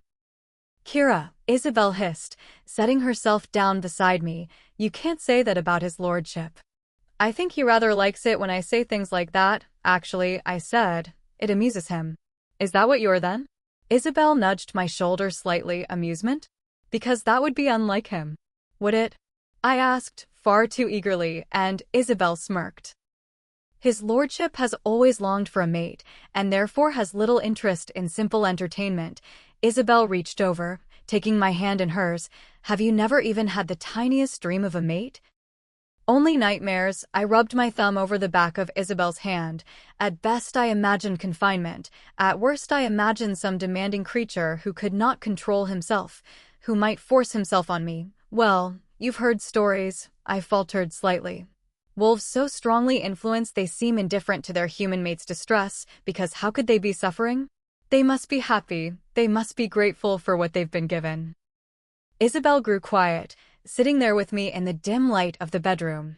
I doubt we grew up dissimilarly, you know, Isabel started, and I'm certain that we've both been surrounded by the insensitivity of wolves, by their disinterest and disdain, so I know that you have to agree with me that his lordship is different. Not only that, he wants things to be different. He wants to make things better for us. Part of me understands that, the me that is here and now, I admitted, but everything that I have ever known and experienced tells me otherwise. I do not know how to balance the two, how to rationalize them, and then I just panic, or I feel guilty, or... Kira, Isabel squeezed my hand gently. It's easier than all of that. It's about trust. That takes time, obviously, but if you allow yourself to try, then it can be built, and your thoughts can change. Isabel slipped her hand from mine, standing up to look down at me. You cannot always assume the worst of him. That's not fair. And you wouldn't want everyone to assume the worst of you simply because of what you are. Chapter 75. I spent a better part of the evening with Isabel in our room, leaving only momentarily to collect a tray set out by Patty. It was laden with 2 bowls of soup, the meal obviously lacking the cut of meat she had been cooking earlier. All that was left of it were a few scraps on a plate on the table, while the wolves I had seen earlier were notably absent. Still, it was best to make ourselves scarce while they were here, as there was no telling where they might be at any given moment. Isabel and I made quick work of the meal, and we had only just finished when a rapping came at the door.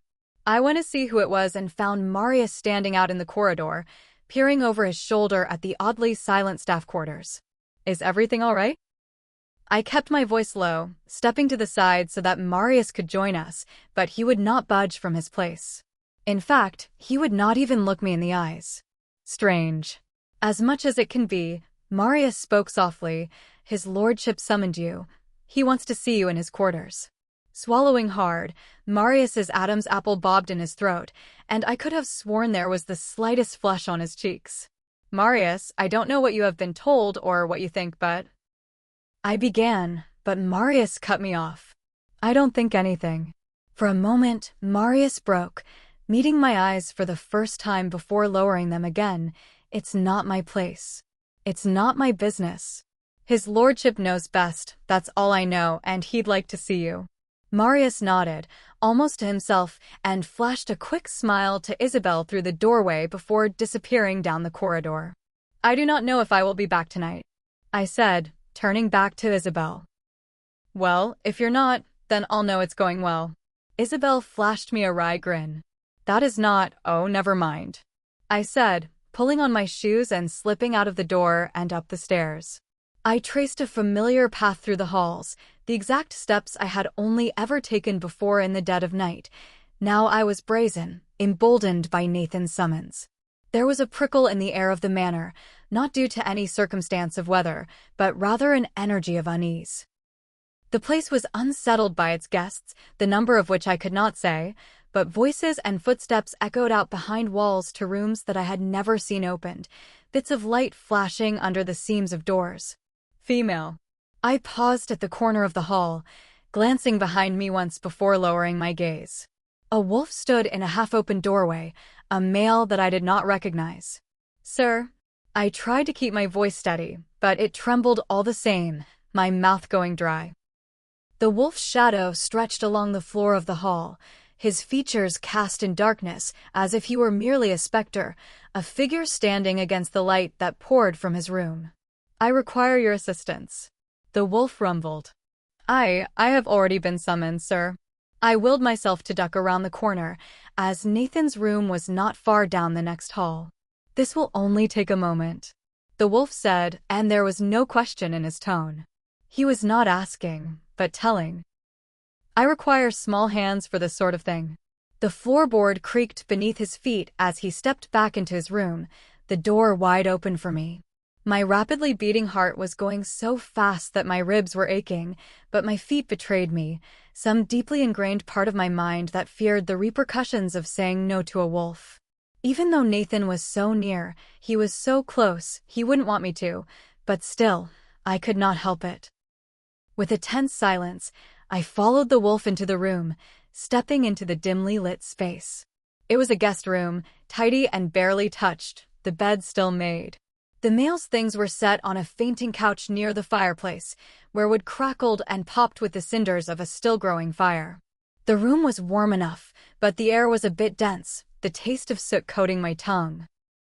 "The flue mechanism is stuck," the wolf said, collapsing onto the fainting couch and running a hand through his cropped hair. "Open it, and then you can be off."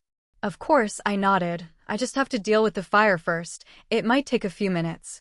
"Leave the fire." The wolf tugged off his boots, the heavy thud of their landing making me flinch. "You can reach the lever as is. Your fingers are the right size to fit in there." The fire, sir." "Female." The wolf's growl made any further protests die on my lips, as did the look he gave me, which was not one of cruelty or malice, but simply nothing at all. As if I were no one. As if I were nothing. Less than nothing, perhaps. "Sir."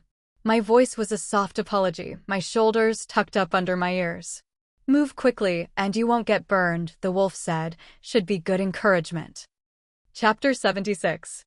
The fire was picking up, the flames licking the backlogs closest to the flue mechanism. It was still half closed, open just enough to let a thin layer of smoke coat the air, not something that would have bothered me enough to complain about, though I was most often simply glad for the fire.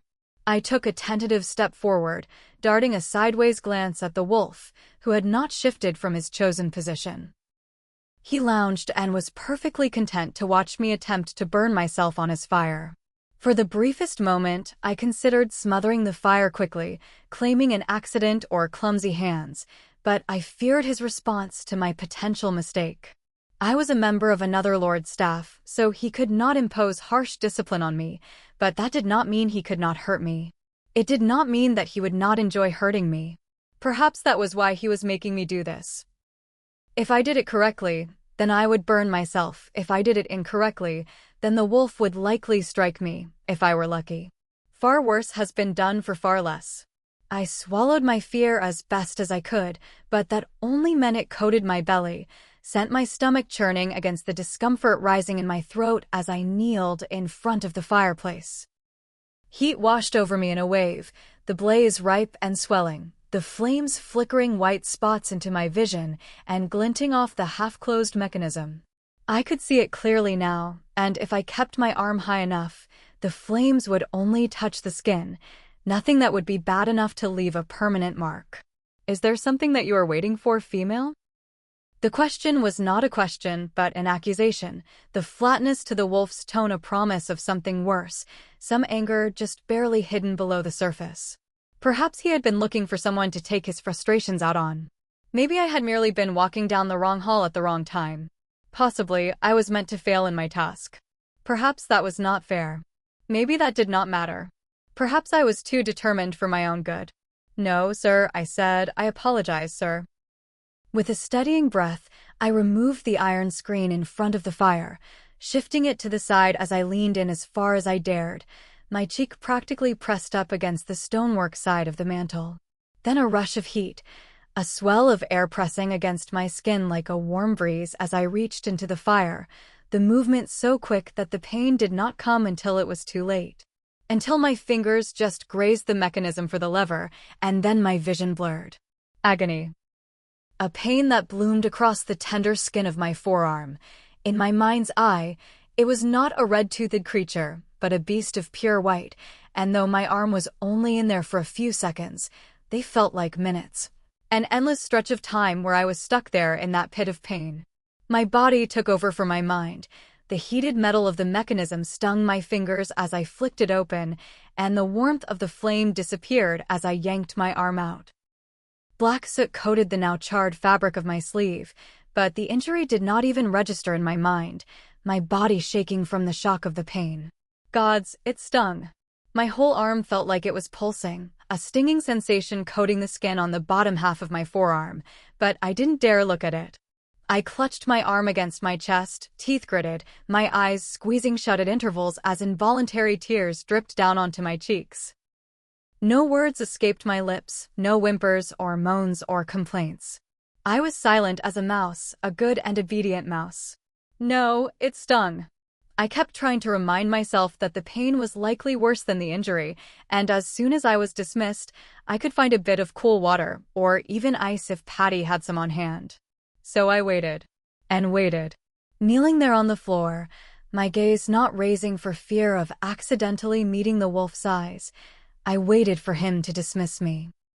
The wolf shifted in his seat, releasing a lofty sigh that was loud enough to make me flinch.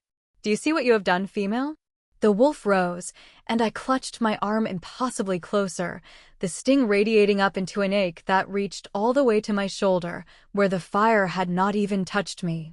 Sir, I whispered. There is soot on my floor. The wolf towered behind me, tapping his foot on a small section of carpet that was dusted with soot. The small mess was not even the result of my actions, but merely from removing the iron screen from the front of the fireplace.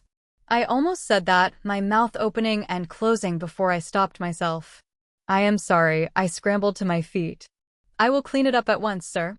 I had hardly found my footing before the wolf grabbed me, his large hand gripping the back of my neck like I was a pet. I reacted with a small cry, but a vicious growl drowned out the sound. A guttural warning cry that would have made the most fearsome predators stop in their tracks. And yet it did not frighten me at all. What the heck do you think you are doing?